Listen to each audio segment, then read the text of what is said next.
Cool Figure TV. Revolutionary salute. Revolutionary salute. Like, share, subscribe. Welcome to the House of Revolution. You know I'm your humble host, the Yao Ming of Revolution. And I got some late breaking news the revolutionaries can use. We have a revolutionary alert, y'all. We got a revolutionary alert. But first, be sure to wipe your feet. That means hit the like button. Like, share, subscribe. Let everybody know Cold Figure Live. We got a morning revolutionary class, y'all. And this is something that I'm going to have to do a video on so it can get out to more people. But I want to bring it and put this on the live about the Venezuelan gangs attacking these brothers and sisters in Chicago. And now they done killed some brothers from a gang. But look, y'all know I feel like gangs is blackface Ku Klux Klan members. But I want these young brothers to come together. I'm early today, kid folks, salute. I want these brothers to come together and have some unity. Now, if I got to come out there myself, I'm willing to come. Somebody get me my ticket. And I'll be on my way to lock arms with y'all brothers because we can't have this. It's a shame on Kamala Harris and the Democratic Party. Look what the hell you done released on us. Where these Venezuelan gangsters is terrorizing black people. And now they taking these brothers to war. I'm letting people in Chicago know we standing with y'all. We're not going to go for this. Y'all need to stop the banging and come together. And because this is what y'all going to face now. Y'all going to face these organized criminals who Joe Biden and the Democratic Party let walk into America, and now they're targeting black people.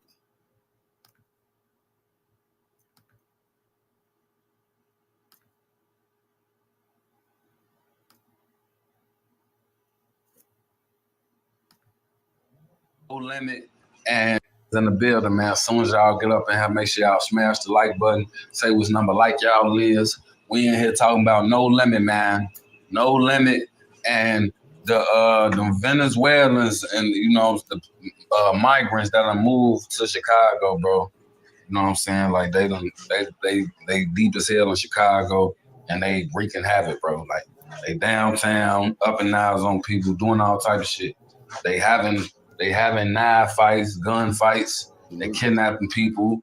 They assaulting women, all type of shit, There's been Chicago crime rate was already bad. Our shit is horrible now that they ass up. But Venezuelans. They don't black Venezuelans. A member from No Limit by the name of NLMB Calvin, man, his ass from like Herb and them era and shit. He was shot and killed yesterday, bro. And it's being said that these would be one of these migrants.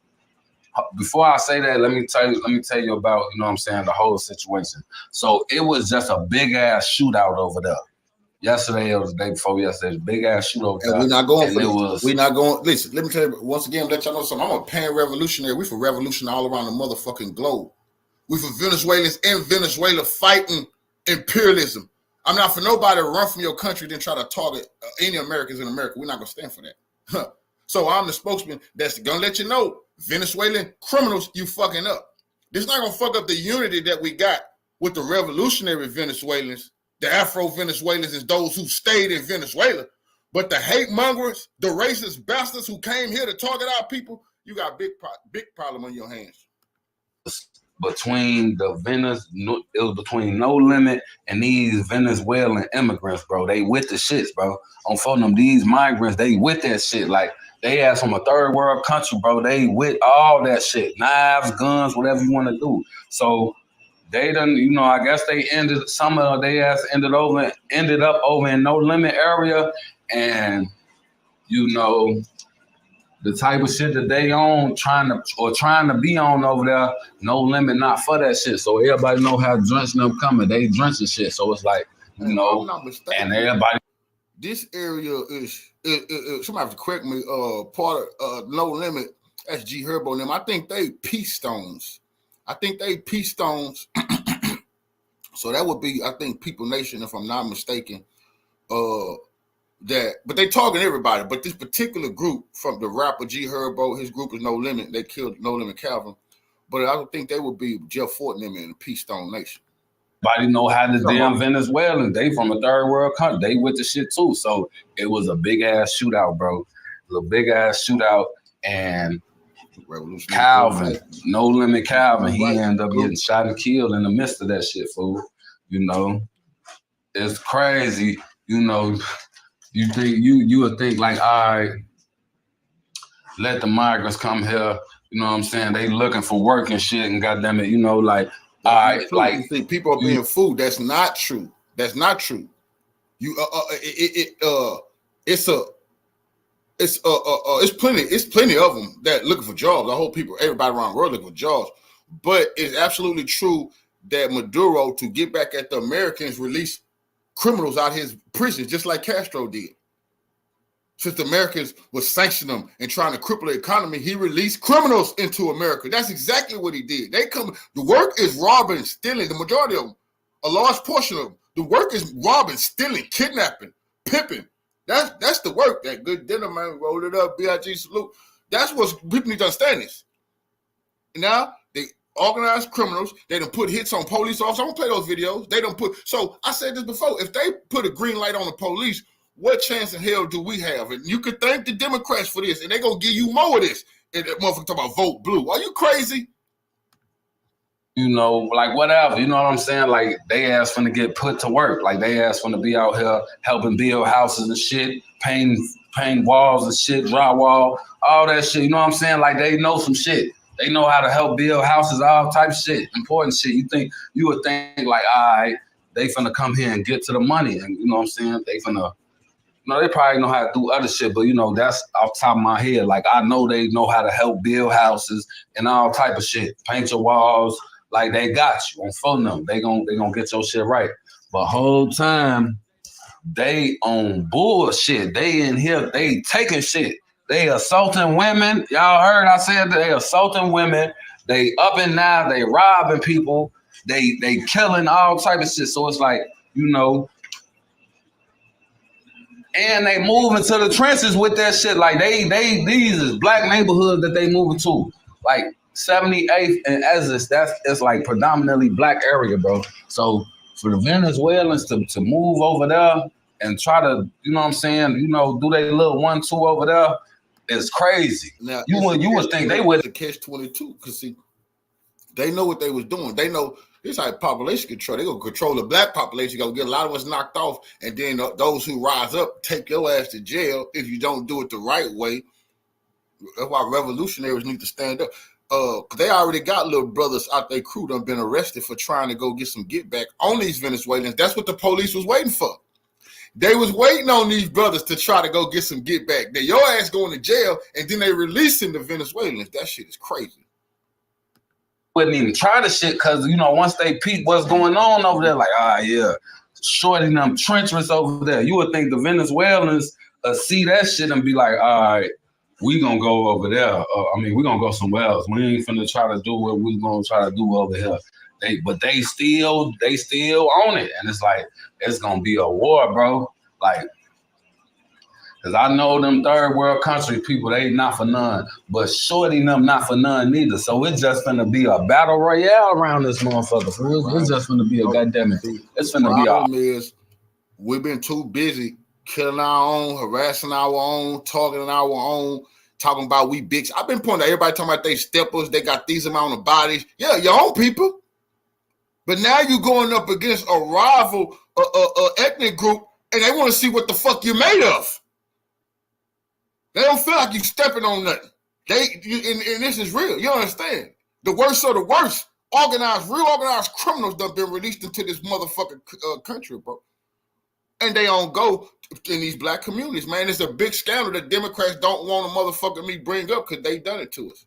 All out, it's finna be fireworks over there, fool. Like, no 4th of July, fool. Like, it's finna be busting between Drench and these Venezuelans, fool. You know, it's like a heavyweight match type shit. Muhammad versus Joe Frazier. This shit crazy, man. But yeah, man, RP Calvin, bro. That shit crazy. I've been warning. I've been screaming for the unity. Peace alert, peace alert, peace alert, peace alert. I want unity in the community. I've been warning like a crazy man on the corner saying the end is near. telling the people we got to come together, man. You need to know what we're up against. Now the migrants striking first. They're like, oh, you ain't listening, cop. Now it's time to get you. But once I'm saying unity, we got to stand together. We need those NFAC gun formations. Brothers and sisters got to come together. We got to fight against this. But we need to make sure everybody understand. D.L. Hughley, Steve Harvey, Plies, Luke. We're gonna deal with Luke. They want more of this in our community. They want more of this. So, because we don't want Kamala, they want to call us names they would never do it in real life, nigga. And I can't do too much because they said I'm bullying them people that want to snatch the chump. So I ain't gonna bully them phonies. But we gotta remind people, what the hell? We under assault. You ain't doing nothing about it. But they want more of this. This is what the Democrats gonna bring us. More. They've been doing it forever. See, these migrants, they don't want a nail salon. No, they say, oh, fuck that. They criminals. They come to do organized crime in your motherfucking neighborhood. They don't want your gas station. Fuck that. They come to extort your gas station.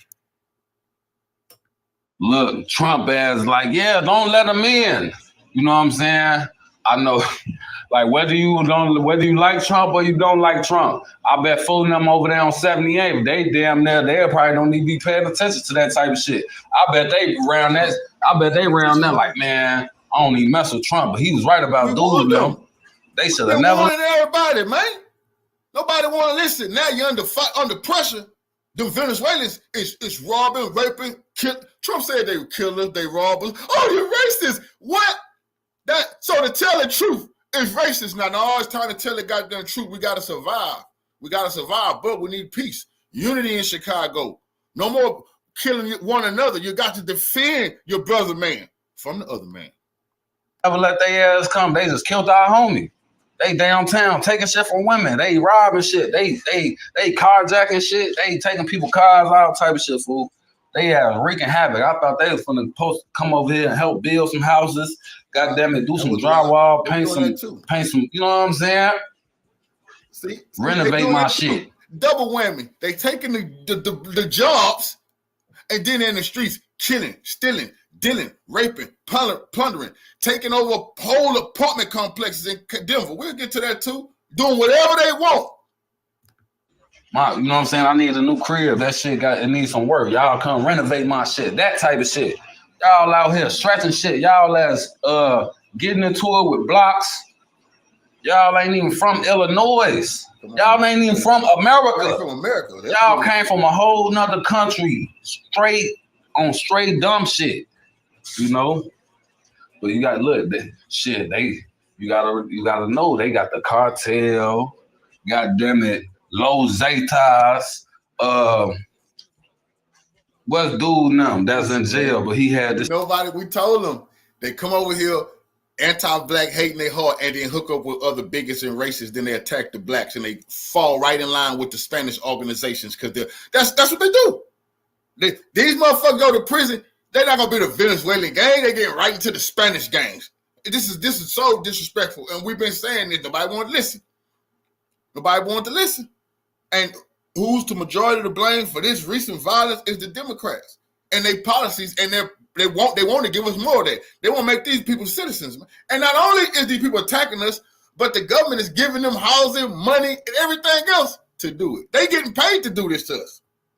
This shit busting. El Chapo now, my son, bro, like they ass, man, it's some next level shit down there. You know what I'm saying? Like they ass. You hear about how many bodies them damn cartels got? It's like y'all ass, goddamn it. They ass the real boogeyman on phone no. But nah, man, that's that on that shit, fool. Let me know what y'all think. Y'all think they should have let all them? Hell no, they was not supposed to let all these people in to our motherfucking country, and now we know what they plan on doing. You don't have to wonder no more. They showing you. Now, what's the little brother? Cause I thought I had the little brother they arrested. Oh, here you go. So now I'm gonna show y'all this. Then we're gonna get into some new stuff, but I want to show y'all the police scandal and how they set these brothers up over here. Now this little brother. Was this it? Okay, yeah. Oh, that's the one picture. This little brother, No Limit Cairo, So he one of the faces for that, a rapper, GD Herbo. And I think this is Peace Stones, if I'm not mistaken, somebody correct me. I think they Peace Stones. I think this Jeff Fortnum part of the organization that he's not the lead anymore, but his foundation. And they mix with different groups and stuff like that, but I think they really Peace Stones. This little brother right here is a face. I seen him a little bit on YouTube named No Limit Cairo. Now his brothers, his homies, was killed by the Venezuelan migrants. This is the setup. They go to get some get back, they get pulled over. You see, the Venezuelans don't get pulled over when they come to kill you. No, you getting pulled over and you going to jail when you go to get the get back.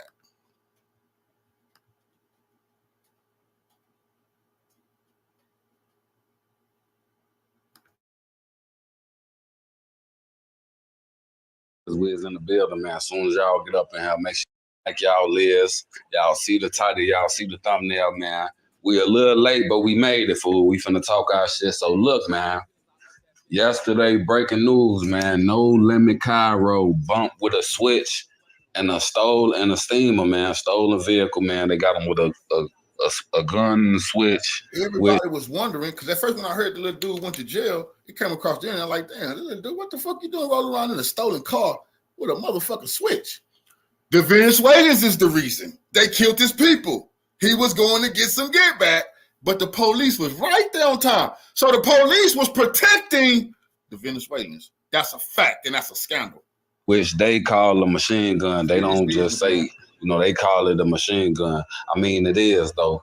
But, they call them with a switch and a steamer and a stolen car and shit like that. So the whole time, bro, all of this shit is on the heels of a member by the name of No Limit Calvin getting killed. That's crazy, man. Didn't protect. They found Cairo in a handicapped parking spot in a stolen car with a Glock with a switch on it. You know what I'm saying?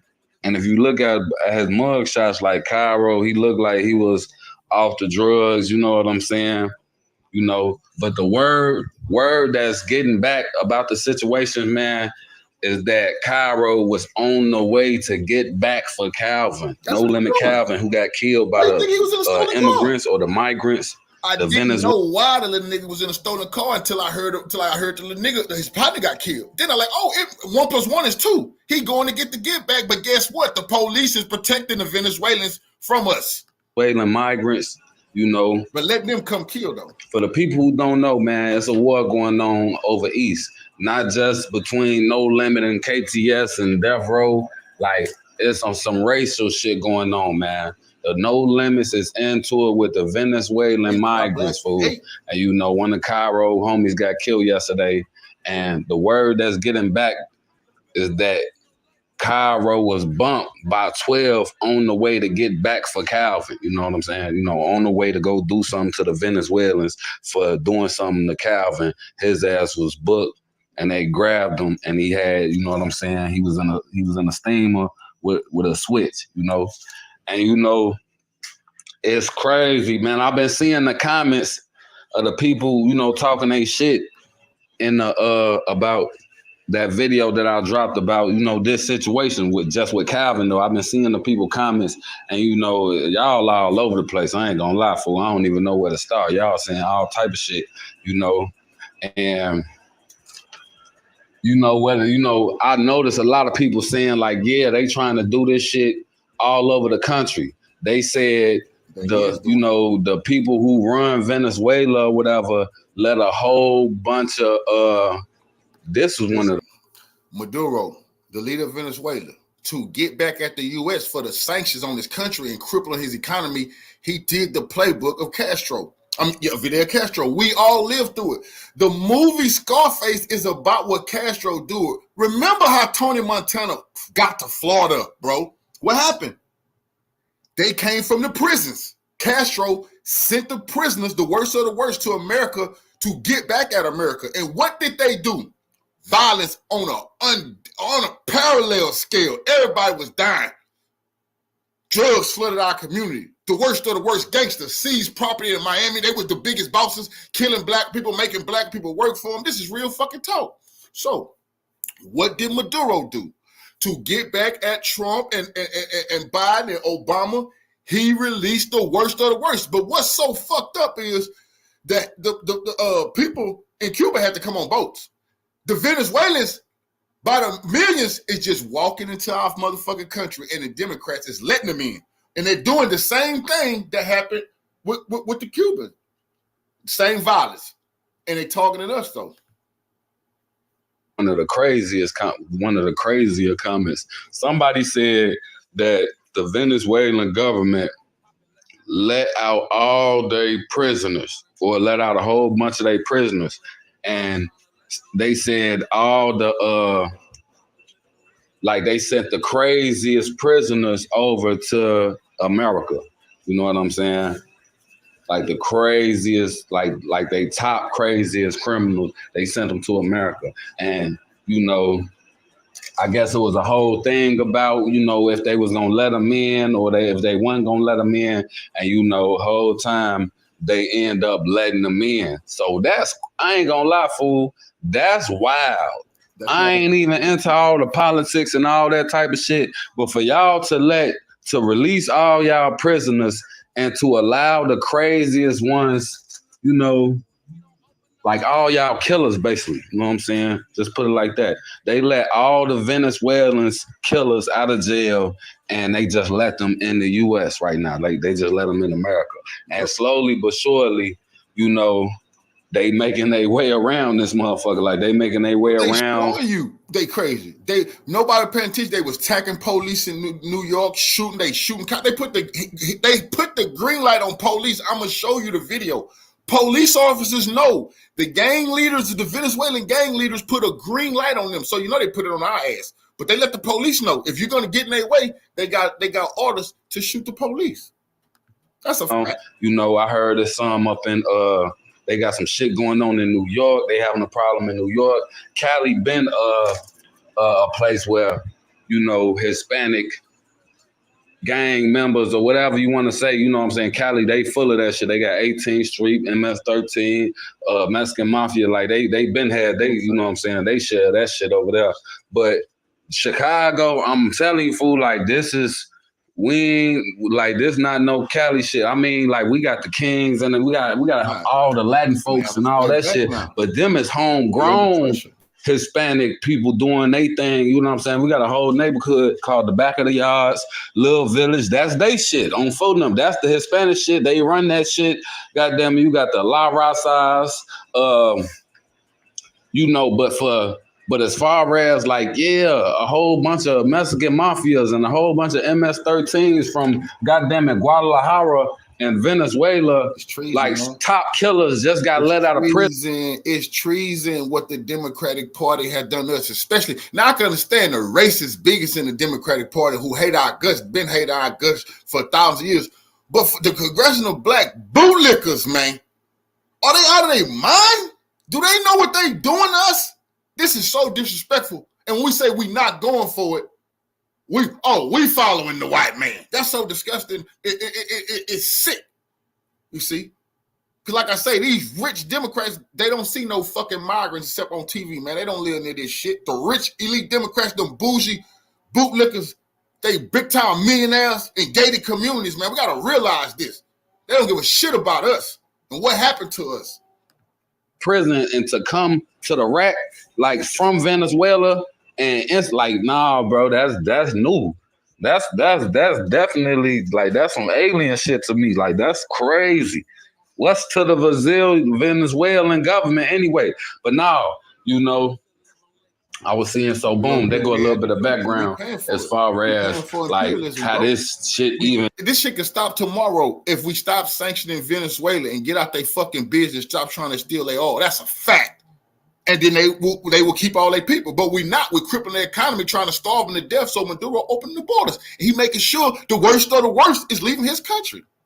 Even able to happen is like it's because they did that shit. So now, so basically, long story short, these people that I just spoke on, they done made their way over into No Limit neighborhood. Let me tell you something, bro. Remember a week ago, I did some videos on it. They was just all in American media saying Maduro, the leader of Venezuela, he lost. The other guy won. They just was saying that shit, causing more problems. I mean, for more people to flood over here. So he's clamping down on more motherfuckers. It's getting worse for the puppets and the traitors. That's serious goddamn business, man. And America won't shut the fuck up and mind their business. Every time they say the man is illegal, the poor people love him in this country because he take care of the poor. But every time they say he's not a legitimate president and they put more sanctions on him, hundreds of thousands of people come to America. They going at it right now. I'm folding them like they going at it, you know. And it's like, it's crazy because it's like, ain't nobody finna go. You know, ain't nobody for none. But it's wild because it's like whole time they come with a different level of warfare. Like they ass come, like I heard there's jungles and shit over there. Like they doing war in the middle of jungles, and it's a different level, bro. It's calibers to this shit. What it is, and you know that they coming from extreme poverty, and over here it's like an all-you-can-eat buffet, man. If you ever been a criminal in the street, if you ever had that mindset when you come out the house, everybody look like prey. You gotta understand that. Now, I'm a reformed gangster, so to them, nigga, everybody look like prey. Everybody living good. They been living hard, nigga. And see, we just they about that business. We gotta get through our mind. But guess what? This is no reason to lay down. All these street cats like this dude, Cairo, salute. He wasn't crashing out. He was standing on business. But revolutionaries gotta have gun formation and protect these citizens. I want to know where the Nation of Islam at, where the Black Hebrews, the NFAC, they got to come out. The right, everybody got to come out. These gang members, they got to stop being blackface Ku Klux Klan members, meaning stop kill one another, nigga. You got you have a mission now. It's your neck is on the motherfucking line. You see? But these young men need some leadership. Like I said, like the Nation, NFAC, they got to come out. We got to put the gun formation in the street. Let the community know. The legal gun owners gonna make sure women ain't getting raped at home because they kidnapping. The babies is under pressure. And we got to set example. We the wrong people to play with like that. You're not going to target us, nigga. You're better off running over there to fuck with the whites. You're not going to do this to black people. We done had enough of people coming across here and people coming to America think they're going to kick us when we down. That ain't going to happen.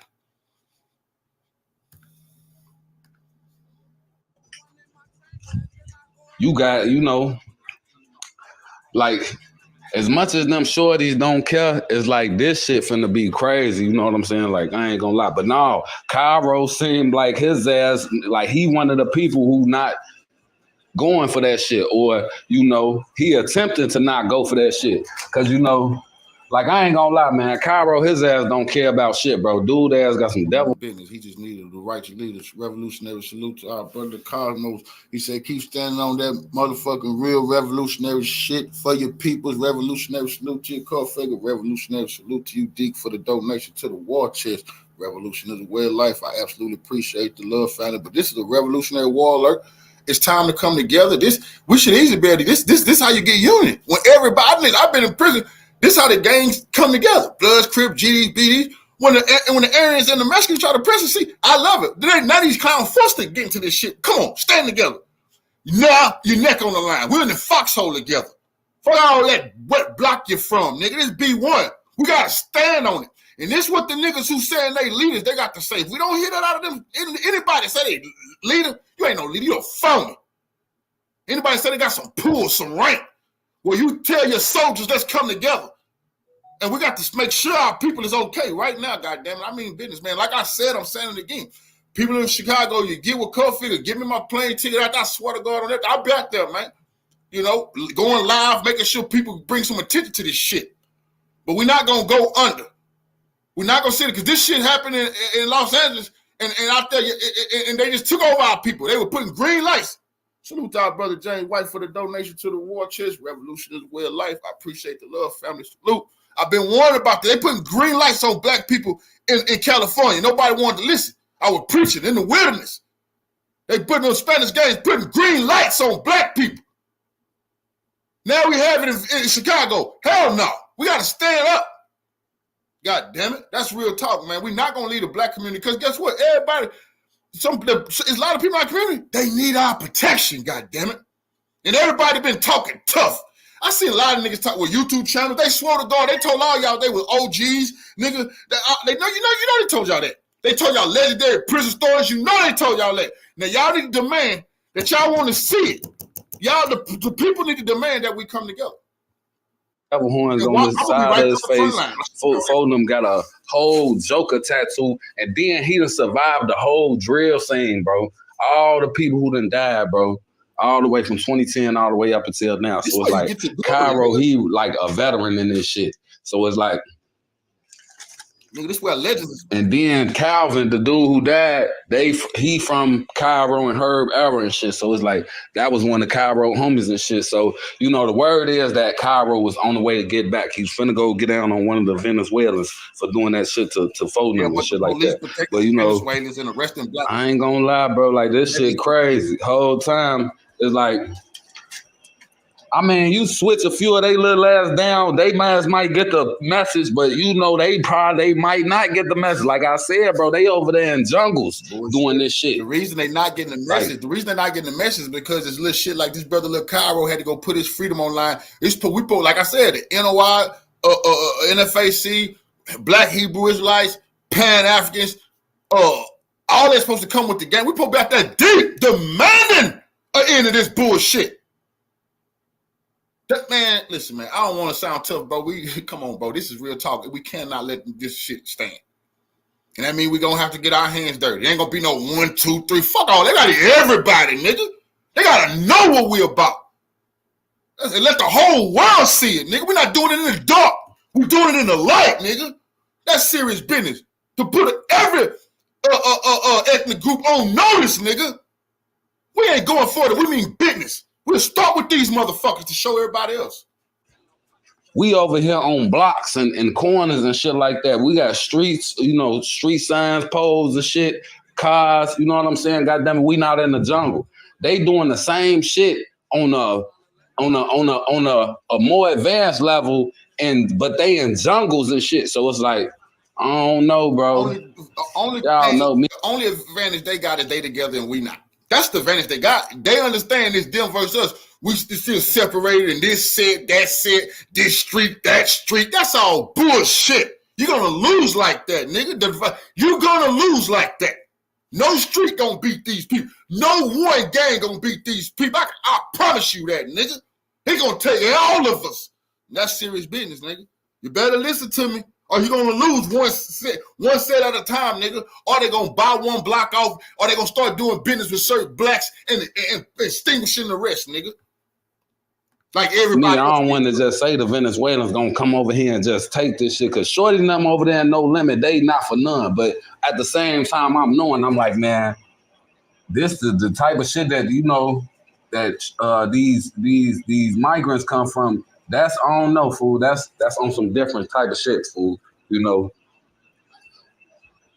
long story short, you know, whoever made the final decision to decide for this shit to go through and for y'all to let all y'all killers and rapists and all that shit just to dump them over here, you know what I'm saying, on Chicago, I ain't gonna lie. Whoever, you know, signed off on that shit, y'all bogus as hell.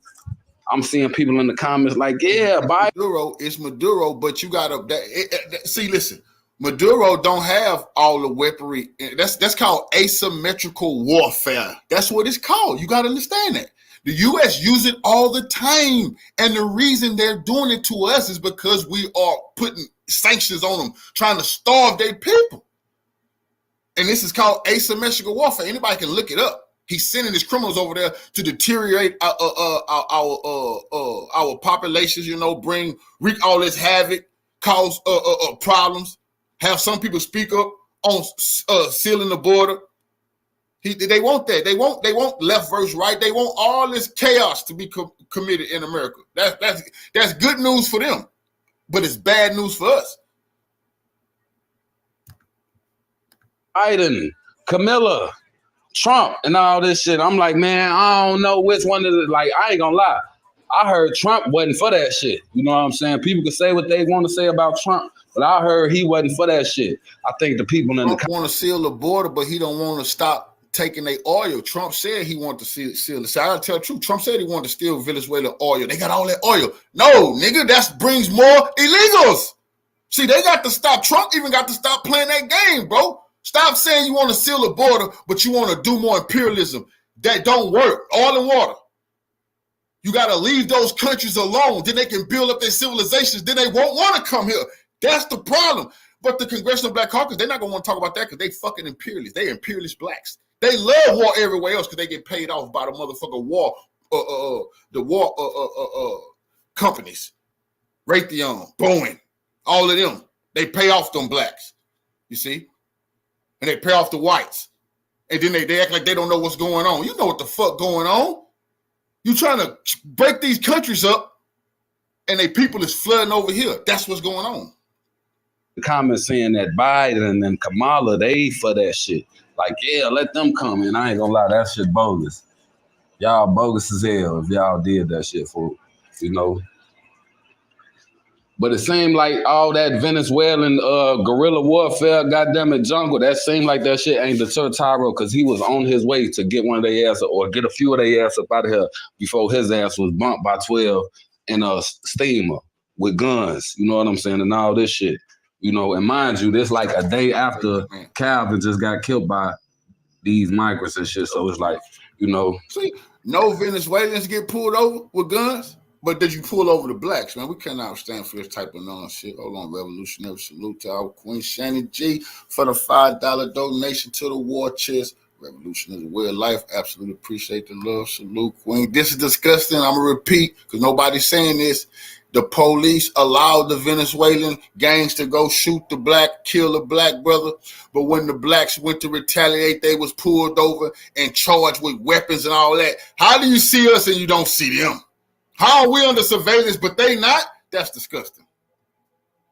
I don't know, fool. The whole situation wild to me, man. You know, but who knows, man? This shit probably gonna extend Cairo lifespan because his ass was out there running around with Shorty and them on the same type of time that they was on. And these is teenagers and shit. So it's like, you know, Cairo was living a high-risk lifestyle. And, you know, as much as jail is like the lamest shit ever, sometime in these, you know what I'm saying, and the type of areas that we talking about, sometimes jail damn near save you from death, you know. As lame as it is, it's like ain't nobody trying to be up in jail, but it's like, you know, sometimes that be saving people's life. Like Lil Mikey just did 13 years. Shit, if he was out here, his ass probably wouldn't even be here.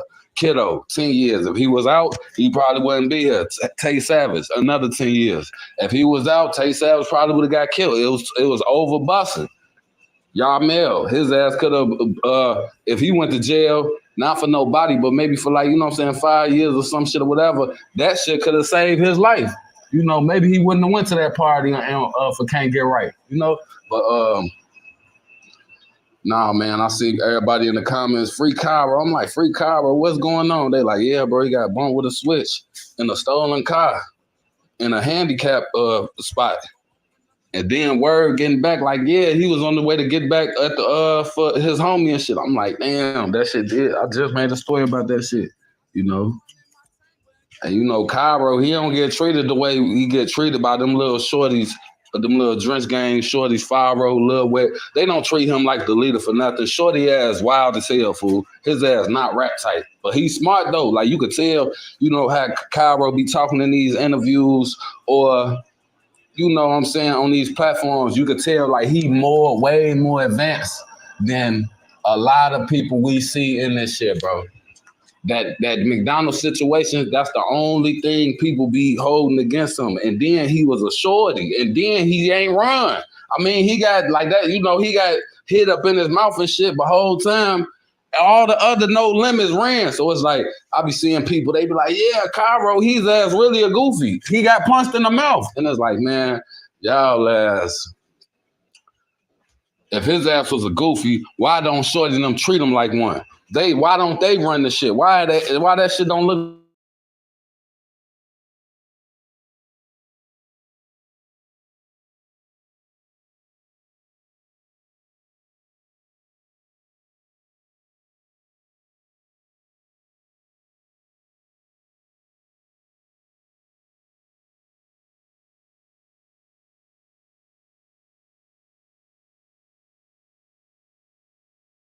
And tonight, federal agents here in the U.S. and in Colorado and New York are watching their backs tonight. It's because News Nation is reporting a violent Venezuelan gang is giving the green light to shoot at agents.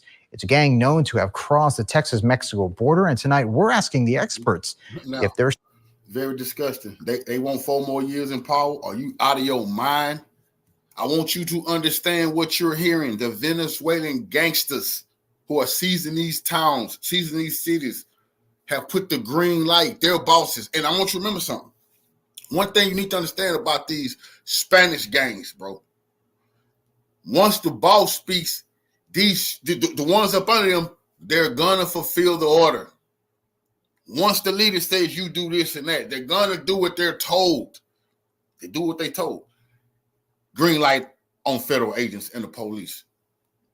So what type of chance is it for regular people in our community if they have a green light on the police? They're still here, and if the unrest over there could send more gang members to hide among the real families who are fleeing the violence. The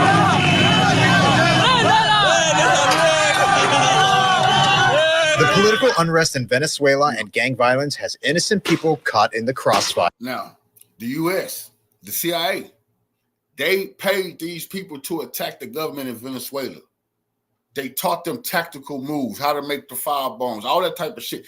These gang members are fighting the Venezuelan government, and then they lose battles and stuff like that. And then they flee to America and then start their little criminal stuff they were doing. But you see these people, these ain't no Venezuelan freedom fighters. That's the bullshit. The freedom fighters are the people that's in power. Fire. And some are preparing to flee their homes for a chance at the American dream. So the influx that we're seeing of more and more people coming out of Venezuela trying to get to the United States is very simple. It's because America has a functioning democracy and justice system, and Venezuela does not. Dr. Andrew Smith, an assistant professor of political science at UTRGV, believes that's what's happening. The attitude is if you can get out of Dodge and come to the United States, try to get out of Dodge and come to the United States. But federal agencies believe hidden in the huddled masses are the wolves in sheep's clothing, like members of the dangerous Tren de Aragua gang, known by federal investigators to commit sex trafficking, debt bondage, kidnapping, traffic cocaine and pills, and if you try to expose them, they'll kill you and post it online. The gang's leaders reportedly giving the green light in New York and Colorado to shoot at law enforcement. With El Paso being a known area, members have crossed. Yeah, if it's in New York and Denver, I'm fairly certain that it's here in the Rio Grande Valley. National Border Patrol Council spokesperson Chris Cabrera suspects just because the gang is based in northern states, their criminal network makes them a threat anywhere. Yeah, they have a similar interest. They don't have for instance, a cartel may farm out some work to a local gang, whether it be here or in. They want you to believe that these gangsters, these criminals, they leave in Venezuela because it's undemocratic. That's the scam. Only if they had a democratic government in Venezuela, these criminals could actually have an opportunity at the good life in Venezuela. That is a damn lie. In El Paso or wherever, just because they have the manpower, they know the area, they have the resources to carry out whatever task it is that they need them to carry out. Yeah. So just because the presence isn't there doesn't mean that the interest isn't there. Yeah, exactly. And smuggling of persons and smuggling of drugs is big business. It brings a lot of money. So a lot of people want to put their hand in that cookie jar. Now, and tonight there is a major. Remember, we just seen a report maybe 2 or 3 days ago. I played from Redacted. 300,000 Venezuelan kids are missing. I don't think they're all Venezuelan, but the majority, a lot of them was, but illegal migrants, a lot of them Venezuelan kids missing in America right now. They can't find them. You think this ain't a well orchestrated, crafted plan? Then they come on TV. Oh, the reason all this happened is because Nicolas Maduro isn't giving free and fair elections. Man, nonsense. You human trafficker. Bounty on the heads of the gang. Right now, the Biden administration is setting aside $12 million in rewards for information leading to the arrest and or the convictions of the 3 leaders of the Tren de Agua transnational criminal organization. Now, this is a joint effort between the Colombian National Police and the FBI, and they're encouraging people to go to their nearest FBI office or Colombian embassy or consulate's office to get some leads on tracking down. Oh, whatever. Stop playing the people. Could you give us some information? We got $12 million. Man, please. They're talking about the leaders of the Venezuelan gangs. Y'all let all the Venezuelans over here, and then say the leaders putting hits on people. Man, what the hell are y'all talking about? Man, y'all got that border wide open. People want to kill the police. Nah. See, this is what this. They didn't want to talk about this at the DNC. Why they want to talk about this at the DNC? About the criminals that they let over here that's putting hits on police officers and attacking blacks in Chicago. Come on. Denver police are on high alert after a violent Venezuelan street gang encouraged its members to attack the city's officers. A Homeland Security memo warns Denver authorities to look out for members of the gang, known as Tren de Aragua, who reportedly gave the green light to open fire on the city's law enforcement. The feds say they were tipped off to the threat from the Albuquerque, New Mexico police. The group is allegedly linked to hundreds of crimes, including the shootings of 2 NYPD officers who were attempting to arrest one of its members in June. Reports also tied the gang to the brother of the suspect in the murder of Georgia student Lincoln Riley.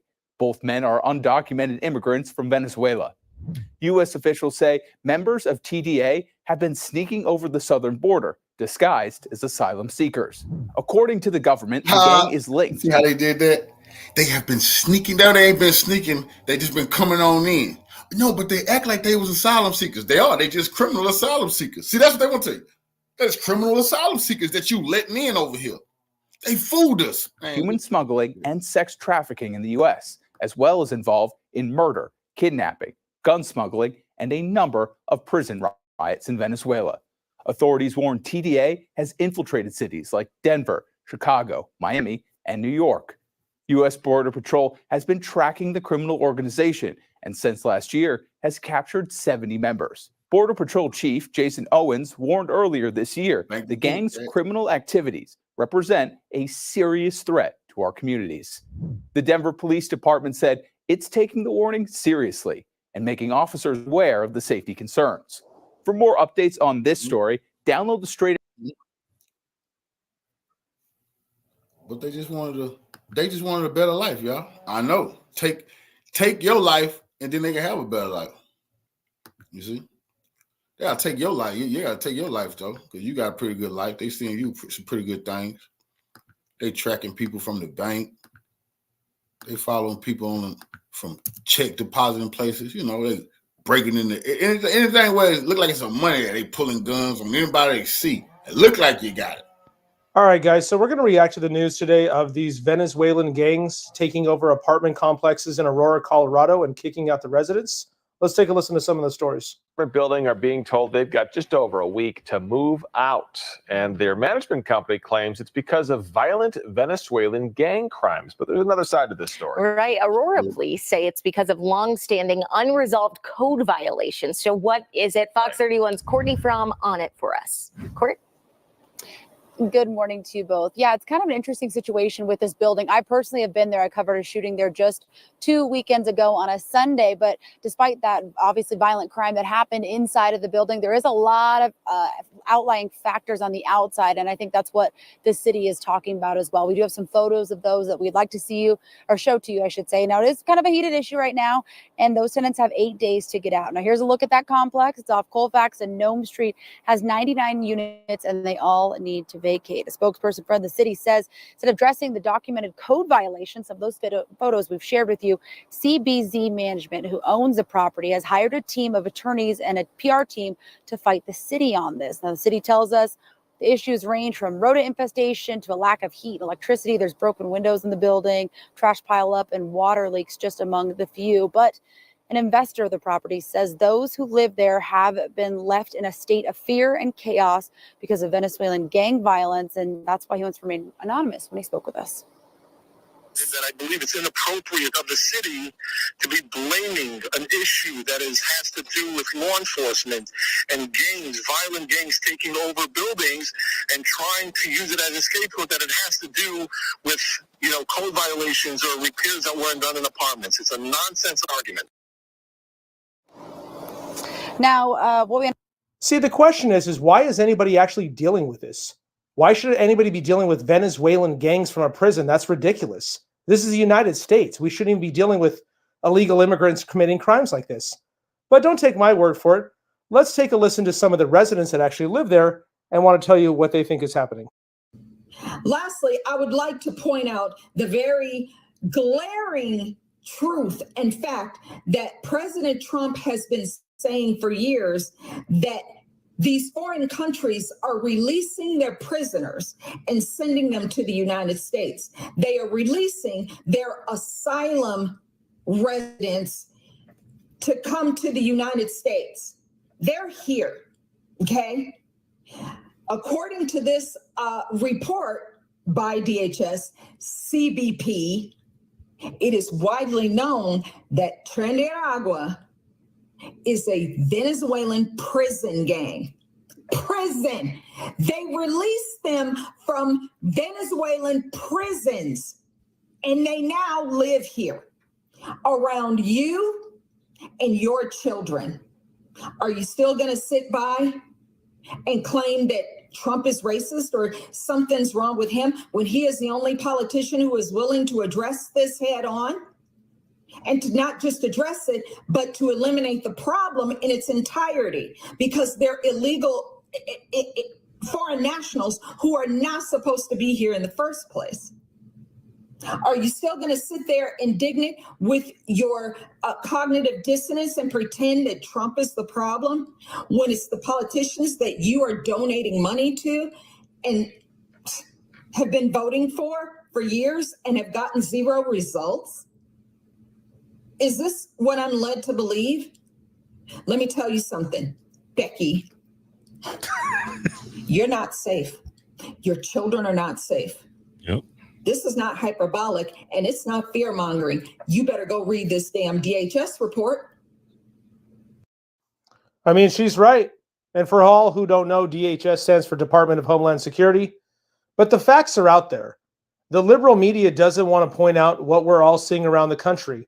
And we're seeing a rise in violent crime from migrants, which we shouldn't be seeing. And you're seeing a lot of issues with Venezuelan gangs, not just here, but in New York and several other areas as well. And so that's just one taste of what we're going to be dealing with going forward in the future. Again, if we elect Kamala Harris and we have another 4 years of the same Harris that was with Biden, who did nothing for the border, I don't expect this to get anything but worse. I think if anybody had half of a brain, there's no way anybody would even consider bringing in Harris. Trump is what we need for sure to be able to help bring the country back to the way it needs to be. And it's going to take a lot. I don't even know if one man can fix all what they have broken.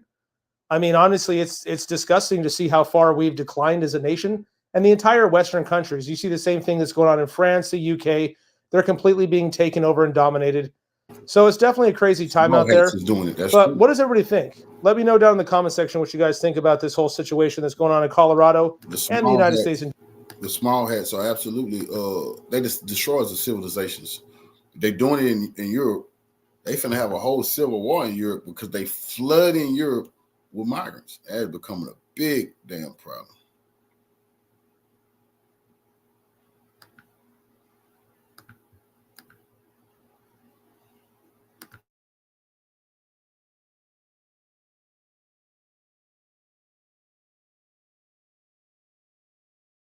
About it. Let's talk about it.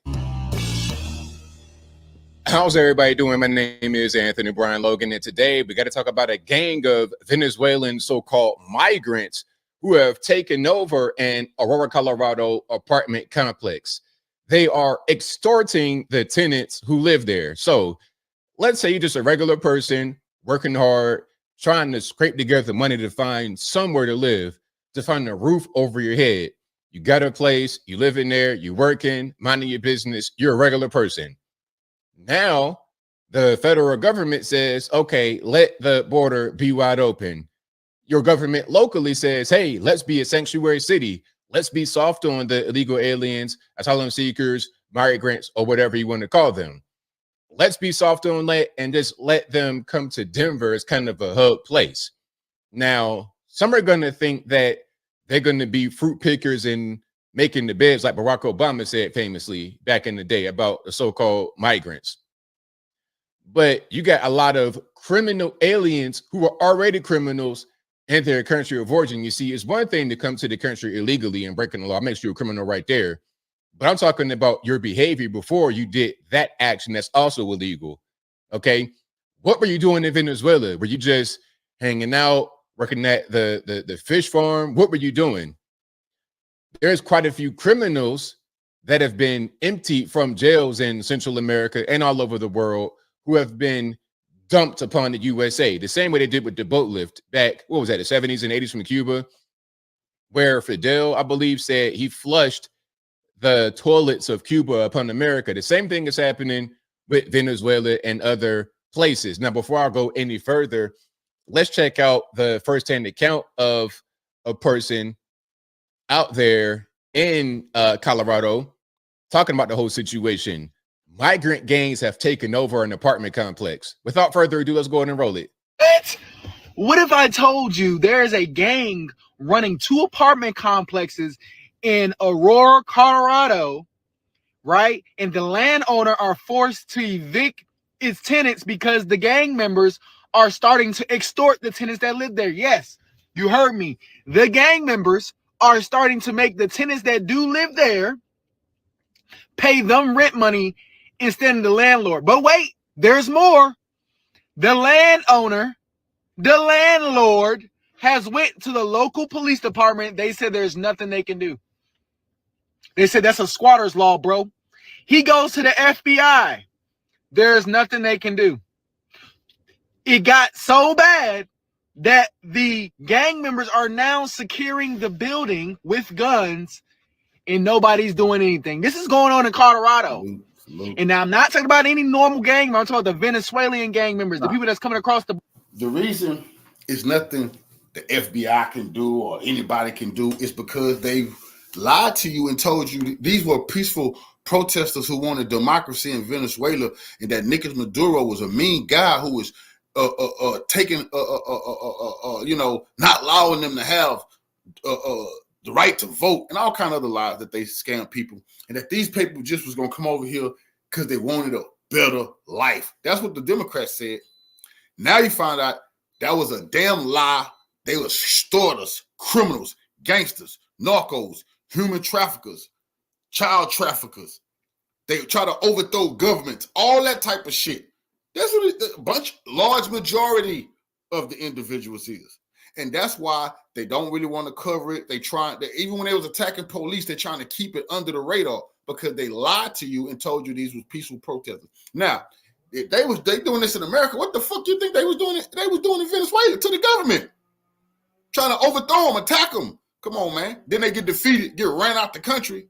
Maduro dragged their leaders out of prison and forced them out the country. Now giving America a taste of their own goddamn medicine, but it's harming our communities. And the imperialists, they want to steal Venezuelan oil. This is what this shit is really all about. Across the border illegally, they done set up shop and doing extortion at its finest. Yes, this is already in Colorado now. Philly, Chicago, and whatever these Democrats want these people to flourish in, that's where they going next. And it's all predominantly black areas. Now, I've been saying that from the very beginning. I've been saying that from the jump. I'm going to show you the catch-22.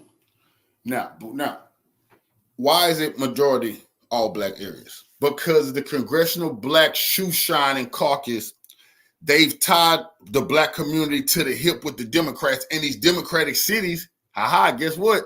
Have been labeled themselves sanctuary cities. The same cities majority black people are in. The Democrats say the governors and stuff, the mayors, yes, we'll be a sanctuary city, trying to keep up with Democratic policies. Oh, if you're a sanctuary city, then you could take these migrants then. You're going to secure them. It's going to be a sanctuary for them. They said it themselves. Now, the Democrats know what they're doing. They're not going to them rich white areas because remember, Democrats don't live in just poverty. They ain't done the Democrats around there. No, you're not going to the rich Democratic areas. Hell no. They got hellholes. They got low-income poverty areas to send you to. That's the craziest part about it, because it never really affects them bougie house niggas. When they bring these so-called migrants over, where do you think they're going to go? They're going to go to the low-income areas first, which a lot of times is the Black community. So, Chicago, you're having the problem. In Colorado, you're having the problem. New York City, you're having the problem. I remember in New York, they were talking about this big dinner, or like a food giveaway that happens. They have this big meal and they invite everybody in the community. This is in the Queensbridge housing projects, right? Really big project, one of the biggest on planet Earth, if not the biggest. Now, the migrants come in and they were ushered into this place. I think they might have sent 2,000 to 8,000 of them to this one housing project. That's how big it is. Now, when it came time for this feast, when it came time for this meal, they're battling over resources. The people that live there would get to the place about a half hour or right on time, half hour before, right on time. The migrants are there overnight like it's a Black Friday giveaway. Now we got clashing. Now we got competition. Plus, a lot of them are criminal aliens. They're already gang members. They're already veteran criminals. So they're going to come bring problems to your place, including extorting tenants in an apartment complex for rent. Now, some in the comments, before I continue, some say it's a good thing potentially because they could pay less than what the actual landlord is charging them, which is ridiculous, which is totally ridiculous, because obviously these migrants don't have any kind of accountability when things go wrong. But I digress. Let's continue. That's what they wanted. They wanted a fight within the country to transform the vote. You don't believe me? Go look it up. I'm just informing you. It's crazy. It's crazy. There's nothing they can do, to a point where the landowner is having to evict his own tenants because it's getting extorted. You don't believe me? Go look this up. It is happening in Aurora, Colorado. More people need to be finding out about this, because this is only working because they got us so divided. If we all unite and go against them, then change what happened. But they got us all divided and conquered.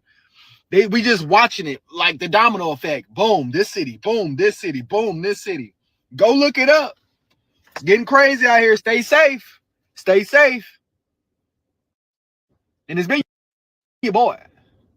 Definitely stay safe, because it's crazy out there. It really is crazy. Now, I saw another video speaking about the migrants and what they're doing and how much they are taking up from American citizens. This one was from Chicago. Can you tell me what's going on with the migrant crisis here in Chicago? So I will tell you right now, I'm a person that lives on the south side of Chicago, and the migrants that have come in, at one point they were coming in, we were feeling very sorry for them because they came in at a time where the weather was cold. So we're seeing all these people in tents and all this and that. But then we find out that they're getting $15,000 in food stamps, $5,000 in cash. I work for a company, which I will not say, that they're able to come in and they're able to get in and Wi-Fi and all of this for free, because guess what? The government are paying their rent for 2 years. Why is the government paying people that came from another country rent for 2 years? Can we explain that?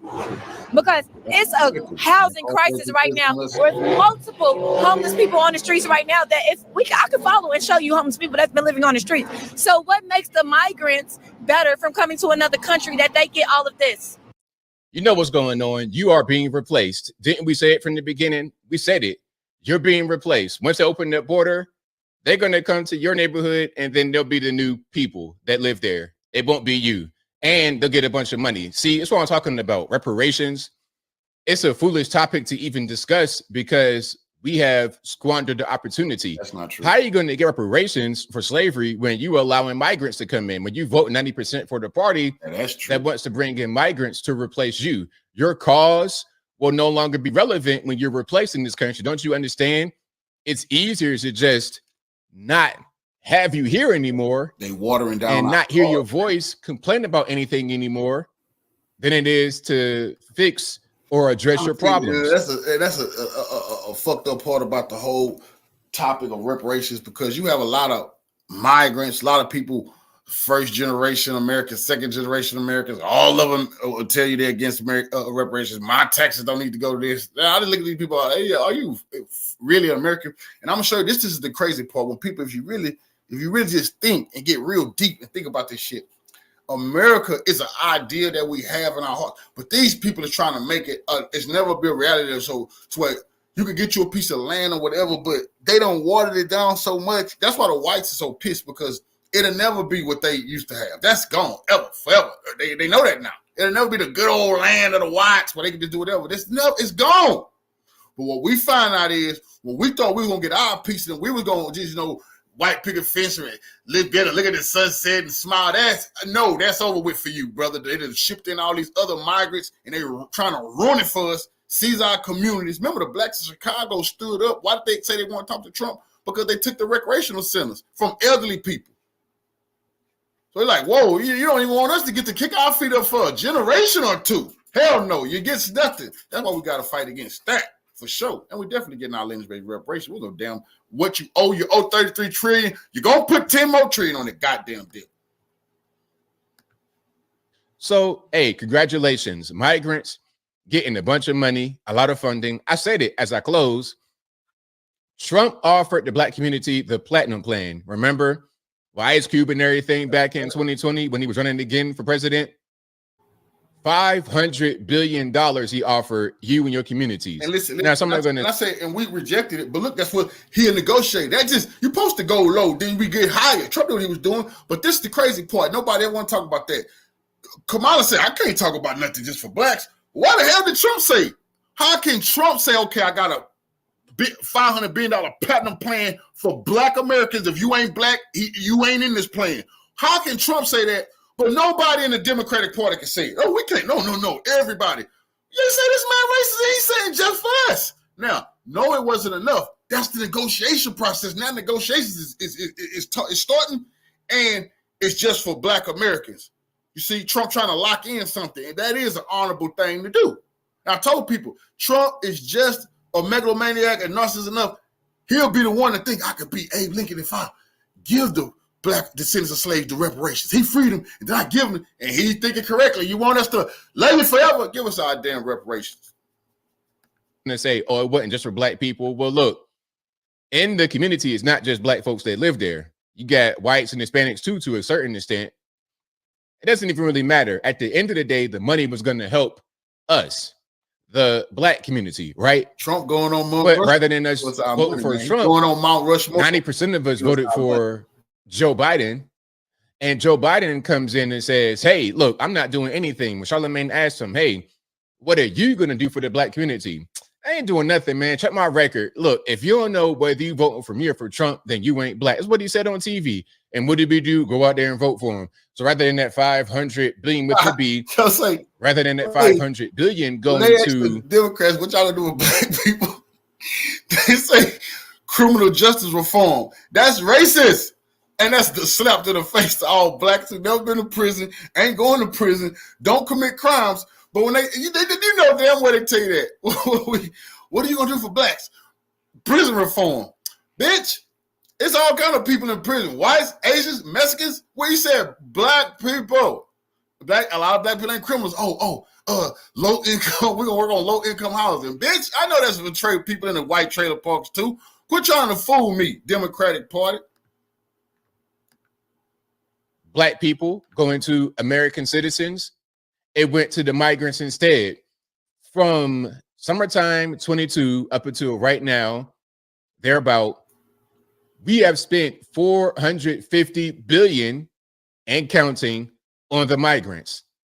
That money could have gone to American citizens, but it didn't. And now you're seeing the results. Whole apartment complex taking over. You're a black person in rural Colorado and you're living in the place, you got to pay this Venezuelan your rent money. Something go wrong with your sink and your faucet, oh, well, you be all right. Keep giving the money to this dude. And whenever they need some more, they're going to have some more.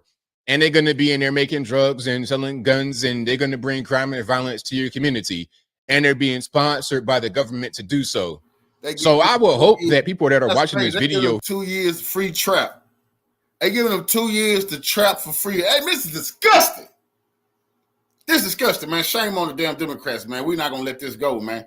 They backed all of this. These Venezuelan gangsters threatening black people, seizing whole apartment complexes like they the Venezuelan Nino Brown. That's disgusting. Yo, who voted for Joe Biden, don't do that again in 2024. Oops, I'm sorry. It's not Biden. It is Kamala, because they selected her, which goes against what you voted for if you voted for Joe Biden in the first place. So that tells you just how much they respect you, which is not at all. A whole 0 on the respect meter. But I think I'll leave that right there for now. And what say you? What's your opinion? Trump say they kill us. They rapists. Trump said they kill us. They rapists. They call them a racist. Now, oh shit. That good dinner, man. Look like it's a bunch of killers. All right, let's see. All right, let's see. Even New York.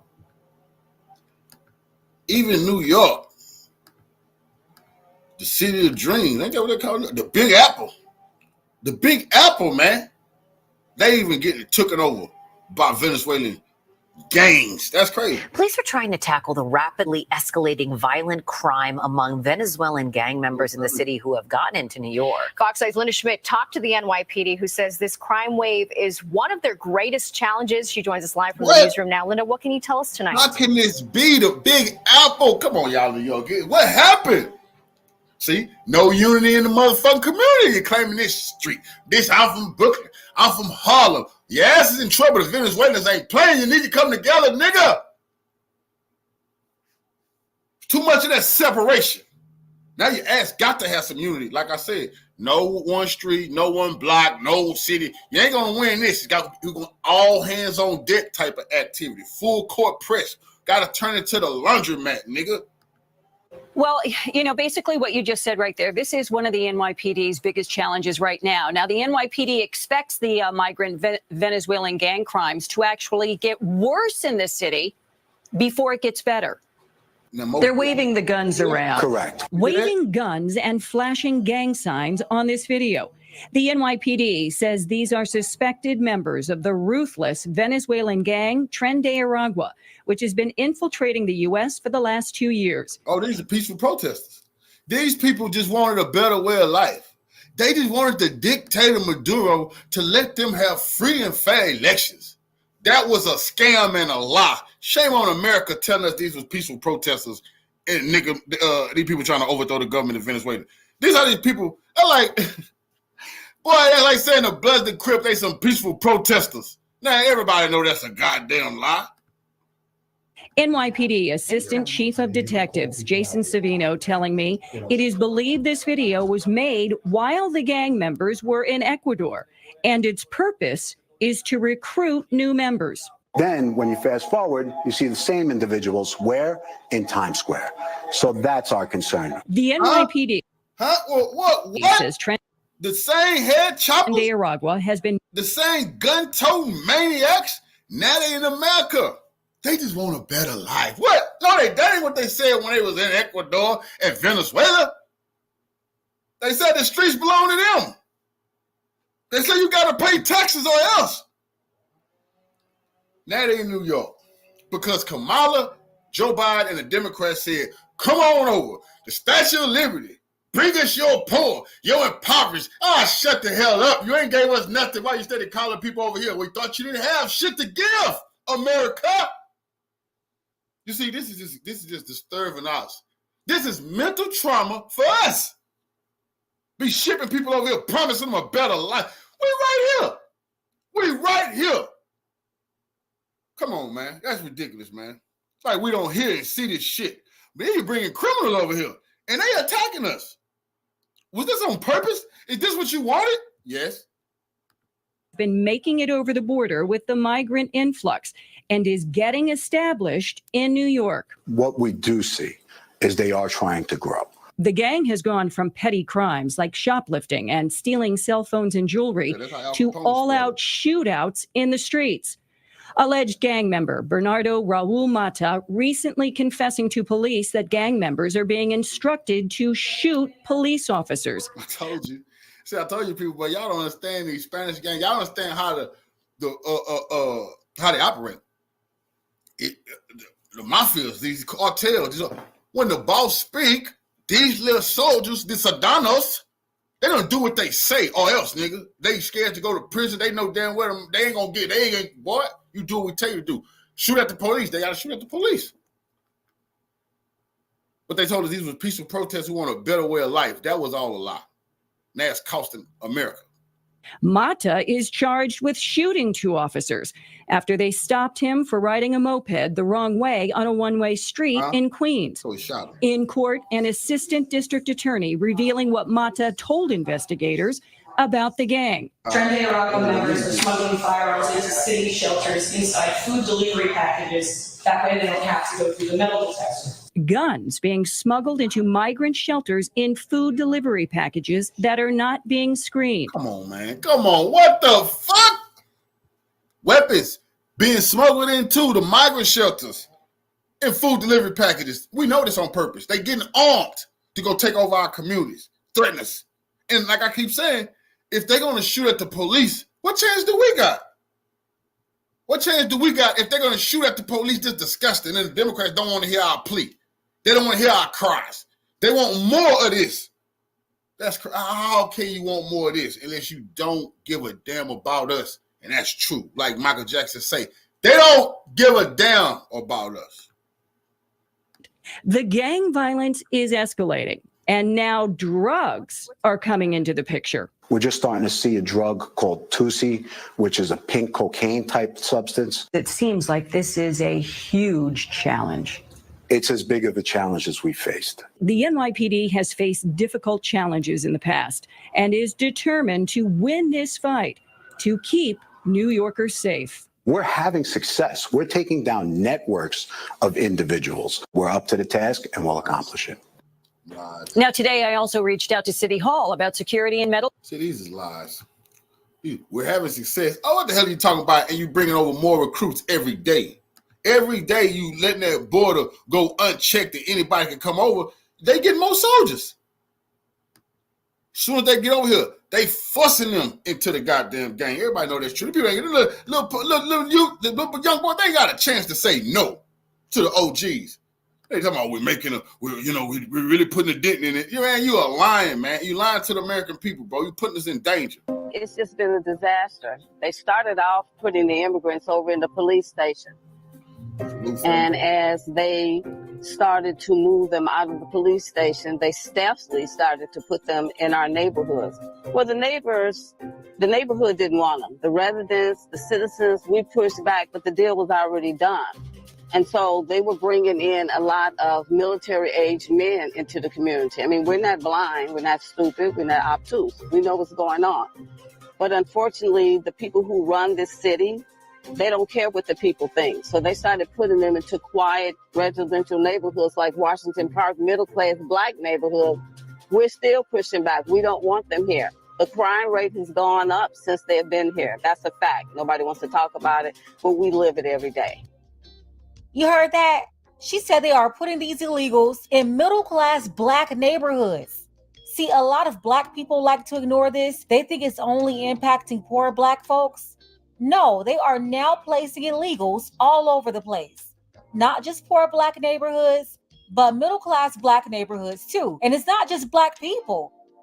We all know about the migrant situation in New York City, but now New Jersey is involved. That's because a new situation in New York that's restricting buses from coming from the south with these migrants on board. They have restrictions on when they could get into the city, how they could get into the city. So what's going on is that these buses are stopping at train stations in New Jersey. Imagine being so excited because you just bought a house in this neighborhood, a house that costs around $250,000, $300,000.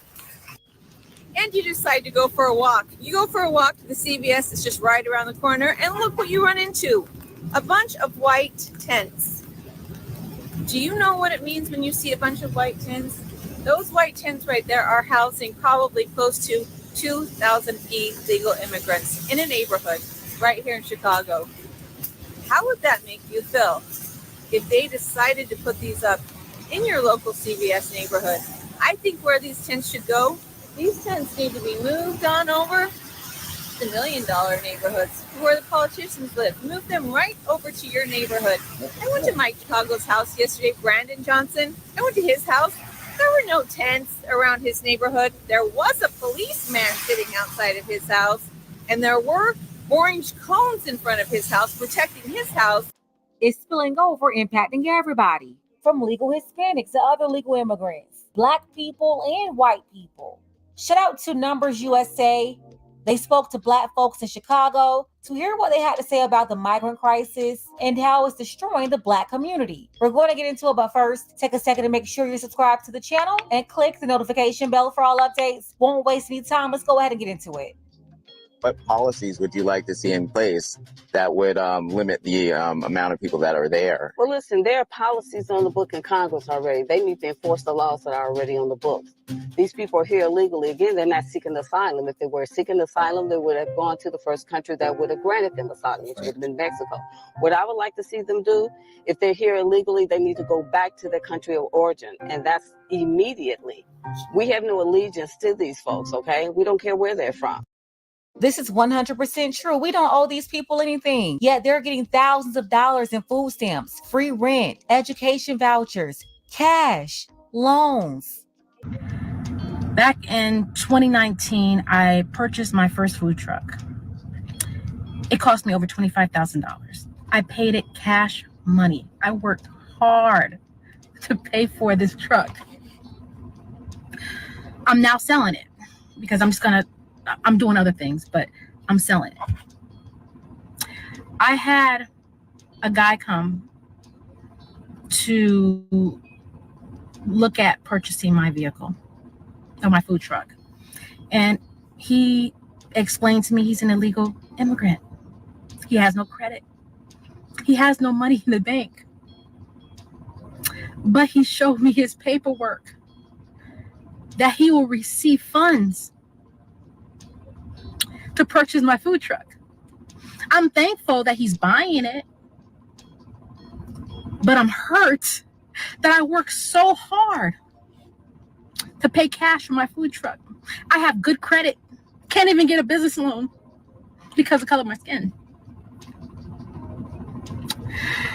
I have veterans in my family. I'm a veteran. I've been self-employed for so long. But somebody, please tell me, how do I work so hard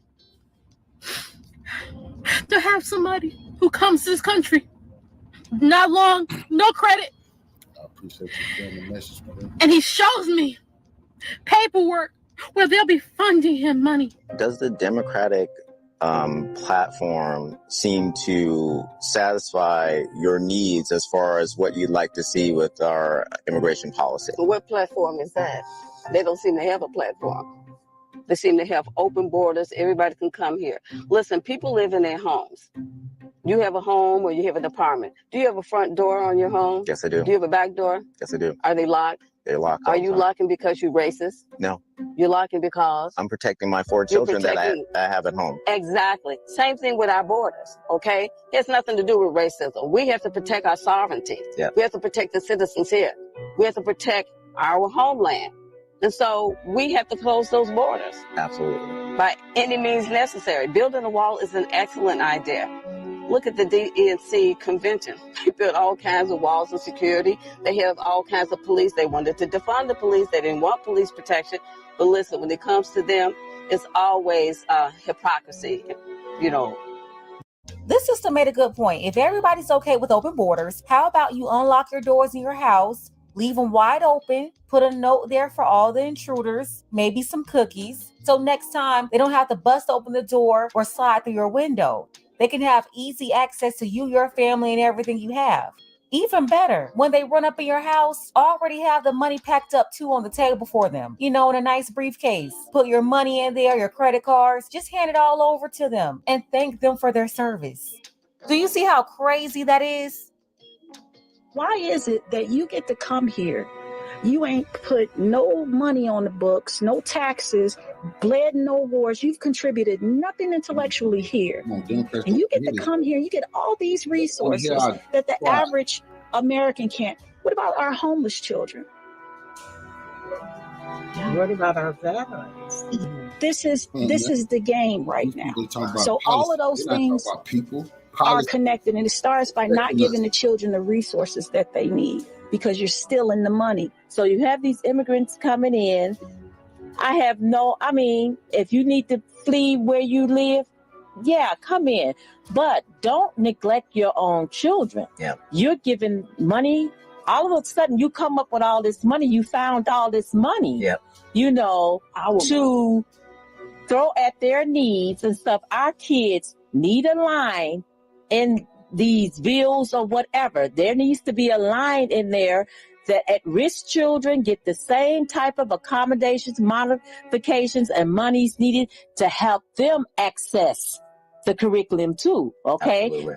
Do not leave our American children out. Everybody says that the Democratic Party, has an agenda behind bringing immigrants over because they can no longer depend on the black vote. So they're trying to replace our vote. We're not going for it no more. Okay. Yes, they're yelling, cursing, screaming at us right now to support them, while supporting them is supporting our own demise. A lot of black people are waking up and on to their game. They're trying to replace us with illegal immigrants and give them access to all the laws and money that was supposed to be for us. Why America has all of these provisions like affirmative action and set-asides and civil rights laws, it is because of the shame and guilt about slavery and Jim Crow, both little democratic enterprises, by the way. So it all has to be spent on Black Americans, not on any loser with a grievance from around the world. And that's what it's become. Immigration, period, is a problem and has always harmed the freedmen. Illegal immigration is crushing the whole country. Stop saying, I'm okay with the immigration. Exactly. They've brainwashed a lot of Black Americans to go along with this diabolical plan, and even have the so-called Black elite and the boule out here trying to make us accept this foolishness too. When you think about what's going on in the United States of America right now and in Chicago with mass immigration, what are 3 words that come to mind that for you? Very, very angry. Tell me more about that. I'm going to put this at the feet of the Democratic Party, the Biden administration, because we've never seen a surge in immigration like we have seen under this administration. Like these black people don't exist. It's all by design. It's deliberate. The Democratic Party realizes that the black vote is dwindling because the Democratic Party has not delivered for the black community in the way that the black community has delivered for the Democratic Party in terms of votes. And they realize that. So what do? They go around the world and they open up these borders and they let people come from around the world. No. Poor. No. They go around the world destroying economies, destroying the civilizations, rape, pillaging, and plundering. Then the people leave their countries to come here. I keep telling you, it's not by coincidence you have all these Asian people running businesses in your community. All you have to do is know history. Why would Asians be here? Oh, would it be because of what we did in Japan? Would it be because of what we did in the Koreas? Or Laos, Cambodia? Is that the reason these Asians come over here? And then they give these refugees businesses, and they've been doing this. Businesses in our community? Okay, let's deal with this. Why do you have all of these Arabs or Indian? Could it be because they've been destroying, raping, pillaging the East Asia and the Middle East? And after these traders leave their countries, they flee over here? And where do they let them get in on their deals? Get stuff in our communities? That's why. Once again, the present day situation, why do you have Venezuelan migrants? Well, Cole, You taught us that because the imperialists is trying to steal Venezuelan oil. They've been trying to overthrow the Venezuelan government forever. They killed Chavez, long live Chavez, with cancer. Maduro came to power, and they've been keeping a revolutionary platform. Trump said it himself. They want the oil. That's causing all of the Venezuelans. Some Venezuelans come here for poverty, and a lot of them have been sent from the prisons. A lot of them are the people you see who was in other parts of South America starting gangs and being sent here. That's what happened. That's the reason we're in this goddamn situation. Cause and effect. But you have the lords of chaos, the small hats, sitting back, reaping all the fucking benefits. And it's only one place on earth that no migrants are allowed. None. And that's Israel. Vulnerable people from around the world come into this country, and it was very strategic. You let them go into cities like New York. You let them come into cities like Chicago. You let them come into cities that where there's a large Black population. Now, they're all over the city of Chicago, but the majority of them now in Chicago are on the west and the south side of Chicago. Poor neighborhoods, neighborhoods that are struggling, that have been struggling for a long, long time. Mm-hmm. So you bring these people into Hyde Park, you bring these people into South Shore, they put them in a hotel literally right across the street from me. They're paying no rent. They're paying no rent. Every last person they brought over here, they said they were hardworking, very talented, smart people. And we never wanted no jobs. I mean, the way they fooled the whole world, we become the lazy people. So we the damn builders of civilization. We never had a chance to be lazy. We always had to work by the sweat of our brow. We knew we the ones wrote, if you don't work, you don't eat. We came up with that. That was a daily part of our life. Nobody else gave us nothing. Never. Like I say, we're the builders of civilization. Then people tell us other people are hard workers, and they steal our goddamn jobs and make sure we can destroy. Like I say, it was in the crack era. We need to understand all of the men, the Black men and stuff. They had jobs and shit. And then the crack hit. They didn't know what it was gonna do to them. It fucked them up. Lost their jobs. Lost their houses, lost their families, all kind of. But yes, and then other people was happy they had destroyed our people. Food is being provided for. They don't even make their beds. They have a maid to go and make their beds every day. How do I know? Because I live on the 25th floor and I can look right down on that hotel every day, every night, and I see what's going on. We don't want them in our community. Let them go back to where they came from, because it's my position that if you have a problem with your country, then you stay and you make it better by fighting that government, making your government do what it needs to do. We the only people never abandoned territory to go anywhere else because we didn't like where we was from. We didn't like. I keep telling you, if you listen to a lot, and this was a lot of Europeans that got accept. When they say, well, my mother, my ancestor, they came here for a better life. Okay, cool. Where were they from? They were from Germany. You don't like Germany? You never liked it? Why do you tell me it was so great? Oh, my people came from Spain. Oh, they didn't like Spain? Oh, my people, they came from Ireland. Oh, they didn't like Ireland. How they ran away from Ireland? Oh, we come from Portuguese. What didn't you like about Portuguese? Huh? Oh, we had to leave religious persecution, ma'am. I'm a historian. That's a lie. You didn't come over here for no. You trying to go against everybody else's teachings. We want the freedom of speech. Then you told everybody else shut up and don't say nothing. So all those lies. But we got to let history know that we the only people. We didn't abandon shit. We don't have it in our DNA. A lot of people, yes, they got your ancestors fled where they was from. And now they're trying to tell us we the only people got the right to tell the migrants, hey, you don't run, you stand firm. It's a lot of white Americans, you can't say that. Your descendants fled from their homeland. And if you believe the migrants should go home, so should you. Go back and help build France. Go back and help build up Norway, Greece, Bulgaria, Ukraine. Where the hell your people come from? If your descendants are that great, okay, the civilization, they done bounced back. Why are you still here? By its people, because that's what we do in this country. That's what I've been doing all of my life. I don't have any place to run to. America is my home. It's my country. Come on now, I ain't so she gonna say that. We don't got nowhere to run to. We the only people. Where will we go? All this, you gonna go to Africa? Are you kidding me? As soon as you go down, they gonna say what tribe you from. They got tribal beef. Oh, you think we stupid? Go over there. Oh, you ain't part of my tribe? Then I get the same shit that white man was giving me over here. Hell no, we not falling for that. We the only people. Ain't nowhere to go. Back against the wall. We gotta deal with it. Other people, dual citizenships. Oh, they might go spend the summer in Paris. Built it.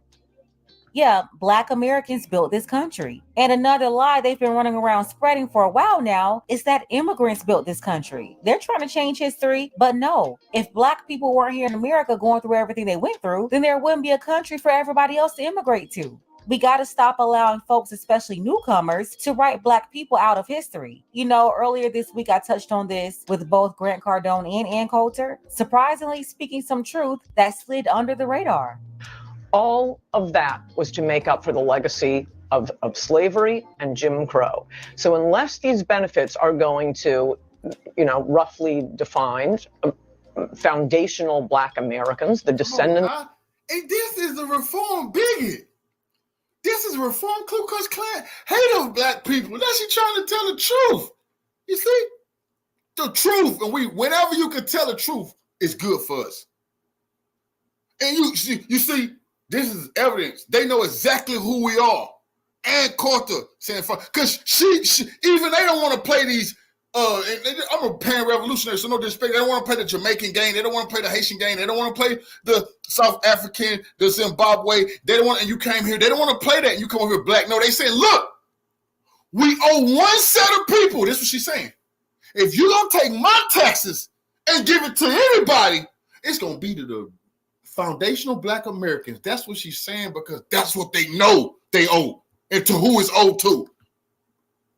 Of American slaves. You've taken away the whole purpose of this, and that is exactly what's happened once we got this huge load of immigrants. The American Rescue Plan and the Inflation Reduction Act that delivered nothing to this country. It was $3.2 trillion. That could have built 8 million homes, or it could have provided 48 million Black households with $300,000 in cash. But that didn't happen either. 48 million. You already said 48 million households for Black America. Us. The numbers mean so. I've been telling you it's probably about 60 million.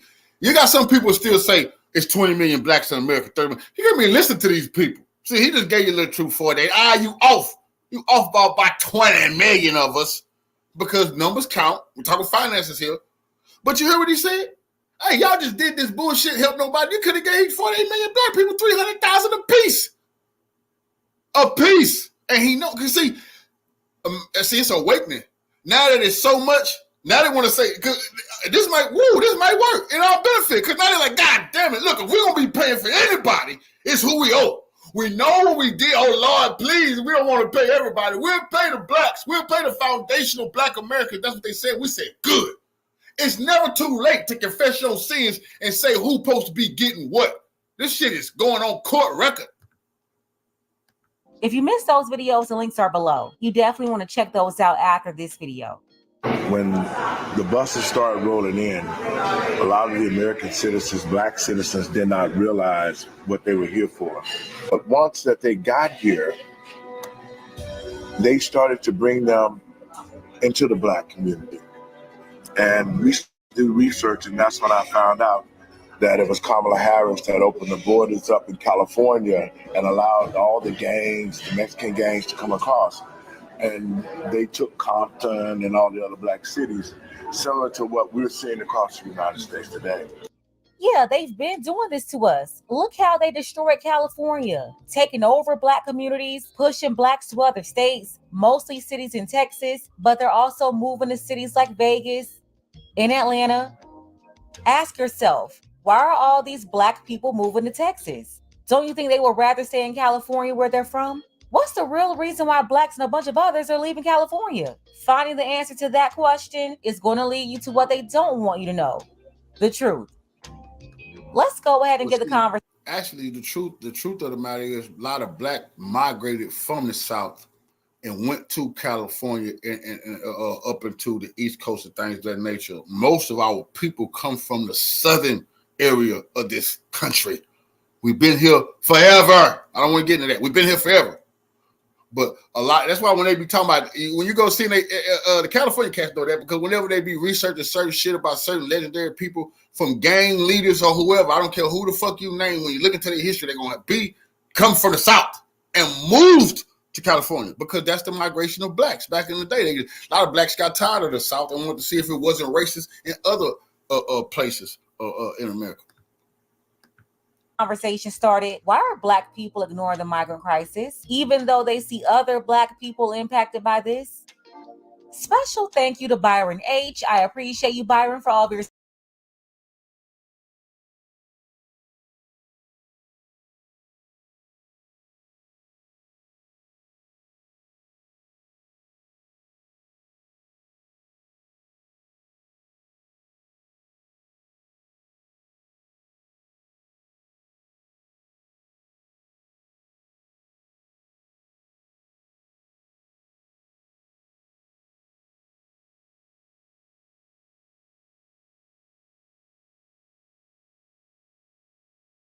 You know, the past 16 years, it was pointed out on even CNN of all places that the Democrats have been controlling America for 12 of the 16 years. Well, I want you to hear, what this panelist on CNN had to say, and let's kind of get into it. In all these speeches, as good as they were, is that she's in the White House right now. Democrats have controlled the White House for 12 of the last 16 years. And for all of the talk about division and the problems in the country and people are hurting, Democrats have mostly controlled this country. Trump had it for 4. The Obamas and Biden had it for the rest of the time. And somehow it's still all Trump's fault. And somehow she hasn't been at the center of it. So to me, that's still the glaring hole in this campaign that hasn't yet been solved at the convention. How do you explain all of the problems that will be solved by the person who is currently in there for the last 3.5 years, who is supposed to already be working on solving it? Yeah, that gentleman is 2,000% correct. All the issues that's going on in America right now was clearly the Democrats have been running this country. For sure, we look at the current administration is a Democrat administration. Revolutionary salute to our brother Vincent Brown for the donation to the war chest. Revolution is a way of life. Appreciate the love, family. Salute to you. Administration. If Democrat policies work so well, then we wouldn't have record inflation. We wouldn't have high gas prices. We wouldn't have high food costs. We wouldn't have car insurance going through the roof. I spoke to my car insurance people the other day, and I asked the lady, I said, listen, you work here. Could you explain to me why the insurance rate is just so high? She says, I don't even know why it's high. She said, I have no accidents, no tickets, and yet my rate just keep going up and up and up. And this is happening all over the place. So even people that work in the insurance industry really can't fully explain why everything is just going up. Because why should car insurance go up? Why? I mean, I can understand if you had a lot of accidents or whatever, then that's understandable. But if you had no accidents, usually, you know how it used to be, y'all, with insurance? The older you get, the cheaper your insurance is. It's when you're young, that was the rule forever in this country.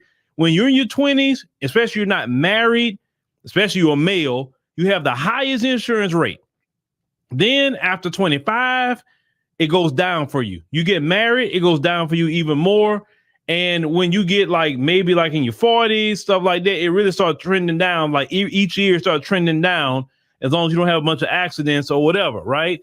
But now it don't matter what age group you are. It don't matter if you're married or single, don't matter. They're charging you the same. Like car insurance now is about the price of a lot of car notes. That's unheard of. I remember at one point in time, y'all, and I'm talking about for 2 vehicles, full coverage insurance, I was paying like $175 a month. Full coverage for 2 vehicles. Now, you know, and this actually was a quote unquote good rate. I'm paying like $515. And that was actually a good rate compared to a while. I had to leave one company because they were just ridiculous on the price. And we ain't had no accident, no anything. So all this stuff has been under Democrat rule, Democrat watch. So we supposed to trust Vice President Kamala Harris to fix an issue that she helped create. Her President Biden and herself was in. Then on top of that, she's going to make things worse. I mean, are you kidding me with this capital gains thing that y'all presenting? You want basically to go from 20% to 44.6%, taking half of people's money. Then if you leave money sitting there and it makes money, she wants to tax you 25% on top of that. Like, you trying to get, let me tell you something. If them Democrats do that, I'm telling you right now, it's going to crash the stock market. Many people going to, before that go and enact it, because I would do the same thing. They're going to sell everything off that they got while it's still 20%. They're going to sell everything off before the 44% come in. It's going to be a massive sell-off. And not just here in America, but you got a lot of people in different countries have investments in America too, in our stock market. It's going to be a massive sell-off. And when you have a massive sell-off, it's going to crash the stock market. And you crash the stock market, you're going to crash the economy. But see, once again, it goes back to what I said previous live streams. I do not like to see politicians that don't have a business background in charge of the people's money, because they didn't know how to do nothing right with their own. That's number one. The other thing is she's going to incentivize more immigrants to come. We're want to give $25,000 down payment assistance, which is going to jack up the home prices. Okay. Revolutionary salute to our brother Ricardo for the donation to the war chest. Revolution is a way of life. Appreciate the love, family. Salute. Okay, creating more inflation. Then you got states like California and Oregon. Oregon is trying to give $30,000 down payment assistance to migrants, not American citizens, to migrants. These are all Democrats. California got a bill where they're trying to give 0 down home loans to migrants, not American citizens. I mean, this party has shown to put Americans last and people who just came over here yesterday first. So why should we trust the Democrats to fix the economy? When you look at the situation, how it is, and they've been in control for the past at least 12 of the 16 years. And the time we had Trump, what do we have? We were making money, economic prosperity, things like that happening, lower gas prices. Now, another thing that she wants to present, she wants to take the corporate tax rate from 21% to 28%. Why is that a problem? A lot of businesses will just either pass that cost to the consumer, which is going to jack up prices once again, or some of them is going to get out of doing business like that with America and go to safer nations like China has a 19% corporate tax rate. Now at the 21%, which because during Obama it was 28%. When they lowered it down to 21%, it brought a lot of business back to America. It's kind of like what the EU have. Now, you may say, well, you're not thinking about that, but I'm telling you, your country of America is ran on business. Business. If business is not doing good, then your job isn't secure. It is a trickle down effect. Your business is not secure. The business is not secure. Your job's not secure. If the business is not making money, layoffs happen. Business is not making money, pay cuts happen through, they just may have to cut your pay because they had to reduce payroll, or they have to reduce your hours, which is like cutting your pay. Same thing. Okay. So you need to be concerned about these moves that she wants to make, on top of dumping probably about another 15 million more migrants on top of you. Now, there's a lot of American citizens don't have homes, but yes, she wants 3 million homes, and she wants these 3 million homes. And guess who the majority of them homes will go to? Not you, not me, migrants. This lady is kind of telling y'all what she's trying to do. She won't put it on their website, though. She won't do that. But she's telling you in her speech what she's trying to do. And you have some silly people in our community. And they won't get it until she get in there and start doing that. Then they're going to be the main ones crying. They're going to be the main ones emailing me and emailing all the other brothers and sisters who are out here on these microphones. Well, I was just trying to, support a black woman and make history. But I'm looking at all y'all old videos and y'all was right the whole time. I got them same emails about Biden too from black people. You understand? And we'll be getting them same emails if this lady gets in office. It ain't no way, no how that her economic plans would literally create more inflation, create layoffs, pay cuts. And then she's talking about she's going to control price gouging. You're going to create food shortages doing that. Think about it. Create food shortages. You think that's a joke? When you go to your favorite restaurant, oh, we out of this, we out of that. We can't serve this. Oh, we can't really get the food we need. So now you're shutting restaurants down because of food shortages. Oh, we closed today because we don't have enough food. But see, then y'all start complaining. When these people say this stuff to you, you think it's all fun and games and yeah, it sounds good. Yeah, until it get applied. Look at places like Venezuela. They did the exact same thing. And guess what? They had food shortages. Well, they rationing food to people. None of y'all have lived a life where you've been rationing food. So what I'm saying is, I don't trust them. I don't trust the economic plan. They believe in continuing wars. What, during Trump? We wasn't in no wars. Now look what's going on now. $75 billion have been sent to Ukraine alone. $75 billion. But when Black Americans talking about reparations, we made. They not even playing with you with a study no more. We know we see the fraud of a study. But $75 billion could have been a good start on reparations, don't you think? Y'all really got to think about your choice in November, because you think you got economic pain now. Oh, let her become President Harris. You will see. Oh, you will see. You will see. And I'm telling you, listen and just pay attention. Listen to the experts. There's a lot of financial experts. You want to listen to me, it's fine. Go listen to them on CNBC. That's what they do all day long. They financial experts over there, right? They are highly against everything this lady's trying to do. Because it doesn't make financial sense. They're not partisan over there like that. I mean, some of them may support certain candidates, but that's not what they do, is discuss candidates unless it affects the finances. No, what they talk about is how it's going to affect the stock market, how it's going to affect investments, how it's going to affect home prices, how it's going to affect interest rates. You need to watch CNBC sometime just to get to understand where we at economically. Then you'll understand why we are in the financial pain that we're in.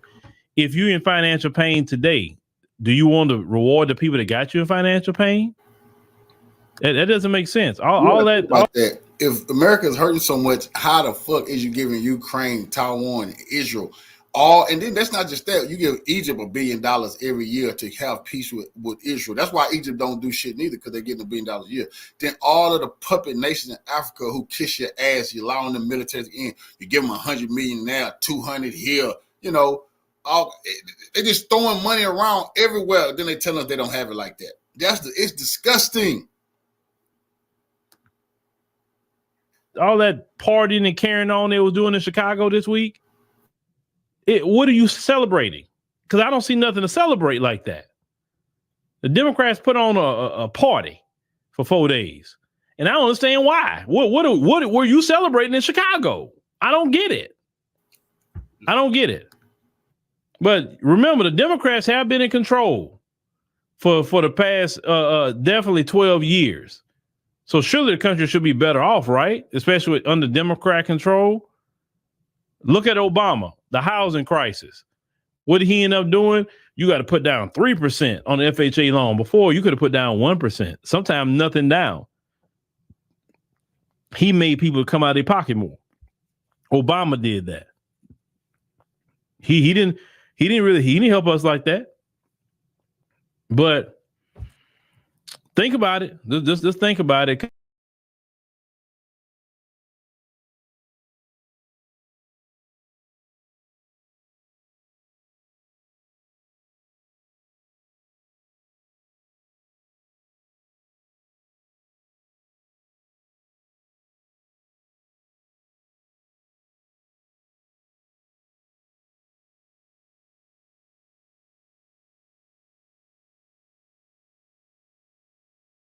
Ladies and gentlemen, yesterday Donald Trump had his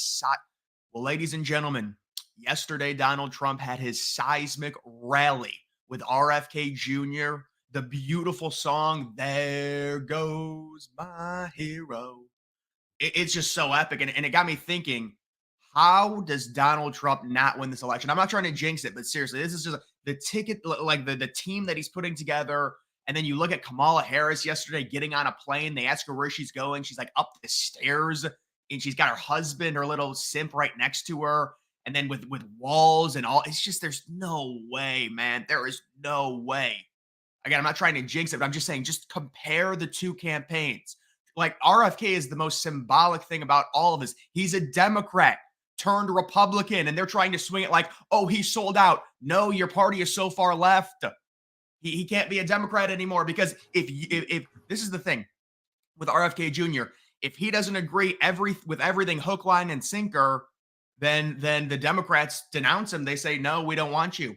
You're too conservative. And with Trump knows that RFK Jr. has some liberal things, but he's like, all right, we can get past that. We're adults here. We know the Democrats, they won't talk to Russia. They won't talk to North Korea. They're like third graders. No. We just won't talk to you. Then we'll go into World War III. That's fine. That's the game plan with them. No. Because you're so evil, we can't talk to you. Well, no, there's evil people in the world. That's what happens. What are you, a second grader? Do you not understand that? You need to talk to people. When you stop talking, bad things start happening. And it's just like, it's like you would think this is so obvious. And I think it is. I think independent people, they're going for Trump, but this is the most obvious thing ever. We've got this, holy shit, same venue 2 weeks apart. This is Desert Diamond Arena, capacity of around, I think, 19,000. Trump sold it out, and it was overflowing. And you can remember, see they want to talk about crowd sizes. Barack Obama brought it up. Now, remember, Kamala went to this place. I showed it. She went to the same arena, and they was having to cover it with tarps. They couldn't sell it out, but they lying, talking about energetic people are for Kamala Harris. Well, people exposed it. Trump went to the same place to expose her as a phony, and they didn't need to cover no motherfucking place in the building because it was packed. Overflow with thousands of people. This is a Turning Point USA thing. The funny thing about this, I'm going to get to another tweet. I think it's once I scroll up, but there you can see, bring the curtains down. So you can see right there, the curtains, that's in the side upper deck right there. They also don't have those seats sold because they didn't get enough people. And that's exactly the same area right there. So there's no curtains. It's sold out. And this is why Harris and her little fans, they need to stop arguing about crowd size. It's not even close. Trump has way more demand. And of course he does. He's way more beloved by Republicans than Harris is by Democrats. They were saying 3 months ago they needed to replace Harris because she was dragging down Biden. And Harris had the worst approval rating of any VP we've ever seen since they started tracking it in the 80s. So this is huge stuff. And this just goes to show you it's a direct comparison, 2 weeks apart, the same venue. Harris and her campaign, they had a week and a half to send out all the tickets. It's like a lot of it's invite only, but they had a longer time. Trump just has this thing. It's 3 days, come here, and he gets a full sellout, and it's an overflowed crowd. And you can see right there, packed house, max capacity. That's confirmed. And then Trump, this is another thing that Trump is doing. He's now posting his full rallies. Look at this. Look, 1 hour, 27 minutes on X. And that's very smart. 6 million total views. I saw something with Trump. He's got the dark MAGA hat now. He's signing them out, giving them to people who are donating to him. Such a great thing. Trump is really embracing this. And you can see, this is what I was talking about. This is the amazing thing. Kamala HQ, they tweet out Trump's last rally in Phoenix, which, by the way, was just a smaller, dinky Turning Point rally It wasn't even really a rally. It was just he was there to speak because they invited him, and the max capacity was 2,500. And so he spoke at this smaller place, but it wasn't even a rally. It was just an invite thing. And then you look at this, they're flexing this. They've got all of this. The curtains are down because they couldn't sell tickets. Look at the curtains down. Look at the curtains. Look at all the curtains. So this is them 2 weeks ago. Oh, Kamala Harris gets way more of a crowd than Trump. They're bragging about 2 weeks ago. Trump goes to the same venue. Where are the curtains at? Oh, I don't see any curtains anymore. Oh, it's sold out and it goes out and there's thousands of people on the outside and Trump gets like 40, 50,000 total. And, you know, there were reports 80, 90,000 in New Jersey during his rally in the spring. He's going to start having more rallies outside now. He's got to have the bulletproof glass, thanks to the tolerant left, of course. But you can see that. And this is the comparison. Here's the comparison again. Oh, bring the curtains down. And they try liberals, they're so dumb they don't realize the curtains are down. That's covering the empty seats because they don't watch sports or anything like that. We know that that's why they do that, and there's no curtains here. The curtains are not down, and there you can see the overflow. That is an NFL stadium. That's not the arena that where he was, but you can see the overflow of the crowd right there. That confirms it. And we've got this. This is just ridiculous with Rachel Levine. It's got to be a meme at this point when it comes to that. Donald Trump introducing, I can't play the song because it would get copyrighted, but what an epic moment this was. Donald Trump bringing out RFK Jr. We would expect RFK Jr. to help. I mean, this is just, and people were like, well, we wish RFK Jr. was the VP to Trump. Yes, I do think that Trump would be in a better position with RFK Jr. as the VP rather than Vance because he's got the independent appeal and it's more of a symbolic thing. That's not to knock Vance, but I said like RFK Jr. or Tulsi Gabbard would have been better if you're just focusing on winning. And it does seem like Trump is focusing on winning. And the other thing with RFK Jr. is a big insurance policy. If someone goes after Trump and something bad happens to him, like in Butler, Pennsylvania, when they tried that, then you do have RFK Jr., who people could argue, well, that's bad because he's got liberal policies. But at the end of the day, when you're VP, there's kind of some give and take. It's normally strategical. And people think, well, maybe Trump wasn't too strategical about J.D. Vance because J.D. Vance really didn't add any votes. But I think in general, VP, it's overrated anyways. And it's good that RFK Jr. now is on basically the Trump team. He's technically he's technically still in some of the states on.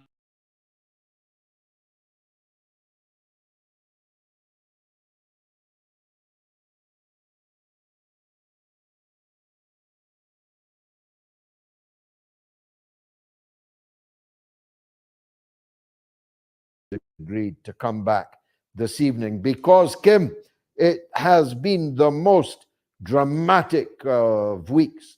The Democrat bubble was no sooner fully inflated at the end of their star-studded convention, although most of the stars didn't show up.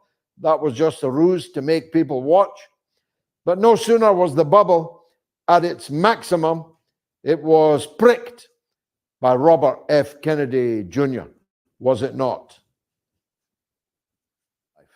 Kim Iverson is back. I'm glad to say. Kim, I was just opining that the Democrat bubble burst in Arizona when Kennedy appeared on the platform with Donald Trump. What's your view? I mean, it's incredible that he did it. I wasn't sure if he would. When I spoke to him when he first jumped into the race, we all know that he ran as a Democrat. He was not going to back down from that. I pressed him on that, even on my show, saying, why are you running as a Democrat? They do not like you. You shouldn't be running. They're not going to let you have a fair election. He did eventually, of course, go and run as an independent. I then thought he's got to join Trump once it became obvious that his campaign wasn't going to really, truly get him where he wanted to be, that the best option for him, if he wants to be president, in my view, was actually to join Trump as the VP. So to have actually a Trump Kennedy ticket. But that ship sailed. Trump ended up picking Vance. I do think that he reached out to Kennedy at one point asking or kind of, putting the feelers out there if he'd be interested in VP. And I think Kennedy declined that. Not sure if Kennedy, if he would have expressed his interest, if he would have been selected anyway. But from my understanding, he declined that, only to then change his mind later and say, I think the best thing to do is to join Trump. And I mean, he's right. They agree on all of the major issues. They agree on, as you've mentioned, the Ukraine-Russia war. They agree on censorship. They agree on this lawfare that Democrats have taken out against both Trump and RFK Jr., trying to get him kicked off the ballot everywhere. They agree on even with the COVID pandemic, even though Trump was the one who pushed forward Operation Warp Speed, and he was the one that gave immunity to the big pharma companies, he wasn't for the lockdowns in the states. A lot of people try to pin it on Trump, but that was actually municipality by municipality. It just depended on where you lived. The governor or your mayor or county commissioner would actually close down your region. So it wasn't actually Trump who did that. So they agree, and they even agree, much to my chagrin, on Israel-Palestine. So they agree on all of the major points. It makes sense for those two to get together. And I think Democrats had the reaction we expected, which was, oh, look at Bobby Kennedy's just he's a bad Kennedy. He's a bad Democrat. We don't like him anyway. He's a conspiracy theorist. But he is ushering, I think, a lot of voters, a lot of independent voters over to Trump. I'm seeing it on social media, people saying, well, if Kennedy thinks Trump's the right vote, then that's the vote that I was conflicted. I wasn't sure what I was going to do. I was going to vote for Kennedy. I don't like either candidate, but if he says Trump, I trust him. I'm going to go with Trump. So I think he has brought a lot of people over to the Trump side. And I think I think Trump is going to be very tough to beat come November, which we're getting really close to. We are. Now let's look at the numbers. I mean, Trump was by a short head in front of Harris anyway.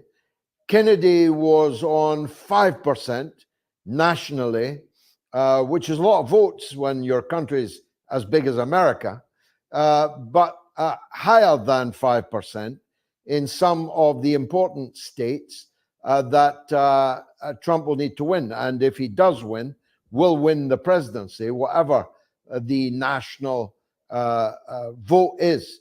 I mean, on the face of it, it looks like a game changer. Have the Democrats begun to reflect a fear of that? I don't think so. I think they're going to keep playing the game that they've always played, and they're going to be confident thinking that that's going to get them the win. They're running their entire platform is just, we're not Donald Trump. Donald Trump's bad. Kennedy's bad too. We don't like either of them. They're both crazy conspiracy theorist loons, and you should vote for us because we're the sane ones. I mean, they're still running on that. We've got now running on the first black blah blah blah scam. That's all they run. The first black. Are you a misogynist? Do you hate women? What do you have against the first black woman? That's the whole plan. They ain't got nothing to do with politics right now. You hate black people if you don't vote for that Indian lady.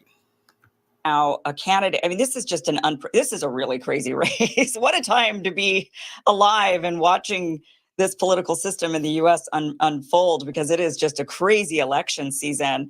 I mean, you got Harris, who nobody voted for. They anointed her into the spot after taking Joe Biden basically out to pasture, and then they put in Kamala Harris. No one's voted for her.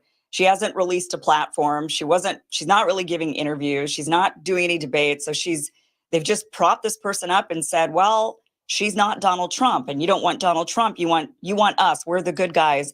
And yet they're the ones who have brought in the censorship. They're the ones who are putting us on the brink of World War III with Russia, with a nuclear power. They're the ones who locked down. They're all of the areas that locked down were all Democratic governors in the most Democrat blue states. So it was Democrats who were doing and then they have the gall to get up there on stage and talk about how Trump is going to take away their freedoms, that Trump is the one who targets journalists. It's been Democrats who've been doing this, and their fear-mongering and their desire to censor and control. They're the ones who carded Matt Taibbi and Michael Schellenberger in front of Congress and called them so-called journalists. I mean, they're the ones who've done all of these things. They have absolutely no self-awareness. So I don't think that, I mean, this is I got to say, this is, and I'm sure you could feel my pain, this is a very difficult election because I absolutely disagree with Trump and RFK Jr. on Israel-Palestine. And that is, me too. I mean, it's just obviously, it's how can you side with people who, in my view, are siding with a genocide? I can't do that. But at the same time, I also see that there are a lot of other big existential issues that we're facing with censorship and big pharma and the sick kids, as Kennedy was talking about, and the lawfare that and just the lack of democracy that the Democrats are ushering in. And that, you know, having to weigh that out is torture, to be quite honest. It's torture to figure out which way do we go. I do think that Harris would be better on Palestine. I do. But that would be the only thing. That would be the only thing should be. And then you have to trade it out. You have to sit here and think as an American, which one would you rather have? Would you rather continue watching this slaughter of Gazans in Palestine and what they're doing to them in the West Bank? Or do you want world war with Russia? Take your pick, because that's what you're going to get when you choose. You have to decide which war is worse. Which war do you want to prevent more, I suppose? And that is just a really terrible situation. But at least we Americans can vote. The rest of you are just kind of at our mercy, which is seemingly, to me, very unfair, that the rest of the world is kind of just has to do whatever America wants because America controls the strings, and yet we're the only ones that get to vote. Yeah, but we get to root for, in my case, for Dr. Jill Stein, the Green Party candidate. I've been behind her for many years. And it's not, of course, an endorsement of Donald Trump to say that Biden, Harris suck, and that they are the ones who are actually doing all of the things they said a Trump presidency would bring. They said the world would go up in smoke if Donald Trump won again in 2020. They said that Donald Trump would be imprisoning his political opponents and the journalists. They said that the world situation would be perilous. And now, just 3.5 years later, we all know that it's the Democrats that have done all of that and very much more. So on the principle that a stopped clock is right twice a day, we might as well try somebody else, would be my attitude, and I think might be the attitude of many. Besides, Kim, it's a bad time to be calling others conspiracy theorists, given that virtually all of the conspiracy theories that have been woven over the last 20 years have all begun to look more and more true with every day. Isn't that true? Yeah, you know, it's interesting that you bring up Dr. Jill Stein. I love Dr. Jill Stein. She is just a genuine, first of all, principled person. Love that she's such a fierce fighter. Love that she's out there campaigning. She's also a really good person and a great person to have a conversation with. Jill Stein is my absolute favorite. I hate the Green Party. I'm not going to lie. I'm really against the Green Party because they are also they tend to they tend to get into that controlling, you know, the controlling side that the Democrats have. We want to censor, we want to force people to do mandates. They have that kind of attitude about them. But I love Dr. Jill Stein. What's interesting, so she's not backing out of the race. And what Kennedy, when he said he wanted to back out because he didn't want to be in only the swing states, right? As you mentioned, he doesn't want to be a spoiler in those swing states. And he believes that he would be a spoiler and it would hurt Donald Trump. What's interesting is Jill Stein will be a spoiler for Harris for sure. She will take a lot of those protesters that we're seeing outside of the DNC. A lot of those people will vote for Dr. Jill Stein because they in their hearts cannot in good conscience vote for somebody who is, to them, genocide is a red line, as it should be. So I do think what's interesting is that Jill Stein, I'm really curious to hear from her which one she would have to, if she had to choose, which we're going to have to, unfortunately, because as much as I'd love her to be president, she's just, the reality is the reality. If she had to choose between Trump and Harris, which one would she choose? Because she will act as a spoiler for Harris. And I almost think that I don't want to speak for her. I don't know. But I mean, if she's willing to be a spoiler for Harris, it will throw the election even more so for Trump, with Bobby then endorsing Trump.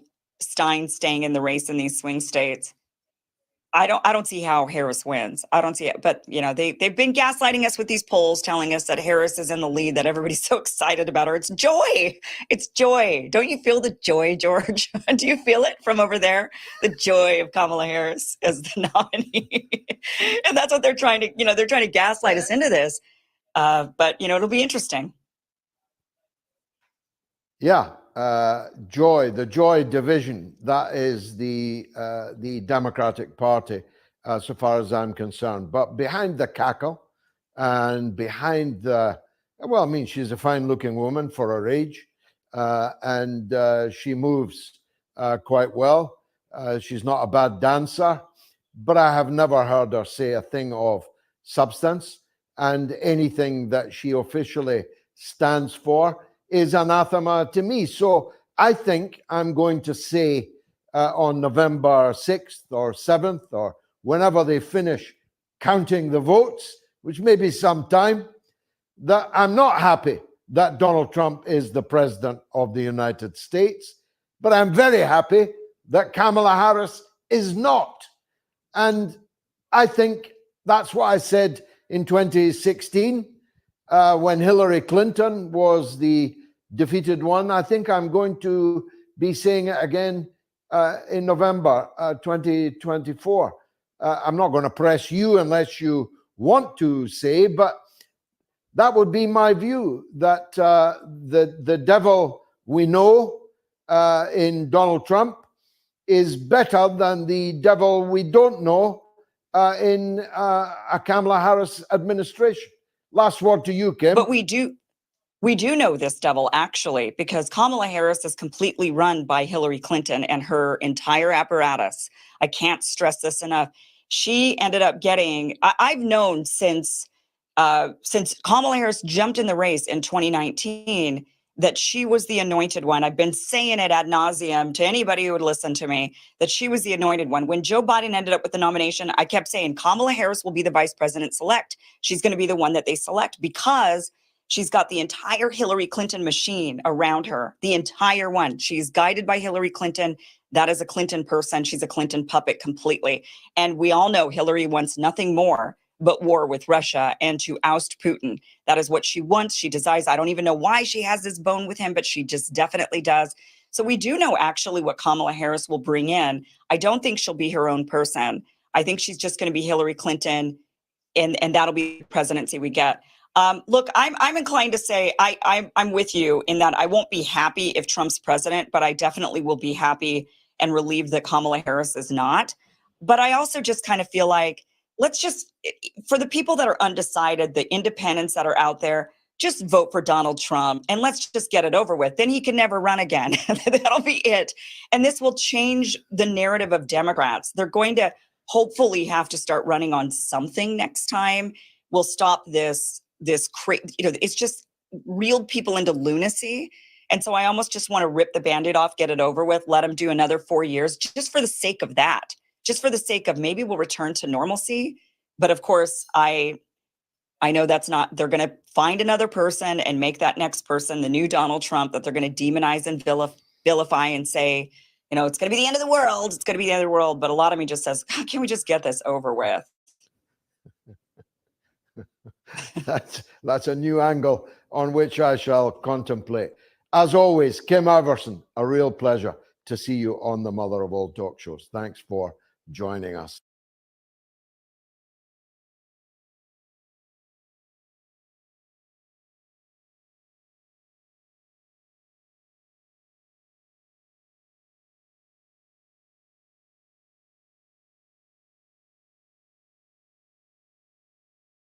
That have happened during the DNC convention, and I've been watching it all, and it has been quite a hoot.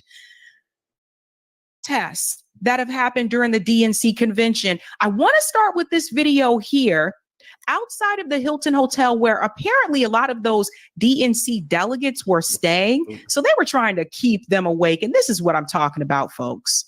They said, you are not getting any sleep tonight.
And again, this is outside of the Hilton Hotel where the delegates were staying. And I kind of feel the same way. Again, like, you should not get any sleep. You should have to answer for your decisions. A very heavy police presence in Chicago. If you have not been aware, from what I saw from the video footage, it looked like they lined up every police officer that they have in Chicago.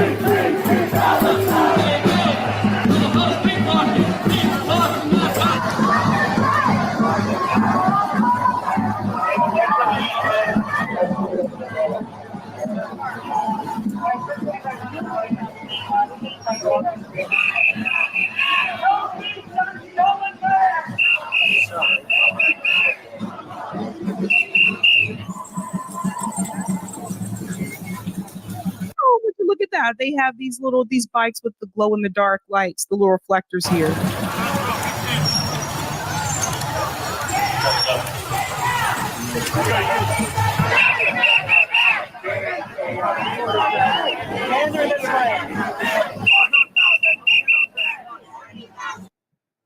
Yeah, so these people are straight up G's. Like, that's what I call just straight up G's, because they know exactly where to go. They said, oh, where are the delegates staying? Which hotel? Let me find out and let me show up. And I want to take you to a clip here from Democracy Now! Interviewed one of the protesters.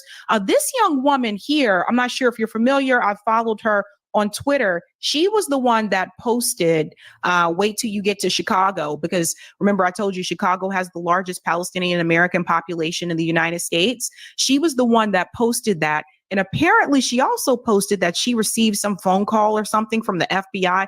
It's crazy. But I want you to hear what she had to say. Of course, she was at one of the protests here. This is near the Trump Tower. Palestinian Americans, this is a fundamental issue. And we have spent 10 months watching our people die every day. To ask us to simply come out and just wait and hope that some change will happen before the election, it's just offensive, and it's completely insensitive to where we are as a community. I agree with her 100%. It's really sad for the people who do, especially they still have family members, or they had family members that were in Gaza, and them just watching on the news every day, watching their people die, watching lifelines are just completely, family lines completely destroyed. She's 100% there. And I want to show you as well another protest that happened earlier in the day. This is my comrade Rome and Nick from Revolutionary Blackout Network. They were doing the damn thing. So this is Nick Cruz here in the gray shirt. And they're basically like, while they were there, which I really appreciate, because it's not just about showing up and marching. While they were there, they were teaching people. So you're going to hear Nick tell people, these protesters here, and I think one of them is press. Yeah, one of them is press. Watch Nick tell them what we really need to be focusing on and why we need to organize on the ground. Listen to this. And then you don't have to even preach to them. You can explain that this system is broken. We need to reject individualism, and we need to come together as a community. And people want that message. Americans want that message of people coming together and building community. Because once you start for them, they realize the working class is not for them. Then we can form a real resistance movement. This is So what Nick is saying, that the woman in the background is kind of loud, but what Nick is saying is that we need to reject individualism and we need to come together as a community and organize as a community. And again, he's speaking to the press. There was another video that I saw where Rome was talking to Jacobin. It'll be interesting to see if Jacobin airs what he said, or if they document what he said in their article. But he was talking to them the same way, like, you need to organize. It's all about community. It's not about the individual. Something that the left in the United States have neglected. They want to go through the Democratic Party. They want to go through absolute measures to create change, and they haven't done it well. We need to take responsibility. I'm not liberal. I believe that we need to take personal responsibility. That means we must organize ourselves, educate ourselves, and demand for change. So that's what we're working on doing. Right. So he said that we need to educate ourselves and we need to organize ourselves.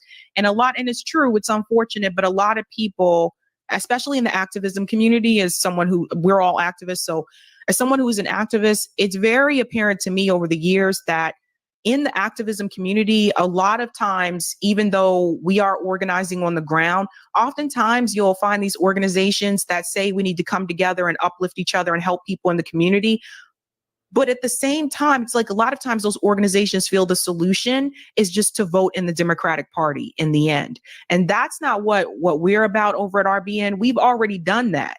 We've already been there. Nick canvassed for Bernie Sanders. He went to South Carolina speaking to people in barbershops, canvassing for Bernie Sanders. Rome canvassed for Bernie Sanders twice, 2 election cycles in a row. So like we've done that. Right? We've done that and we see where it kind of got us, right? So what we've learned is that, particularly on the national level, there are so many structures that are in place that prevent any real change from happening on the national level on the political stage. Whitney Webb and I talked about this earlier, right? We talked about how what you really have to do is you have to organize locally within your communities and build dual power. That's where you're going to see a lot of that transformational change. But on the national level, especially knowing that a lot of these politicians, they're already in bed with the Israeli lobby, they're already in bed with Wall Street and the military industrial complex. Once you know how the structure is set up, and Whitney Webb went really deep into that earlier today, just how it is organized, then you realize that the only way you're going to have transformational change on the national level is if you break the structures that are in place. And so we haven't gotten to that point where we've been able to break those structures. This is why Justice Democrats failed. It's not so much that it was a bad idea, so to speak. In theory, it sounded like a great idea. But what happened is that you took those politicians and put them into the Democratic Party, and they were supposed to change the Democratic Party. But the reality is the structures that are in place prevent them from doing that. And if they are to do that, they're removed. That's why you see Jamal Bowman, they got rid of him. They got rid of Cori Bush. And they've done this to Cynthia McKinney. They've done this to Dennis Kucinich. Anybody who really tries to do any type of transformational change, they find a way to get rid of them. So we have to acknowledge that. Now I want to show you abandon Harris now, not abandon Biden. They're also protesting and speaking. And shout out to Shama Sawant. And this gentleman here, he said, I'm a lifetime Democrat who's abandoning Harris. I cannot support genocide, the slaughter of the Palestinian people. As a father and a grandfather, I can't watch anymore. The suffering has to stop. And you'll see the picture here. That was his quote. There's Jill Stein behind him there. There's Claudia de la Cruz back here to his right. She's also running for president. She's running through PSL, the Party for Socialism and Liberation. And so this is a big difference between the Abandon Harris movement and the Uncommitted campaign. The Uncommitted campaign, unfortunately, the co-founders of that movement apparently endorsed Kamala Harris. They're going to support Kamala Harris. Their goal at the DNC is to convince her to implement an arms embargo, which I'm just going to be honest with you guys. Whitney laid it all out earlier today. That is not going to happen again because of the structures that are in place. So we always have to go back to that, right? So they're essentially endorsing and supporting someone that's not going to make that happen. And not everyone in the Uncommitted campaign feels that way. But unfortunately, they're speaking for the masses there. I'll go to him in a second. Eric, I want to finish this part first so it doesn't mess up the clips. And then we'll go to Nick. Okay. And then there was the Party for Socialism and Liberation also protesting. And I want you to notice something here. Look at these signs. Of course, you see Netanyahu's head, but now you see Kamala Harris's head. From Africa to Palestine, oppose war and genocide. Listen to this. Palestine will be free. And from the sea to the river. From the sea to the river. Palestine will live forever. Palestine will live forever. Palestine will live forever. Palestine will live forever.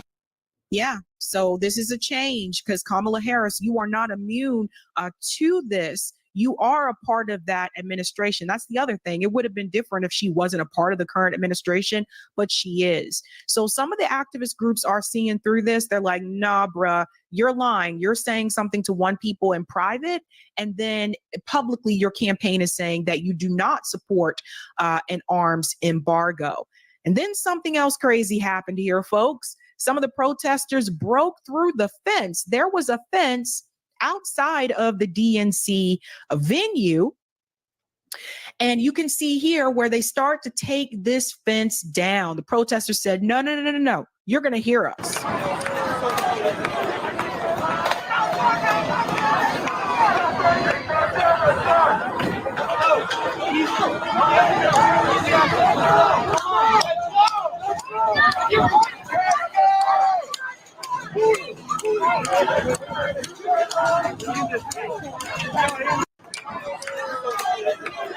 Yeah, so they made it through. It's really interesting. When I saw this fence, I was like, that's the fence that's supposed to keep people out?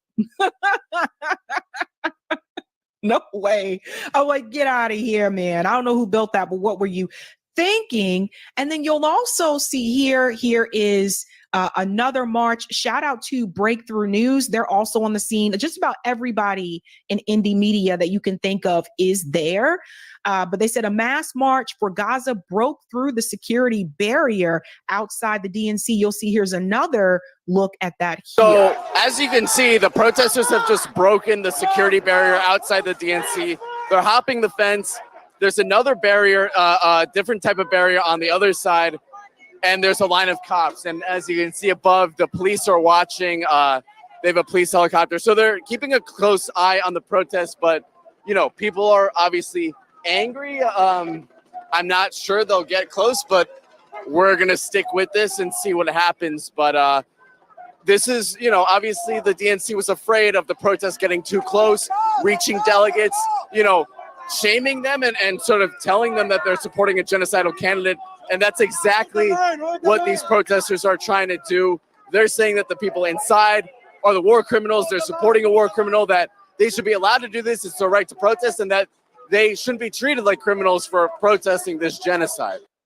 100%. I mean, they act like this is a little deal here. It's a big deal. Genocide is a big deal. Now let's go inside of the convention, because there were protests that happened inside as well. Pay close attention to this one, folks. You have to look closely. Audience members at the DNC in Chicago unfurl banner that says "Stop Arming Israel." After the audience sees the banner, they begin chanting, "We love Joe." And a man tries to rip the banner away. I'm going to direct you in that view here so you can see where that guy appears. Watch this. Okay, you want to direct your attention right here where you see this white banner that's starting to appear. And there's a man standing here wearing a suit. Watch him. Impossibility.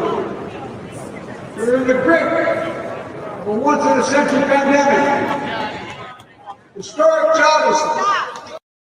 So do you see that? He rips the banner out of their hand. Calls for racial justice long overdue.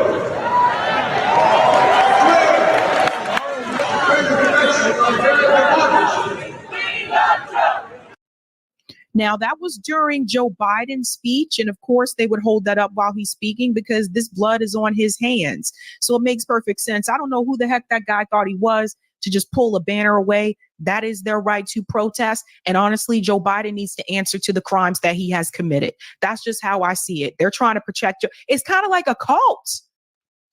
I feel like these parties are like a cult.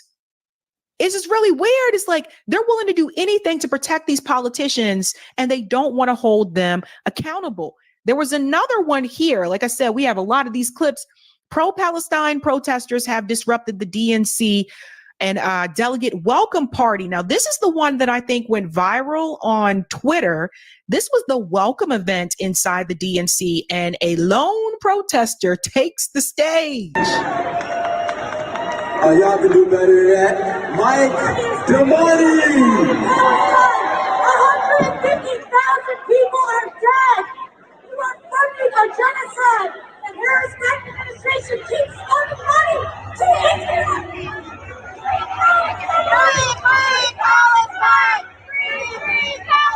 And I have to say, I'm really impressed because she ran up on that stage like she was running from the police. Watch.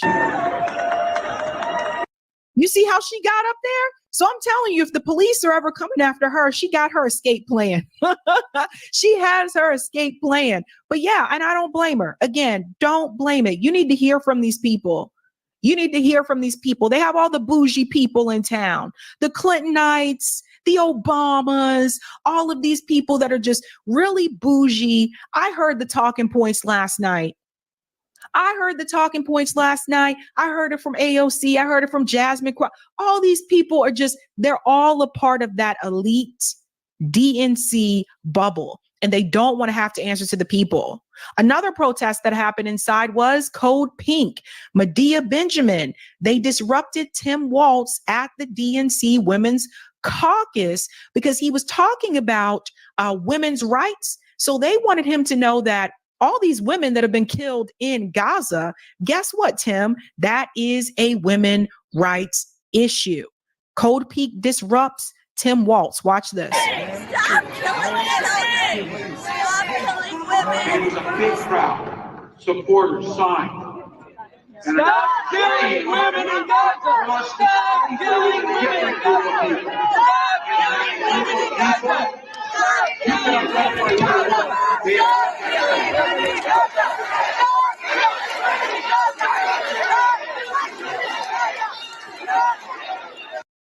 Notice what's happening here. Now they're having this event about protecting women and women's rights, right? And Code Pink is saying, stop killing these women in Gaza. And the crowd starts to chant USA. You know what that tells you? That again is them focusing on individualism. They only care about women here in the United States. They don't care about women anywhere else. And I'd argue they probably don't really care about women in the US that well either. That's just, again, another campaign tactic to get people to come out and support this election. They don't care about nobody. So it just goes to show you this sense of selfishness that we do have here in the United States. It's like it's only about what's happening with here, right? But then you add Israel to the equation and they are willing to die for Israel and protect them as well. It's a revealing moment when they say they care about all women, because they don't. They don't care about those women that have been killed in Palestine, all those women that have lost their children, including pregnant women.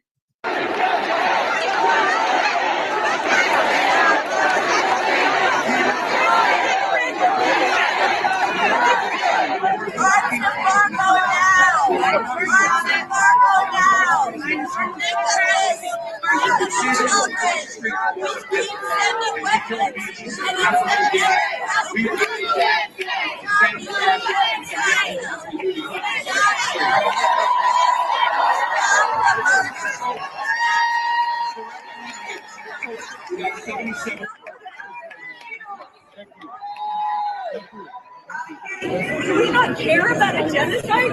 Everybody's standing in there like nothing happened and talking about women's issues. What about the women in Gaza who can't give birth or having C-sections with no babies? Our babies are being murdered by bombs made in the United States of America. No, they don't care about women in Gaza. I mean, they don't even, we've talked about this before. They don't care about Black women here. You think they care about Palestinian women in Gaza? Nope. Nancy Pelosi also was confronted at the DNC convention.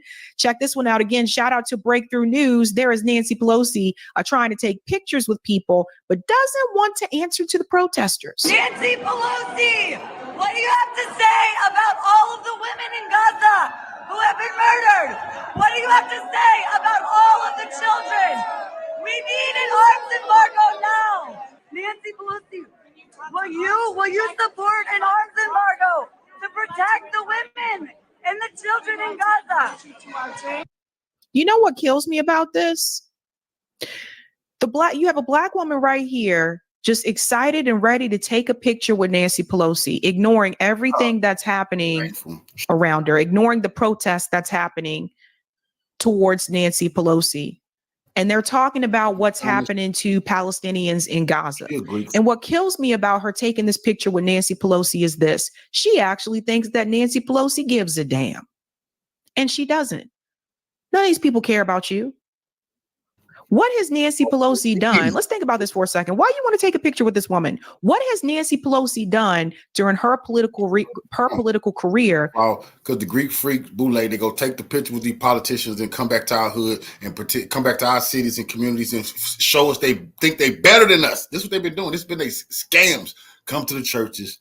They've been to Washington. They've been fraternizing with Biden, Kamala, Nancy. This is her proof. She didn't give a damn about Nancy. These want proof to be over black people in her community. She probably can be the mayor. Huh, what a joke. For the black community. I'll wait. What has she done? Why are you lining up to take pictures with this woman? This entitled, elitist, selfish woman who, by the way, I don't see Nancy Pelosi signing on to any type of legislation that would help increase black wealth in this country. Why you want to line up to take pictures with this woman? This is how delusional we have become as a society. Thousands of women and children. Nancy Pelosi. The Democrats have been funding this. The Democrats have been funding the genocide of Palestinian people. And Nancy Pelosi runs away, right? You have to stop making these people celebrities. And this is something that I think you need to hear as well. The Democratic Party released their 2024 platform, and this is also being discussed at the DNC convention. And Ryan Grimm called this out yesterday. Apparently, Breaking Points is also in location in Chicago. He called this out yesterday. There is something very specific in that DNC platform about Israel and Gaza, and you guys need to hear this. This is why I say the uncommitted movement, it's a lot of Democrat shills. And I think their whole goal in the beginning anyway was just to get Joe Biden to drop out and have someone else run in his place.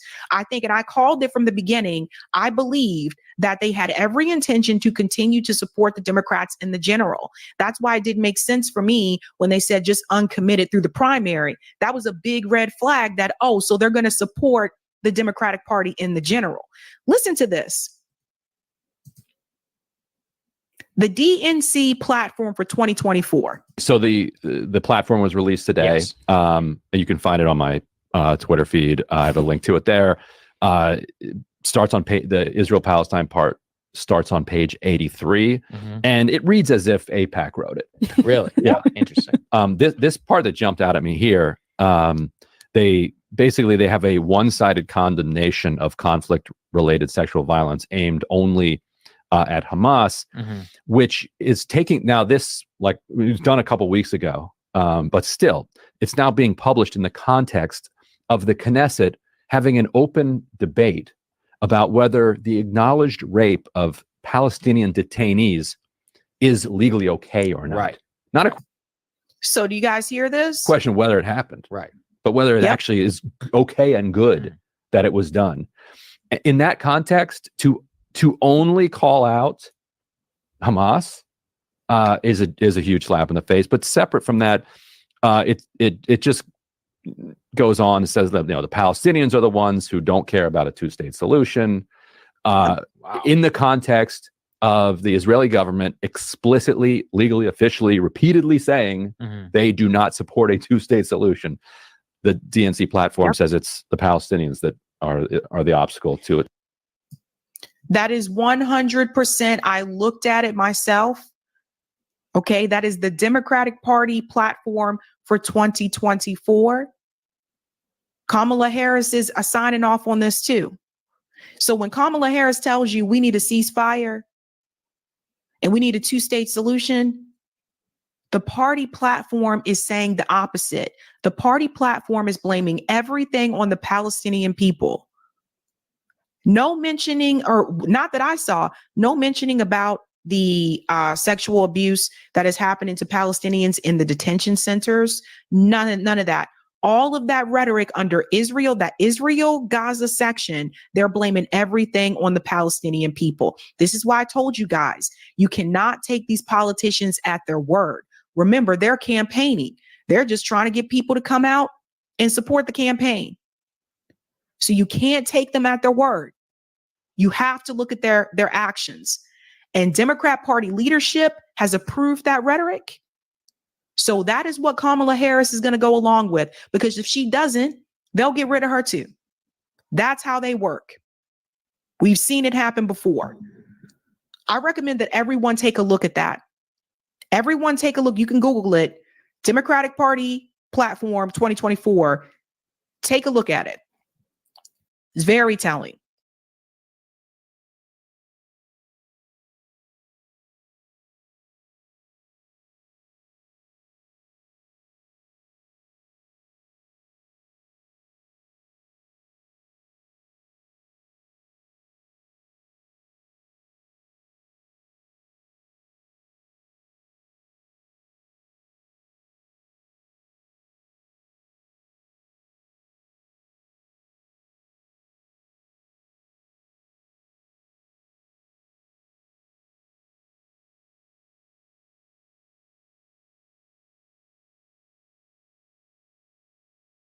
If that's all there is, then the Hezbollah response to the murder of Shukr, their deputy commander, is mere artifice.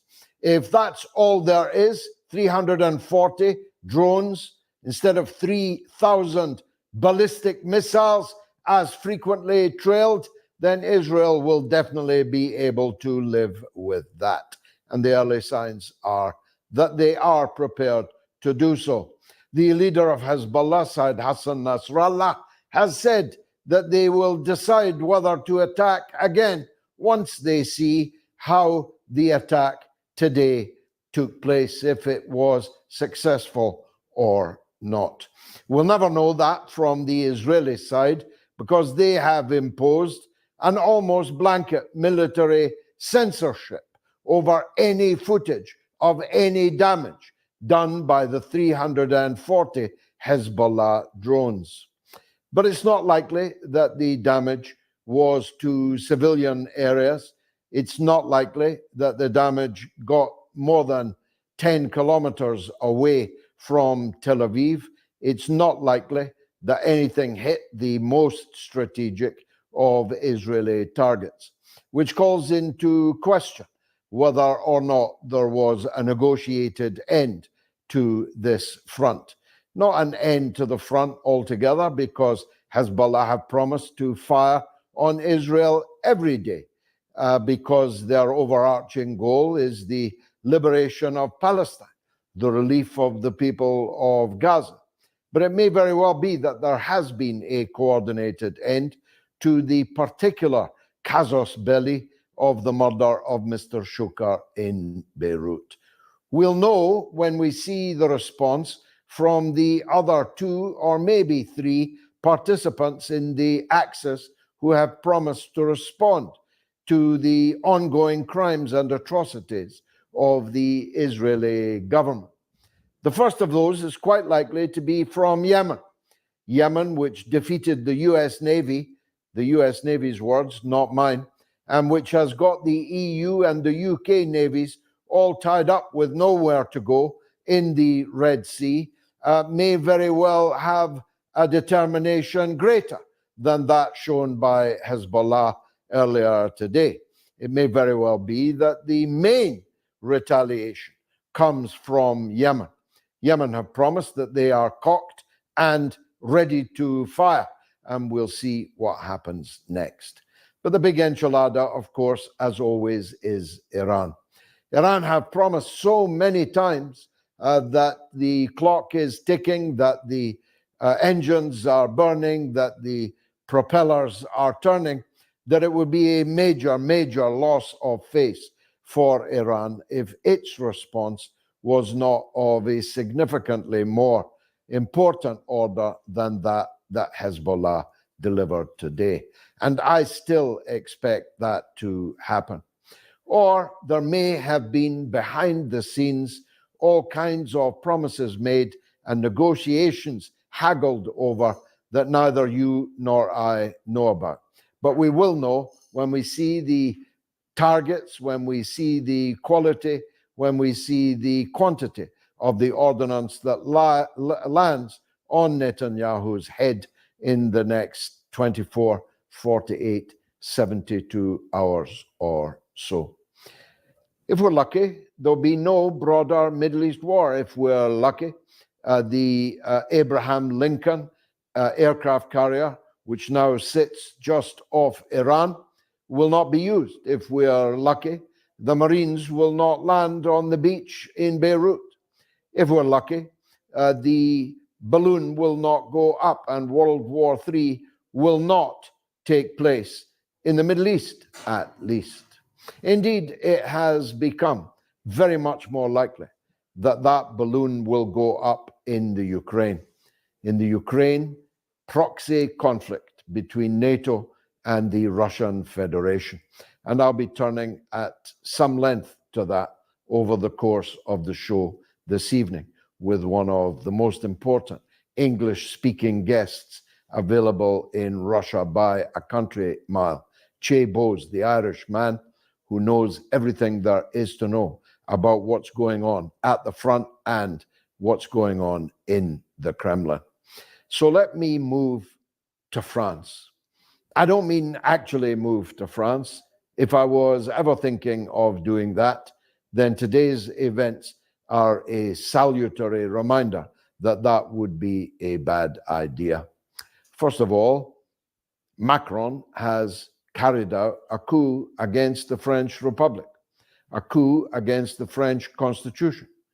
There were elections in France 49 days ago, called by Macron, deliberately before the Olympic Games, in which he asked for an Olympic truce.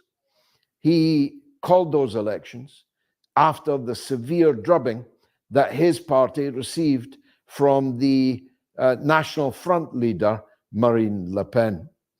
He thought that the French would rally behind him, but they did not. Macron came last in the elections. He came third in the elections. Le Pen second. And my friend Jean-Luc Mélenchon and his Popular Front came first. Albeit it's a broad front, and albeit it's not any single party victory. But it's a very clear majority that now exists in the French Assembly Nationale to form a government, which according to the French Constitution must now happen. But Macron first demanded that no government, including any of Mélenchon's party, could be tolerated by him because, he said, they're anti-Semites. Their hatred of Israel, their support for the Palestinian people has been twisted, mutated into that foul allegation that we know in Britain oh so well. He will not accept any of Mélenchon's ministers, and therefore he cannot agree to form a government based on the parliamentary majority elected 49 days ago. So Mélenchon wrong-footed him. He announced, that's fine, none of my party will be ministers in the new Popular Front government. Now go ahead and implement your constitutional Republican presidential duties. And Macron has again refused. This means that the French people have been tricked. This means that the French people have been fooled by a president almost bereft of political support in the country. There are many places in the world where it would be safe for a would-be dictator, a little Napoleon, many places where it would be safe to do that. But France is not one of them. The French people are not among the world's fools. The French people know how to rid themselves of tyranny. They have done it many times before with bloody and gory effect. And so the clock is now ticking in France as to what the French people's response will be to the flagrant abuse of power that little Macron has now carried out. But that wasn't the only crime that was committed in France today. The hijacking of a private plane carrying the owner of Telegram, the founder and owner, one of the world's richest and most powerful businessmen, the hijacking of his plane at Charles de Gaulle Airport would have done any terrorist group in the world proud. It was a perfectly executed hit. It was the issuing of an arrest warrant for someone headed for France after they had taken off headed for France, merely for refueling. And it was a deliberate attempt to swarm the airfield and seize the owner of Telegram on the tarmac, on the steps. And that's what they have done. They say that it's because on Telegram there are far too many child sexual abuse pictures, groups, and chat. But that's a lie. That's a lie. Because Telegram is not even in the top 8 of the main platforms in the world where such content is to be found by the depraved. In fact, Instagram and Facebook, both owned by Zuckerberg, are leagues ahead of the rest of the pack of places where you can find such obscenity, such wickedness. There are 8 at least ahead of Telegram in those grisly stakes. It's said that on Telegram you can buy hard drugs. Well, you can buy hard drugs in many places, I'm reliably told. The idea that you would seize the owner of Telegram because some people have bought hard drugs on a platform that he founded and makes available to the public is a pretty big stretch. The real reason they seized him was because of the worldwide, Western worldwide elimination, man by man, platform by platform, of dissenting voices or voices who will not collaborate with those cracking down on the dissenting voices. One after another, they came for TikTok, and I did not protest because I was not 12 years old. They forced TikTok to be sold to American billionaires. They stole it from its owners. They shanghaied its Chinese owners into selling the platform to them. Not because of 12-year-old girls improperly clad, dancing improperly on TikTok videos, but because they knew the reach and power of TikTok was such that any political messaging that began to gain track on that platform was a problem for them. That's why the European Union is threatening Elon Musk with dire sanctions. And after what's happened to the Telegram boss, I strongly advise Elon Musk not to come to Europe, even to the court hearing he has with me in September in Dublin. Don't come, Elon. I've been asking you to come, but don't come now, because you cannot be sure that you will not meet the same fate. They have arrested journalists, some of them distinguished diplomats, like our friend Craig Murray, the honorable former ambassador for Britain in Uzbekistan, like Kit Klarenberg, having to base himself outside of Britain freely to practice the free speech that the British always claimed was their leitmotif, if you'll forgive the French. They arrested, the FBI swooped on Scott Ritter and took away all his devices. And our very own Richard Medhurst, as you saw on our program the other day, was treated like a terrorist, arrested under Section 12, first time anyone's been arrested, under Section 12 of the Terrorism Act. The others were arrested under Section 7. Section 12 is much more serious. He was handcuffed. He was arrested in front of the other passengers on his arriving flight at Heathrow. He was held incommunicado. No one, not his parents, not his lawyer, not his hosts at an open air conference taking place in the south of England. Nobody knew if Richard Medhurst was alive or dead, if he'd been kidnapped, and if so, by whom. But he was kidnapped, all right, but by the British state under bogus application of Section 12 of the Terrorism Act. One by one, man by man, woman by woman, platform by platform, they are preparing tyranny and dictatorship in the Western world. And there's a reason for it. And that reason is that they are preparing for all-out war with the Russian Federation.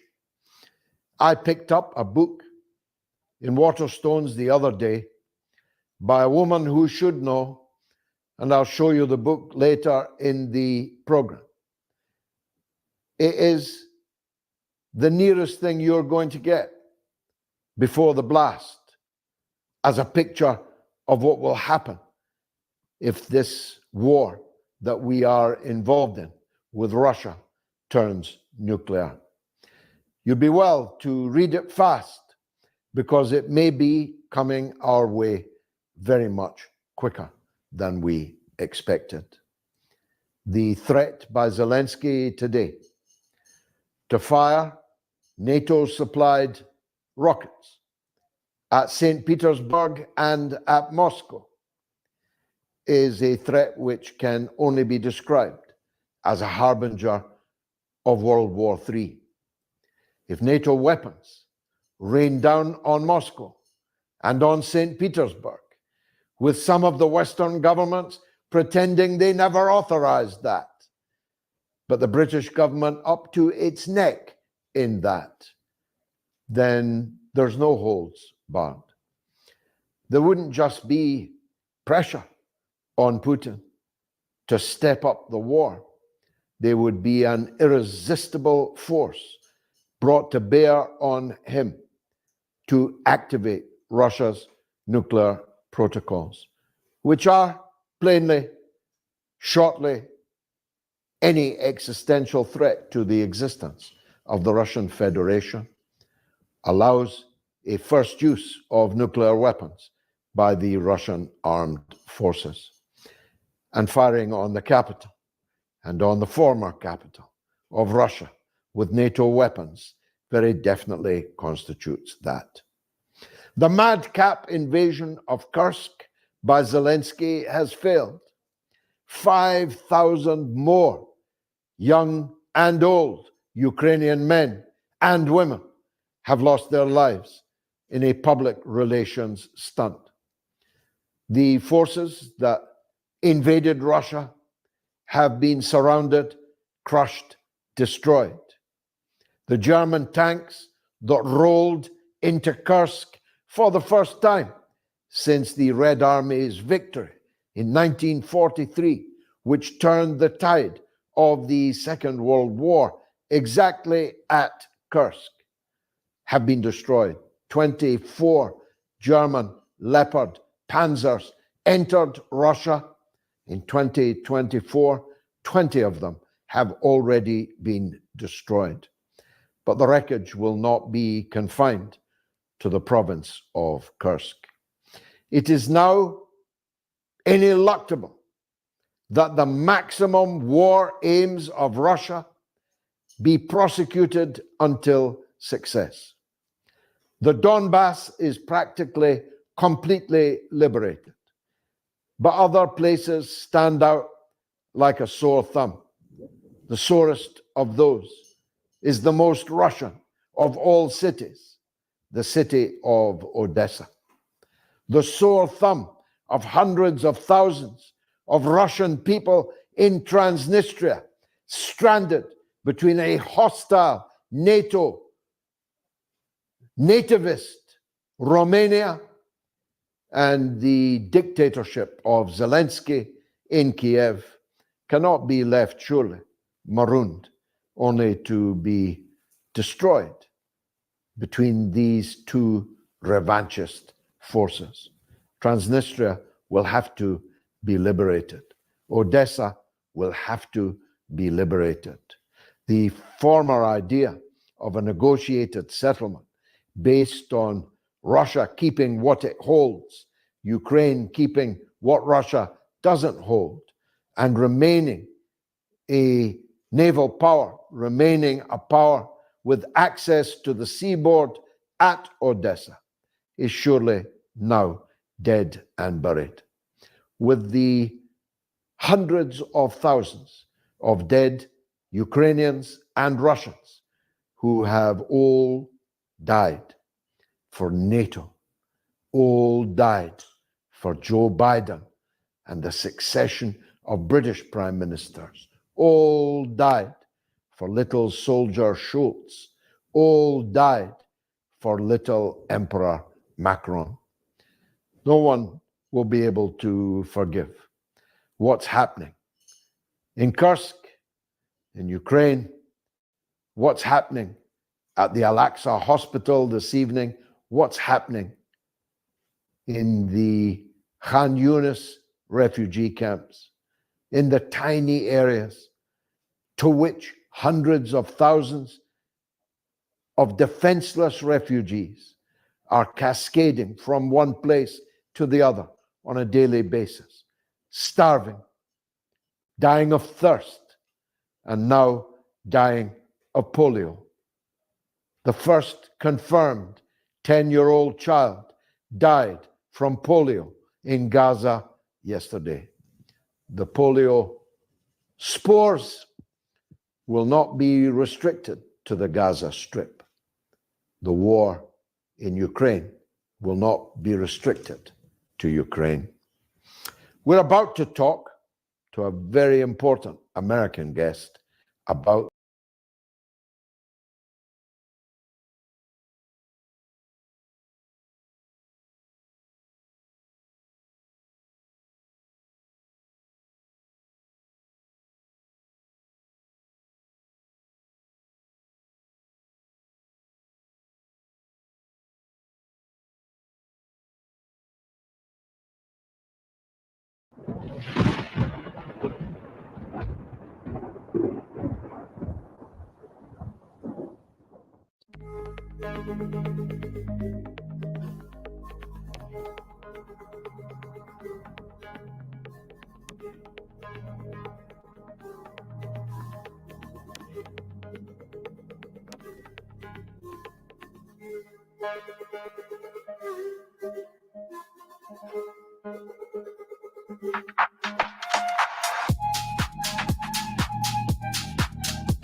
A few minutes ago, the Ministry of Defense of the Russian Federation made another official statement regarding the situation in the Kursk region.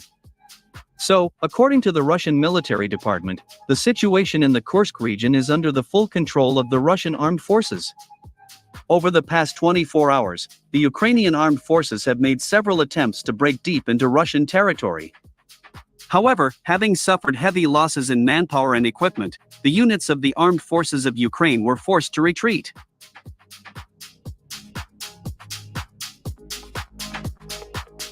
The Russian military department noted that over the past day, the armed forces of Ukraine have lost 320 servicemen and 15 units of heavy military equipment. As of August 26, 2024, the total losses of the Ukrainian army in the Kursk region amounted to almost 6,000 soldiers and 650 pieces of equipment.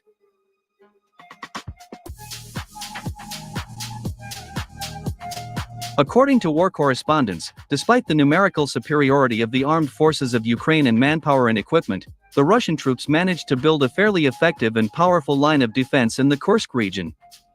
War correspondents claim that all attempts by the armed forces of Ukraine to break through this line of defense end up with heavy losses in manpower and equipment for the Ukrainian army. At the same time, it is worth noting that despite heavy losses, the armed forces of Ukraine continue to put pressure on the positions of Russian troops in the area of such settlements as Koronivo, Komarovka, Malaya Lakna, and Cherkaskoy Porknoy.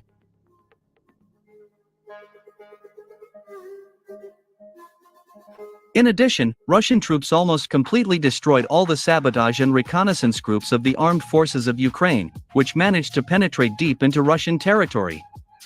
It is reported that at the moment, there are only a few Ukrainian militants left alive, who are hiding in a wooded area of the Kursk region. According to the Russian military, these Ukrainian militants hiding in the Kursk forests will not be able to escape. They will either surrender or be destroyed.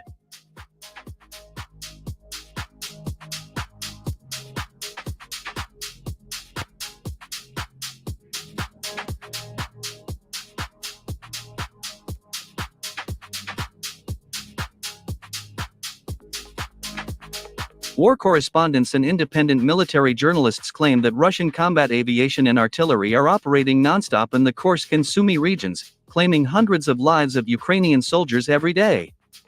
It is reported that the 80th and 82nd Assault Brigades of the Armed Forces of Ukraine are suffering the greatest losses in the Kursk region.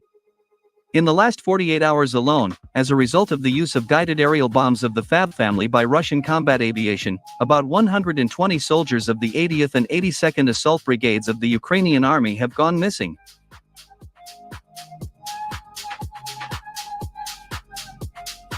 In addition, the Russian military continues to publish online dozens of pictures and video footage of captured Ukrainian soldiers.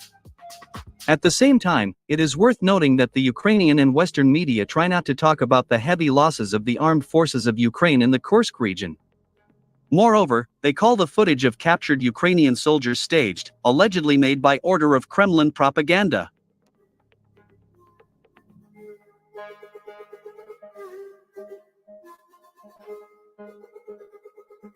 By the way, the Ukrainian and Western media have also stopped covering in detail what is happening in the Pokrovsk direction of the front, where the Ukrainian armed forces are being defeated along the entire combat contact line. So, a few minutes ago, war correspondents reported on another success of Russian troops in this direction of the front. In particular, it is reported that the Russian army has taken full control of the strategically important settlement of Marinovka. War correspondents also confirmed that more than half of the territory of the city of Novogradovka is under the control of Russian troops. At the same time, they noted that there are very few destroyed buildings in the city, which indicates that the units of the armed forces of Ukraine are not so actively opposing the Russian troops. This is largely due to the fact that Ukrainian soldiers have very low morale, since the Ukrainian High Military Command actually surrendered Donbass to the Russian army, deciding to send all remaining reserves of the armed forces to the Kursk region.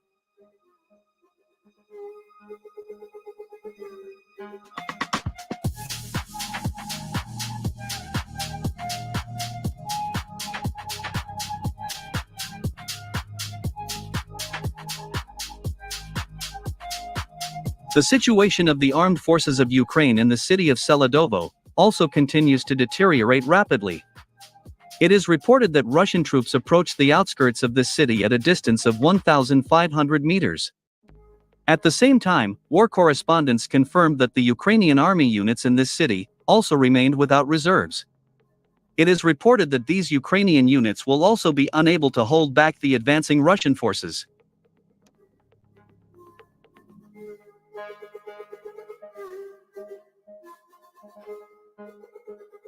Ukrainian telegram channels accuse General Sersky of the current catastrophic situation in Donbass. According to them, allegedly General Sersky left the Ukrainian army units without reserves in the Pokrovsk direction of the front, as a result of which Russian troops took control of almost the entire territory of Donbass. At the same time, these Ukrainian telegram channels somehow forget that General Sersky is only following orders from Zelensky and his Western patrons. It was the Kiev regime, together with the Pentagon and NATO, that decided to launch a military adventure in the Kursk region, once again sacrificing military strategy for the sake of political necessity and media effect.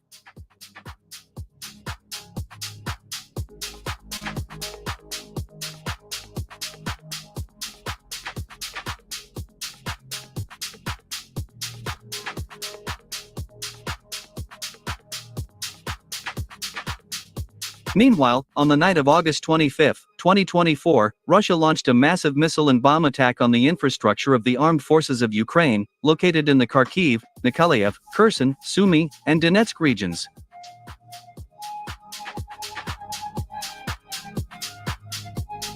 So, in the Kharkiv region, near Kupiansk, Russian-guided aerial bombs of the Fab family destroyed several warehouses with military equipment of the armed forces of Ukraine.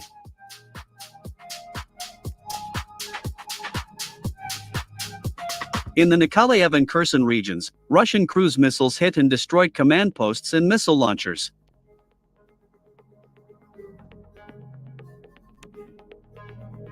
In the Sumy region, Russian Su-34 fighter bombers with the help of aerial bombs destroyed the reserves and equipment of the armed forces of Ukraine. It is reported that as a result of this strike, 50 Ukrainian soldiers and 20 pieces of equipment were destroyed.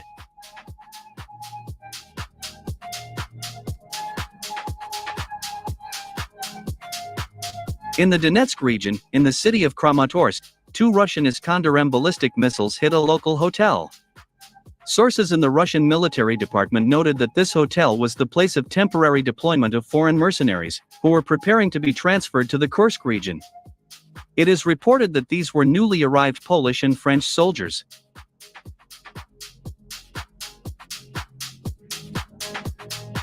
According to preliminary data, as a result of this missile attack, 30 French and Polish citizens were killed. At the same time, it is worth noting that Kiev propaganda claims that only Western journalists were allegedly in this hotel, many of whom went missing as a result of this missile strike.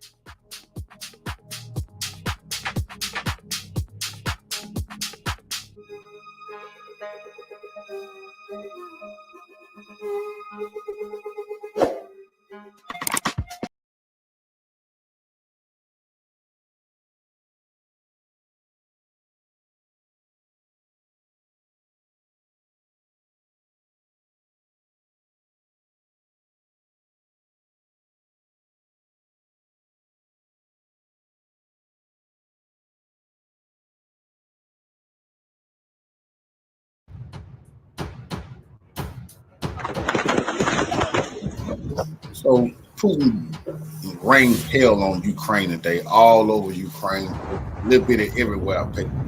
Finally, Russian harsh retaliation has come.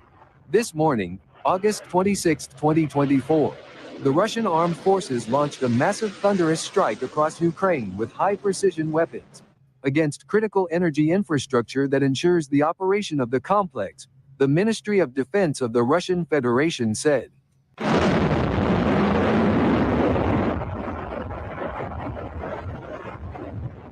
According to preliminary estimates, more than 60 missiles and 100 drones were used in the strike on the map of Ukraine territory for 2 hours. Russia has long since stopped carrying out missile and drone strikes, which were so massive and dense in many cities. In some places they are already rumbling again. There is almost no air defense work in the attack area, and it seems that most of the air defense has been withdrawn to the borders of the Kursk region.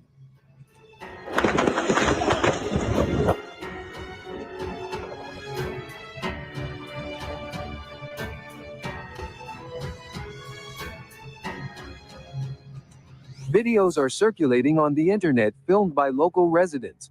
At least one missile arriving at the Kiev hydroelectric power station. According to initial reports from Ukrainian media, the explosion caused severe damage to the engine room and on the road leading to the dam of the power plant.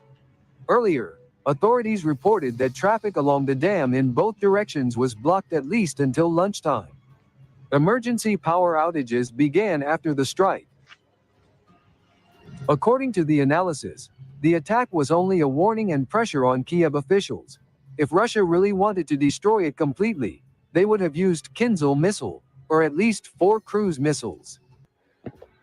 If successful, this would have flooded one of the largest cities in Europe permanently.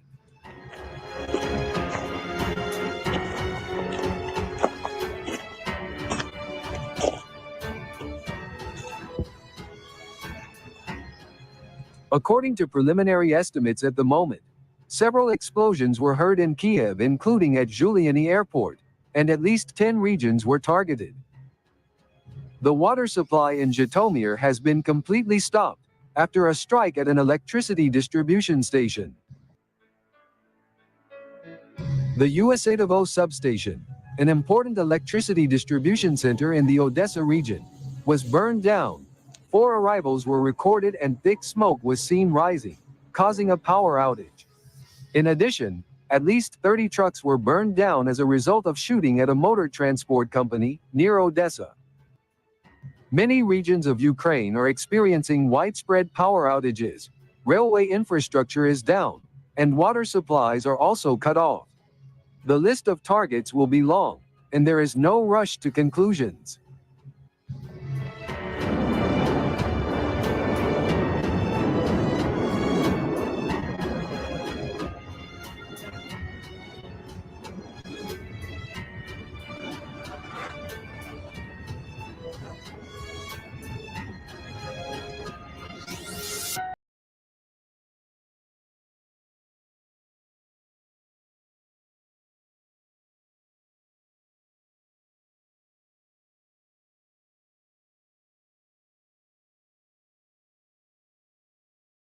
Saturday. Evans had worked. His name was Ryan Evans. The 38-year-old former British soldier died in a Russian missile strike on a hotel in Kramatorsk late Saturday. Evans had worked with Reuters as a safety advisor since. That's a lie, not the truth. We just seen 2 videos ago where it was reported that this is a NATO mercenary. You're looking at a NATO mercenary that was killed in Ukraine. Now they're trying to say he was security for Reuters news agency. He was their security. Well, that ain't what the Russians said. But they know he was a mercenary trying to go help the Ukrainians attack Kursk, the Russian area. So did you see more lies by Western propagandists about what happened to this British military expert? Oh, he died. Oh, he just was some personal security to camera crew, right? That's a lie. Since 2022, completing stints in Israel and at the Paris Olympics. The global news agency said Evans would be missed terribly, while Ukrainian President Volodymyr Zelensky offered his condolences. 7 people were wounded and 1 died in the strike. My condolences to friends and families. And this is everyday terror, which still goes on because Russia has the means to continue. According to local officials, the hotel was struck by a Russian Iskander ballistic missile, injuring 2 other members of the Russian Iskander ballistic missile. Russia don't just shoot that at journalists. No, they target high-value military targets, like NATO mercenaries in Ukraine. Oh yeah, if you're a NATO mercenary in a, Russia didn't call them in pizza parlors trying to go get a beer, but also staying in hotel rooms. Oh, you definitely getting $1 million ballistic missile in your hotel window. Of the 6-person reporting team. NATO. A nearby multi-story building was also damaged, taking residents by surprise. There was a huge explosion that shook the whole house. I went outside and saw glass lying everywhere. People were walking around, gathering their things. Ukraine's eastern Kharkiv region also came under fire over the weekend, injuring several civilians. On Sunday, officials said attacks on the Sumy region, from where Kiev launched its surprise incursion into Russia, had killed at least 3 people and wounded several more.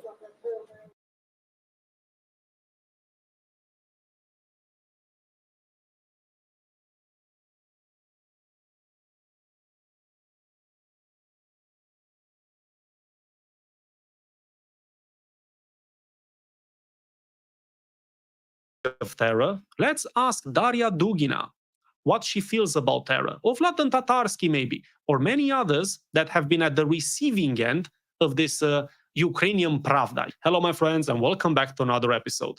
Last night, on the 26th of August, and throughout this morning, the Russian aerospace forces have conducted the biggest airstrike on Ukraine since the war began.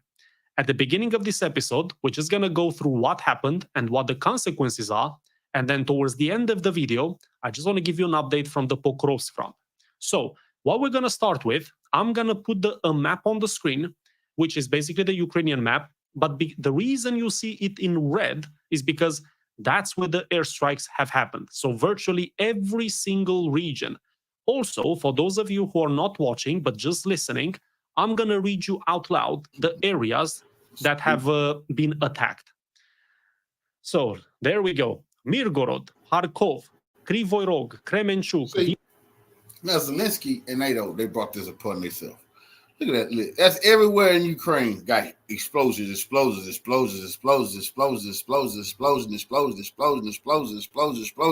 Now you see what happened when you piss Putin off? And then you lie on TV, act like you're winning? Puh. Vinnytsia, Kropyvnytsky, Khmelnytsky, Zaporozhia, Dnepropetrovsk, Brovary, Chernikov, Kiev, Nikolaev, Lutsk, Odessa, Ivano-Frankivsk, Poltava, Zhytomyr, Lvov, Rovno, Ternopol, Volyn, Stry, Bukovel, Drohobych. All of these districts have been hit last night and throughout this morning. Now, the first article we're going to go to, by the way, I have a few here. They're all from Ukrainska Pravda, all right? A lot of Pravda today. But the first we're going to go to is this one, where we get a few quotes from Volodymyr Zelensky. You know, let's just hear the things from the man himself.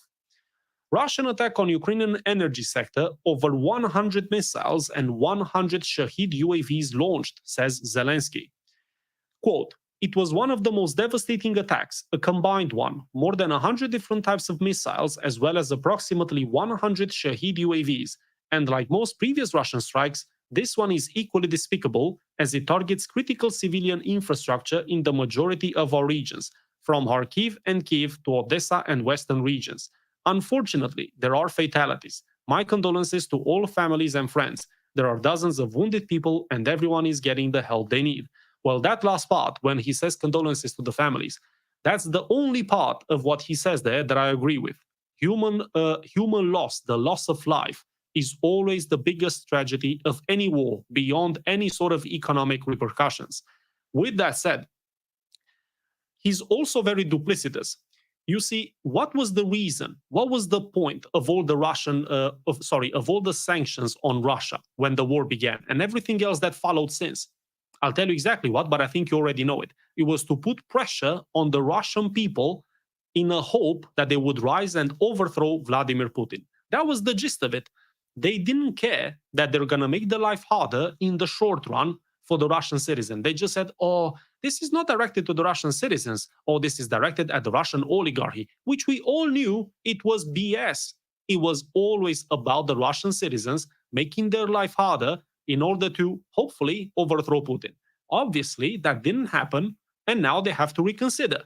So, what do you think is the reason for why the Russians are attacking the critical civilian infrastructure? Well, there's a couple of reasons. One reason is the same one as they've used with Vladimir Putin, to put pressure on the population. Second reason is, you see, in times of conflict, no matter if it's civilian infrastructure or military infrastructure, it's infrastructure. It becomes a target. And that's the way it's always been. No matter if you look 40, 50, 60, 100 years ago, it was the same exact principle. This is the conflict. Let me carry on. According to the president, there is significant damage done to the energy sector. Well, really? At the same time, he emphasized that restoration efforts are already underway everywhere. Repair crews will work around the clock to restore power to residents. Well, this is just his statement to try to keep the population calm. However, I'm going to give you some statements from other people that do not seem so optimistic. But now, my friends, strap yourselves in and get ready for this quote. 40 days and 40 nights. This is also from Zelensky. Putin stays true to himself. This is a sick creature, as everyone has long known. However, it goes without saying that he can only accomplish what the world allows him to. He has been demonstrating weakness and insufficient decision-making in response to fuel terror, the president stressed. Well, about the terror part, let me just give you guys two examples. Speaking of terror, let's ask Daria Dugina what she feels about terror, or Vladan Tatarsky maybe, or many others that have been at the receiving end of this Ukrainian Pravda, because there is the Russian terror and the Ukrainian Pravda. Even though, if you look at it at face value, they're the same thing. But obviously, we have different language for each of them, because like I keep saying, language matters, and this is why. They're doing the same thing. In fact, this is a lot worse because the Ukrainians, in the case of Daria Dugina and Vladan Tatarsky, they were targeting people, specific people, with bombs underneath their cars. People who had no implication whatsoever. They had no political decision-making power. They were still targeted. That's Zelensky. And also, where he says that Putin can only do what the world allows him to. These guys, again, they're still in the same God complex mindset. They still think that they're the ones who can allow, give permission, grant authority. My friends, you're not the be-all, end-all. You're not the God on this earth. But you see, they don't just double down in this idea. They quadruple down. Their behavior, their impunity, their arrogance is what led to this whole mess in the first place. Speaking of terror, why don't we ask the people of Donbass and the people of Luhansk what they felt about the terror since 2014 up until 2022? Because the mainstream media, these Pravdas, they were not talking about it. They were not covering it. There were a few people who went there and saw it, like, for example, Patrick Lancaster. He was there way before the SMO started, and he reported from there. Did you see it on TV? Well, of course not. But this is the typical Western hypocrisy that you see in Zelensky. Zelensky added that every leader, every partner knows what strong decisions are needed to end this war and end it fairly. Oh, the word fairly coming from this man's mouth. Okay, let's see what he has to say. There can be no weapon range restrictions in Ukraine because terrorists do not have them, as in the Russians. The defenders cannot be subjected to weapon range restrictions when Russia uses its own weapons of all types, as well as Shahed UAVs and North Korean ballistic missiles. America, the UK, France, and other allies can help us put an end to the terror. We need solutions, Zelensky concluded.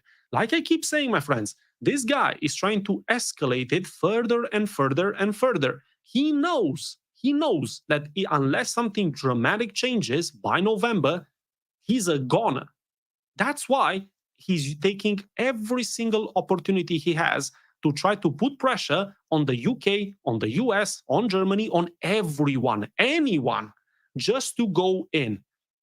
Don't believe this nonsense with the long-range weapons. Even if they would give him permission, he still wouldn't stop there. The next step would be, guys, you need to come in. You need to come in, boots on the ground. That would be the next step. But he's hoping that if these countries allow him to go on with the long-range strikes, that's when Putin might do something, and then NATO would be dragged into the war. That's his plan. That was his plan since 2022. And now he's ramping it up every single day. Okay, that's it with this article from Pravda. Let's go to Pravda again, but this time we're going to go and see what the damages are. Russia attacks energy facilities in Lviv Oblast, causing power outages. During a large-scale missile strike by Russia on the 26th of August, energy facilities in Lviv Oblast were attacked, Regional Governor Maxim Kozitsky reported. Quote, the enemy attacked energy facilities in Lviv Oblast. As a result, there are partial power outages in Lviv and the Oblast. Details will follow, he wrote on his Telegram channel. Meanwhile, Lviv Mayor Andriy Sadovi noted that no strikes were recorded in the city, but due to his hits in the Oblast, there may be water supply disruptions until the substations switch to backup power. Again, this was an attack on the infrastructure. This was not an attack targeting civilians. At the same time, DTEK warned about emergency power outages across the country due to Ukrenergo implementation.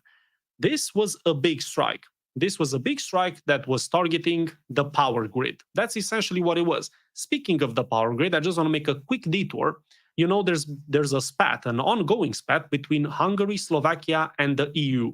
And that's all to do with the fact that Ukrainians have imposed sanctions on the pipeline that's carrying oil to these countries, more specifically, Lukoil. You know what the European Union said to Hungary and Slovakia? Not important, it's fine. That was the gist of it. Hungary and Slovakia, they're the ones delivering power to Ukraine. I'm curious to see how this dynamic plays out after this strike. I'm just going to keep an eye out on the news because I think there's going to be a few developments. Also, what I want to say is, did you know that Zelensky has convened major meeting focusing on traitors? Interesting. This is also from Ukrainska Pravda. Now, this news didn't come out this morning. This was there since last night. And what does this remind you of? What does a leader when he feels the end is near? Well, he's becoming paranoid. And I think, I'm not going to say any more. I'm just going to go through the article. Zelensky convenes major meeting focusing on traitors. President Volodymyr Zelensky will convene a meeting of the heads of the law enforcement and a number of other agencies on the 26th of August to discuss traitors to the state and their flight from Ukraine. Quote, and by the way, this is a quote from Zelensky. Regarding those individuals who work against our state, traitors of Ukraine who assisted Russian aggression or justify it, pay attention, justify it, who fled from Ukraine to evade responsibility, our state needs clear answers regarding such people, clear accountability. All these comrades must get what they deserve, no matter where they hide or where they flee. Do you think that's by accident? No. You see, the reason he's using the language in the way that he does is because he wants to cover a very broad, how should we put it, pool of people, okay?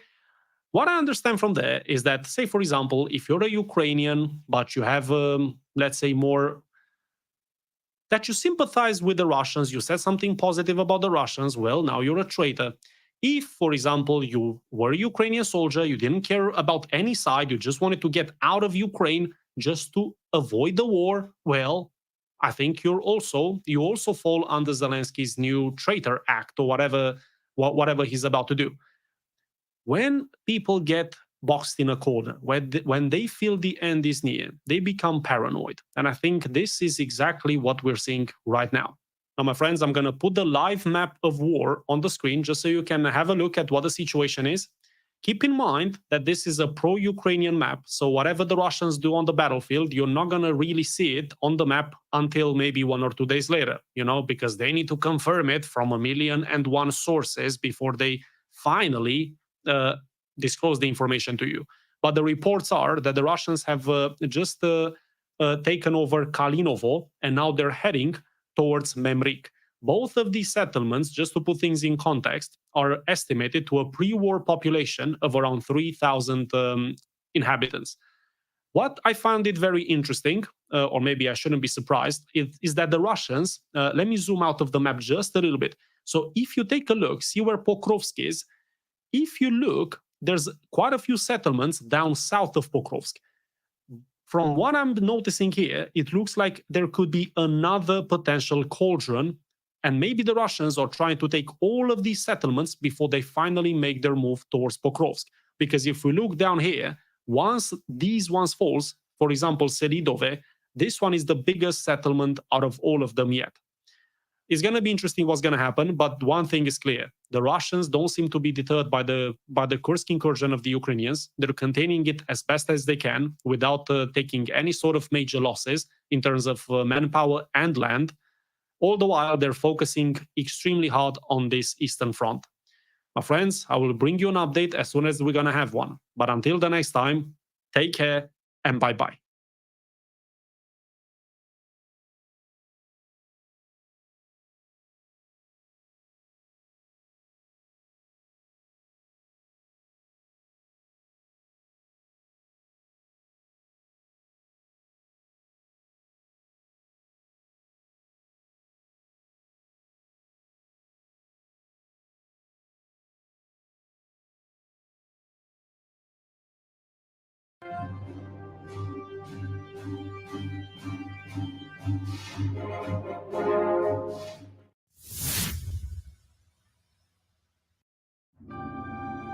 The Yemeni Navy attack caused a major fire on board of Soyunian vessel in the Red Sea after it was targeted, whose owner company violated the decision to ban entry to the Israeli occupation ports. The Yemeni armed forces released video on August 23, 2024, showing the scene of their operation the day before against the Greek-flagged crude oil tanker, precisely at a position 77 nautical miles west of Hodeidah. The Yemeni armed forces have appealed to all ships not to tamper with their data and hide their identities, so as not to arouse suspicion. Otherwise, their ships will be targeted for collision.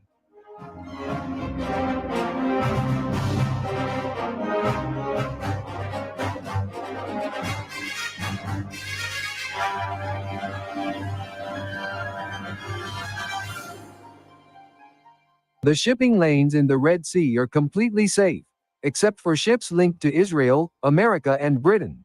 And the Yemeni armed forces stressed that in the next phase, it will be even tougher on ships that violate the decision, in solidarity with the people of Gaza. As a result, Soyunian vessel, which was carrying 150,000 metric tons of crude oil, has been drifting in the Red Sea with its engines off since 2 days ago due to targeted missile fire. Thus, the spokesman for the Yemeni armed forces, Brigadier General Yahya Sari, announced regarding the ship in question, holding firm and not backing down from the promise for almost a year to target the violating ships, despite constant warnings. وردا على العدوان الأمريكي البريطاني على بلدنا، نفذت القوات المسلحة اليمنية عمليتين عسكريتين في البحر الأحمر وخليج عدن. العملية الأولى استهدفت سفينة سونيون النفطية التابعة لشركة تتعامل مع العدو الإسرائيلي، وانتهكت قرار حظر الدخول إلى موانئ فلسطين المحتلة. وقد أصيبت السفينة إصابة دقيقة ومباشرة أثناء إبحارها في البحر الأحمر، وهي معرضة للغرق بفضل الله. العملية الأخرى استهدفت سفينة SW نورث ويند تابعة كذلك لشركة تتعامل مع العدو الإسرائيلي، وانتهكت قرار حظر الدخول إلى موانئ فلسطين المحتلة، وقد أصيبت بشكل مباشر ودقيق، وذلك أثناء إبحارها في خليج عدن والبحر الأحمر. وشارك في تنفيذ العمليتين العسكريتين كل من القوات البحرية وسلاح الجو المسير والقوة الصاروخية، وذلك بعدد من الزوارق الحربية والصواريخ البالستية والمجنحة والطائرات المسيرة. إن القوات المسلحة اليمنية تؤكد استمرارها في فرض الحصار البحري على العدو الإسرائيلي واستهداف كافة السفن المرتبطة به أو التابعة لشركات تتعامل معه، وذلك في منطقة العمليات العسكرية المعلن عنها في البيانات السابقة. إن عمليات القوات المسلحة اليمنية لن تتوقف إلا بعد إيقاف العدوان ورفع الحصار عن إخواننا في قطاع غزة. والله حسبنا ونعم الوكيل، نعم المولى ونعم النصير. عاش اليمن حرا عزيزا مستقلا، والنصر لليمن ولكل أحرار الأمة. صنعاء 18 من صفر 1446 للهجرة، الموافق 22 من أغسطس 2024، صادر عن القوات المسلحة اليمنية.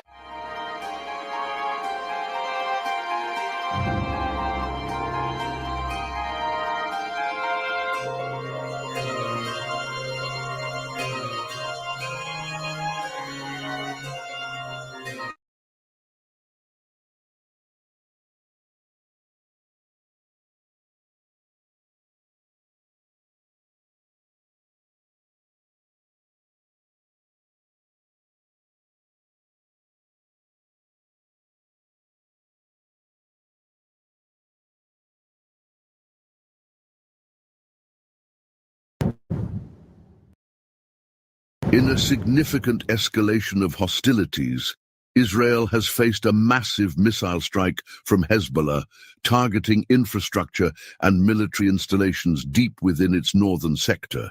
The Lebanese resistance movement, Hezbollah, carried out what is being described as one of its largest missile barrages in recent memory, marking a serious shift in the ongoing conflict. This attack was reportedly in retaliation for the recent assassination of Fuad Shukr, a senior Hezbollah commander in Beirut.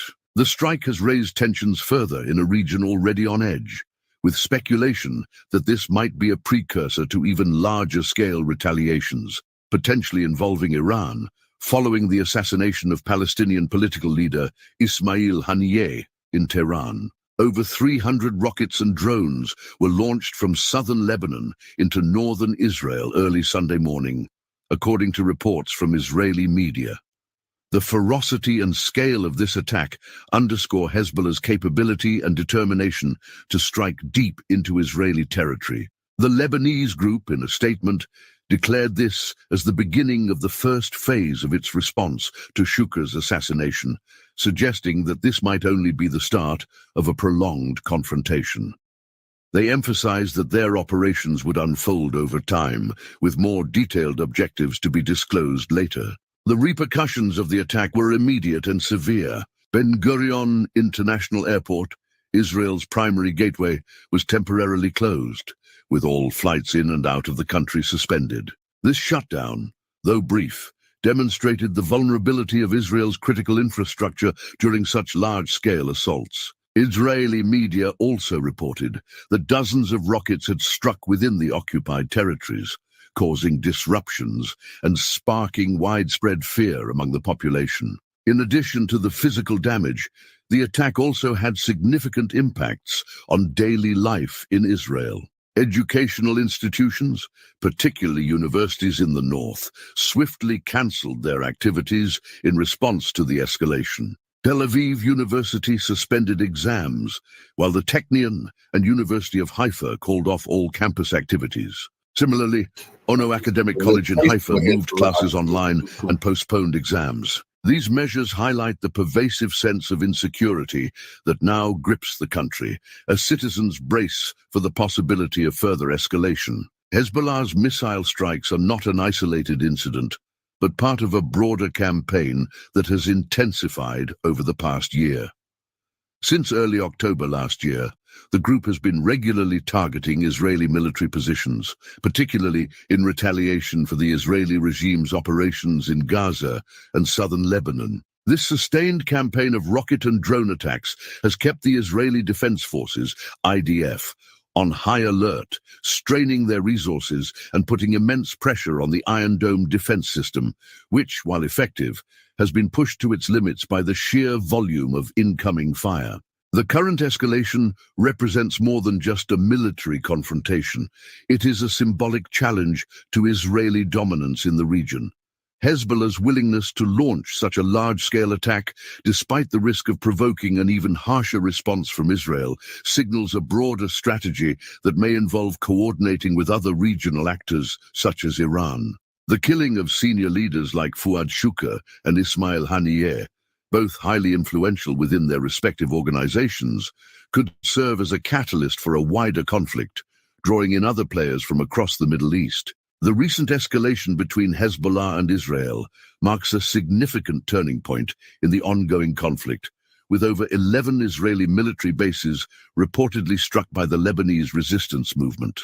This attack, which includes bases such as Harman, Al-Rahib, Miskav, Ya'ra, Hadb Yarun, Ramtha, Zibdin, Bayad Blaid, Hanita, and Ruwaysat al-Alam, represents a strategic shift that could alter the military balance in the region. While the full impact of the strikes is yet to be determined, the nature and scale of the attacks suggest that Hezbollah's capabilities have evolved, posing a greater threat to Israeli military infrastructure.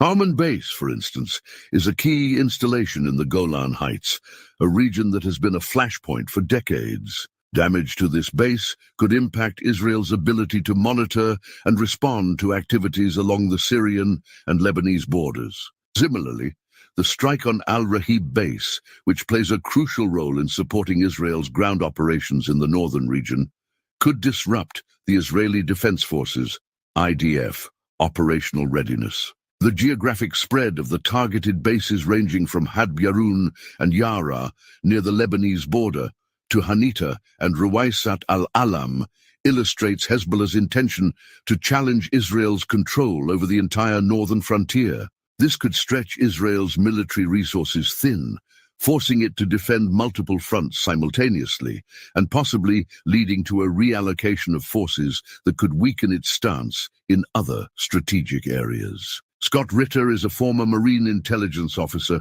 who served in the former Soviet Union, implementing arms control agreements, and on the staff of General Norman Schwarzkopf during the Gulf War, where he played a critical role in the hunt for Iraqi Scud missiles. He predicted this attack some days ago. When the United States says that, or when the Biden administration says that America will defend Israel, they mean just that, defend Israel. That does not mean that America will participate in Israeli offensive actions against either Hezbollah or Iran. And I think that's one of the unspoken realities of this situation that the United States is communicating directly to Benjamin Netanyahu and Israel, that the U.S. will be there if Iran chooses to attack Israel, to retaliate for the Israeli assassination that took place in Tehran. But that if Israel chooses to... That's not even true, because these people are dual citizens. Like I said before, they're dual citizens. They French, they British, they German, they Portuguese, they all that. So you have NATO in Israeli Defense Force uniform. We already attacking Hezbollah, already attacking the Middle East, because anybody can look this up and see that the majority of the people in the Israeli Defense Force are from European countries. A lot of them is from America. They go there to war. It's like a safari hunt. They go over there just to whack some innocent people, but now they're going up against some bigger boys now. But that's still not true. The other day, Israel said they had 100 warplanes in the sky. Maybe they had 100, maybe they didn't. If they had 50, 60 warplanes in the sky, I can guarantee you Americans, British, French, Germans was flying a lot of those planes, man. Extend its operations into Iran to launch a major counterstrike, that the United States will not participate, that Israel will be very much on its own, that Israel has put itself in this situation and the United States isn't going to get it out of it, that we will defend Israel, but we won't participate in any offensive action. And I think this is a big card that's being played because, throw out an example here. Right after the assassination, Russia flew in many flights of advanced surface-to-air missiles, S-400s, electronic warfare equipment, radars, etc., that have significantly upgraded Iran's defensive capabilities. This changes everything about the Israeli attack profile. Whatever attack plan that Israel had to strike Iran now has to be significantly modified to take into account these new weapon systems. And Israel may, in fact, not have the capacity to launch meaningful attacks that can defeat this new enhanced defensive posture of Iran. And so the combination of the United States saying, we're not going to help you out to attack Iran, and Iran upgrading its defense has hampered Israel's response potential, limited their options. And so, this is something that all parties are taking into account. To include, I believe, Iran, which will seek to strike Israel. Iran must, but will do so in a way that, doesn't create an imperative that Israel must respond meaningfully, that hopefully that this thing can, go away, just like what happened in April when Israel attacked the Iranian consulate in Damascus. Iran responded, and then Israel did a token retaliation, and that was the end of it. I don't believe that was the end of it, but because then the Iranian president and foreign minister died in a mysterious plane crash. Hell no, that was Israel and the United States. So they played dead. They never gave up. All parties are hopeful that can be the outcome of this current crisis. And how do you see the mind of Netanyahu and his administration right now? But it seems you say that the United States is saying that we are not going to be part of any sort of attack on Iran. But in the mind of Netanyahu and his administration, it doesn't seem to be like that. They're thinking that if something big happens, the United States will be part of that operation. That's why they're not trying to negotiate, despite everything coming from the, I don't know if you accept that Antony Blinken is doing his best to convince Netanyahu or not. But at the end of the day, one of the main reasons that they're not considering any sort of ceasefire because they're thinking that if something happens between Iran and Israel, the United States would be part of this. I don't know how Israel can believe that. I believe that Israel was set straight when Netanyahu visited the United States. You know, he got his massive, rounds of standing ovations, 54 or something of that nature, in Congress. But then he had to go and be briefed on reality by the Pentagon and by the White House, where I believe both the Pentagon and the White House put him on notice that America will defend but will not participate in offensive actions. And I think this is what prompted Netanyahu to authorize the assassinations, because he had to do something. He stood before Congress and promised massive strikes against Hezbollah, massive strikes against Iran.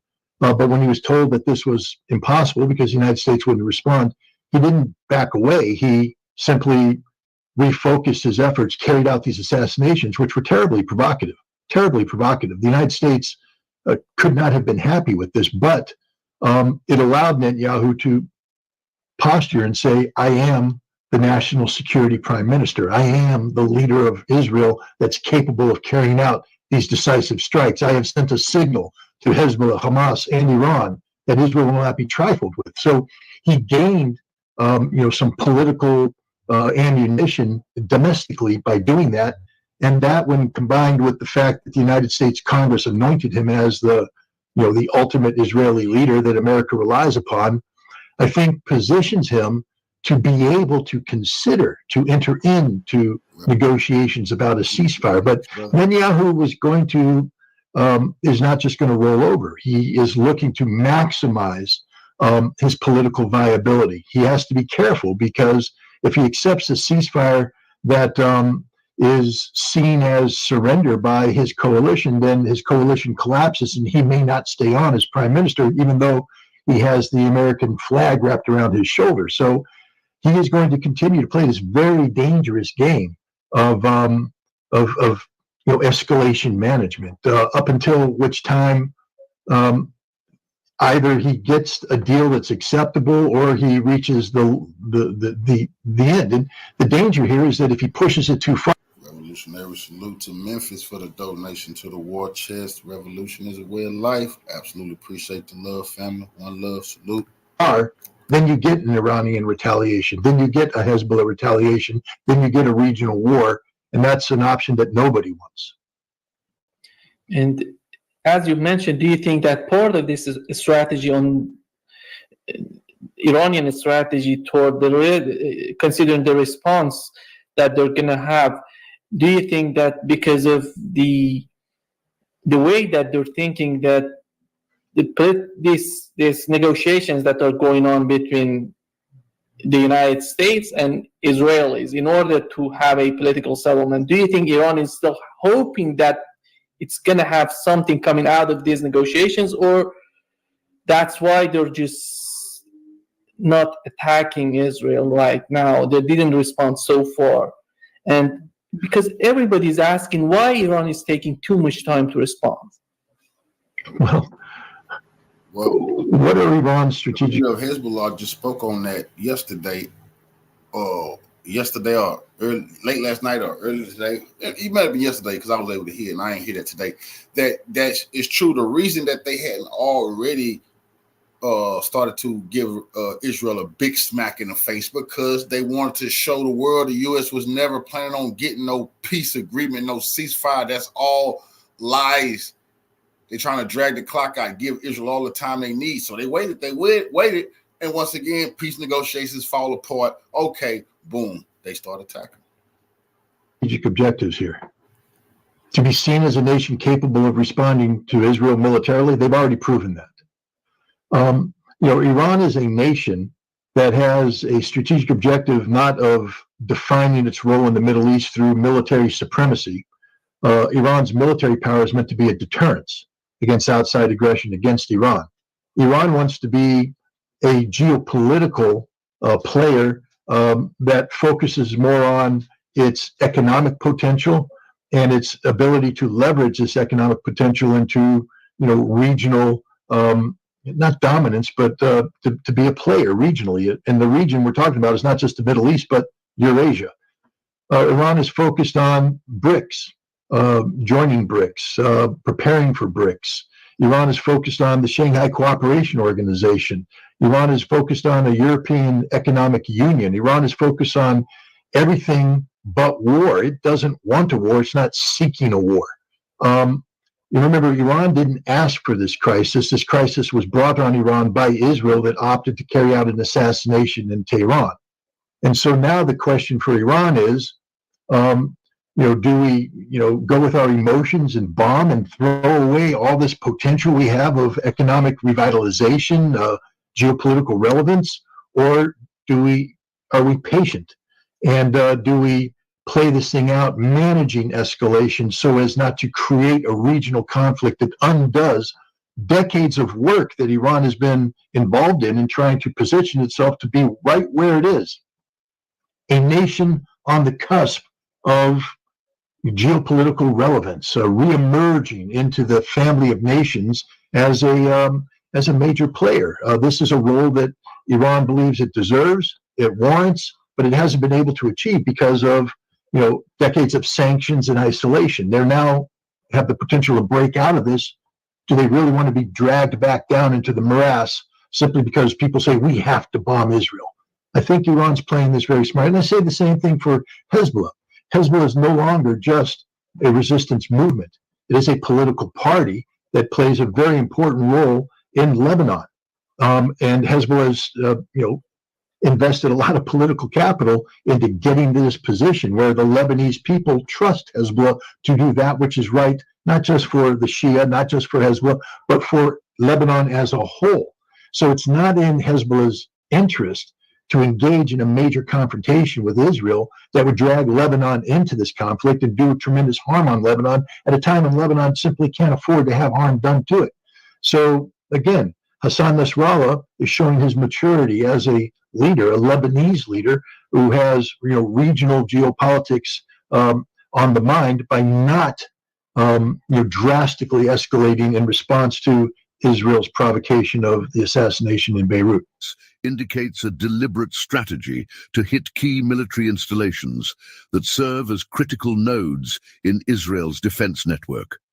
These bases, spread across different regions, are likely involved in various operational roles, including surveillance, logistics, command and control, and forward deployment. By striking multiple bases simultaneously, Hezbollah has demonstrated its ability to disrupt Israel's military operations across a broad front, potentially weakening Israel's capacity to respond effectively to further attacks. The use of drones and missiles, as suggested by video footage, highlights the technological advancements Hezbollah has made, allowing them to engage in more precise and far-reaching attacks. The potential damage to these bases could have far-reaching consequences if the strikes have indeed compromised command and control centers, surveillance systems, or logistical hubs.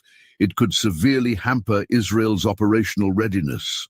This, in turn, could embolden Hezbollah and other regional actors, possibly leading to more frequent and intense confrontations. Moreover, the psychological impact on the Israeli military and public cannot be underestimated. The ability of Hezbollah to strike deep into Israeli territory, hitting well-defended military installations, challenges the long-held perception of Israeli military invulnerability. This could lead to a reassessment of Israel's strategic posture and its approach to defending against asymmetric threats. Furthermore, the broader geopolitical implications of these attacks should not be overlooked. Israel's adversaries, particularly Iran and Syria, are likely to view Hezbollah's actions as a successful test of Israel's defenses, which could influence their own strategies. The attack also sends a message to Israel's allies, particularly the United States, about the vulnerabilities that exist within Israel's defense apparatus. As Hezbollah continues to release more details about the attack, the narrative around Israel's military superiority may be further undermined, potentially altering the dynamics of international support for Israel in the event of a wider conflict. Hezbollah's ability to carry out such a coordinated and extensive attack reflects years of preparation and intelligence gathering. It suggests that the group has not only enhanced its missile and drone capabilities, but also its capacity for intelligence and electronic warfare. The implications for Israel are significant. It must now contend with a foe that can inflict substantial damage on its military infrastructure, even in well-defended areas. This development could lead Israel to reconsider its military strategy, possibly shifting towards more aggressive, preemptive actions to neutralize Hezbollah's capabilities before they can be fully deployed in future conflicts. The long-term impact of this attack will depend on Israel's response. If Israel can swiftly rebuild and reinforce the affected bases, it may be able to mitigate the damage and restore its deterrent posture. However, if Hezbollah's strikes have caused significant and lasting damage, it could mark the beginning of a new phase in the conflict, where Israel is forced to operate under the constant threat of further attacks on its military infrastructure. Such a scenario could lead to a protracted and costly conflict, with both sides escalating their actions in a bid to achieve strategic advantage.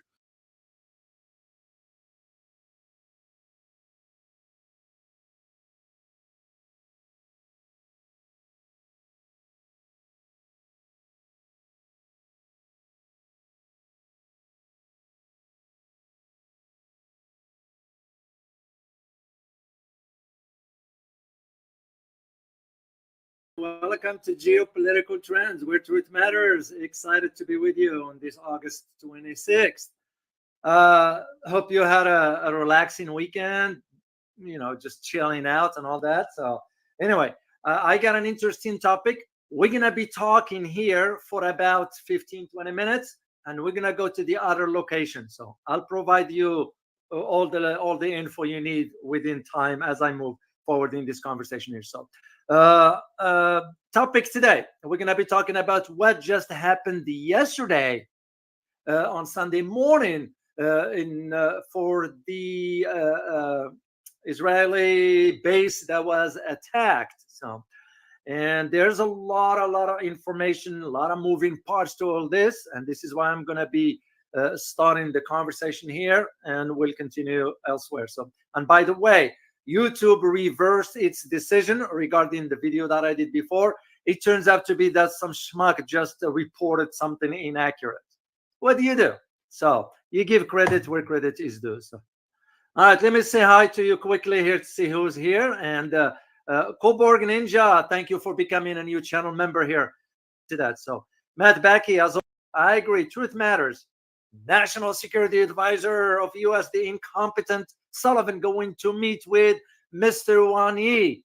It's out of his league. I don't even know why he's going for, but I have an idea as to why, and I will share it with you tomorrow. Also, remember to join me on Friday at 8 p.m. for my monthly conversation with none other than Carl Za. We'll be here, and on the last day of the month, we're gonna have our community conversation. So make sure to join me for all that. So, all right, let's talk about the what just happened in Israel and so forth. So, well, here's the thing. It was an Israeli military assessment. This is coming from the military itself. And by the way, let me put the questions for you here first before we move an inch. This way you'll have an idea as to what's going on. Let's to put it in perspective. Here's the first question. Why did the Israeli military made the assessment public?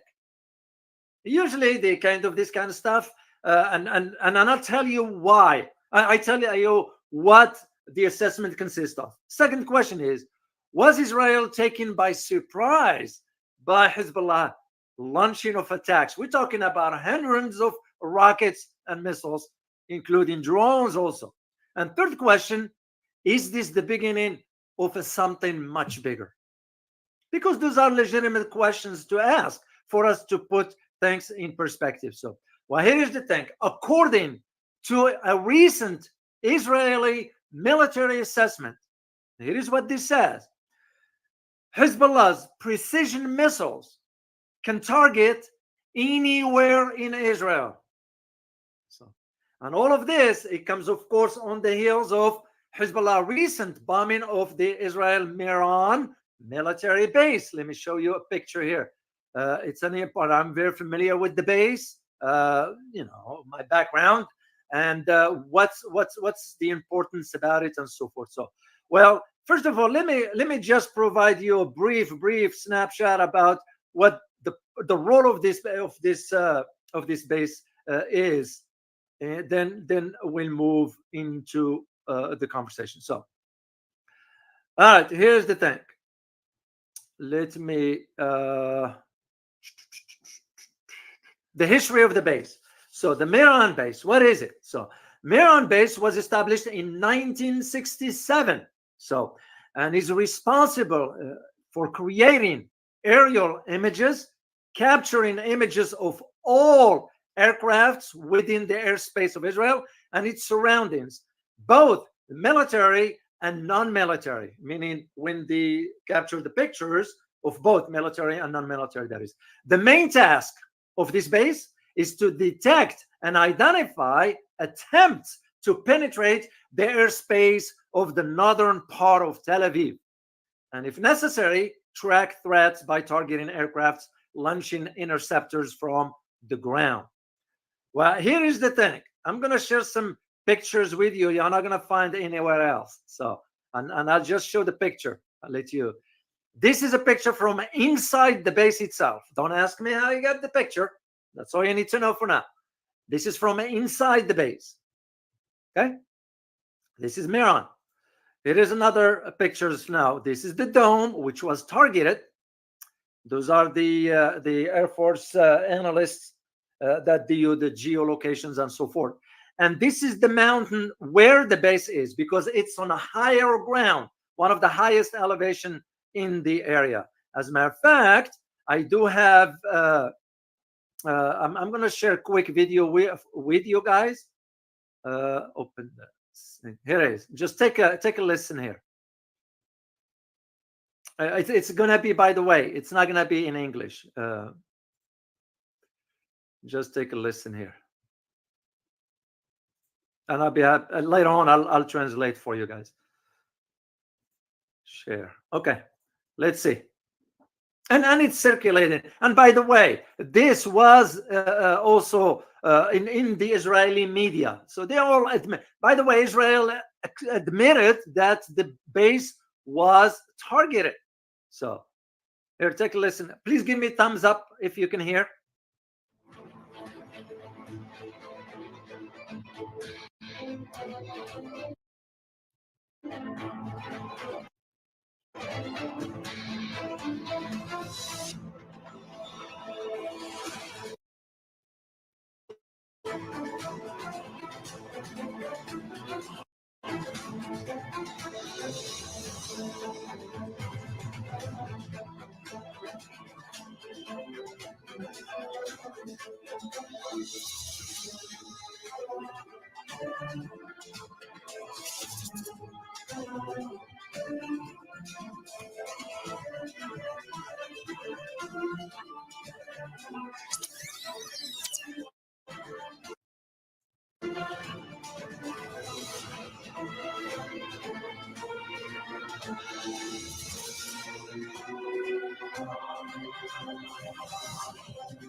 All right, I'm going to stop it right here, just to show you. It was disclosed. Even the Israeli media disclosed that indeed the base was attacked. But here's the big question of all this: what happened to the Iron Dome? Did the Hezbollah now expose the failure of the Iron Dome? You all know about the American Patriot missile defense system and all that. It's now proven to be useless. Once you know how, which I will talk about this later on the other location in more detail, how the Hezbollah went about this operation. So it's a very, very shrewd and smart move and all that stuff. So we will detail more about all this here. So, but one thing I need to share with you about the base, which you need to know, the base in itself, it's the location, another location here that I have found in a map here, right here for you guys. This one here, the Miron sort of is in northern Israel. That's what it is. And it's located on the slopes of the Mount Miron in the Upper Galilee near Safed. That's the location you are looking at in the map. It falls under the jurisdiction of the Miron Hagalil Regional Council. Miron is most famous for the tomb of the Rabbi Shimon Bar Yochai and is the site of an annual mass public commemoration. So the association of Miron with the ancient Canaanite city of Miron, or Maroma, as it generally accepted. It was known also as Maroma by archaeologists. So, and this is how it was known. According to Avraham Negev, by the Second Temple period, Miron was known as Miron.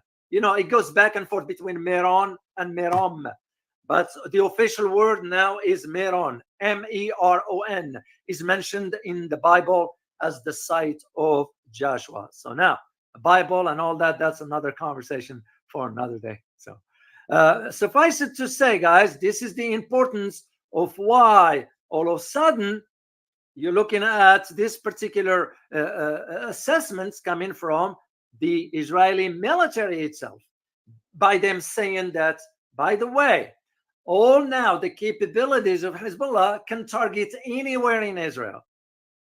So, and why is this? It's because Hezbollah now is in a possession of some advanced systems. Because over a period of time, the last time Israel was inside Lebanon, what was the year the last time Israel was in Lebanon? Can anybody type in the chat box, guys? Let me just see quickly here. 2006, that is correct, Samir. 2006. And right after that, things have changed. So Hezbollah improved on so many of its weapon arsenal. To my knowledge, they are seeing over 152,000 types of missiles. I don't know what types of missiles. All I know is missiles. You know, you let your imagination think between short, medium, and long range. That's so far where it's going to be. So. And this is where the idea of the capabilities, and I'll tell you later on soon once we go to the other place. Which, by the way, let me put that for you so you guys can have access to it. So I'm going to copy. Cool, Fleet. Follow me.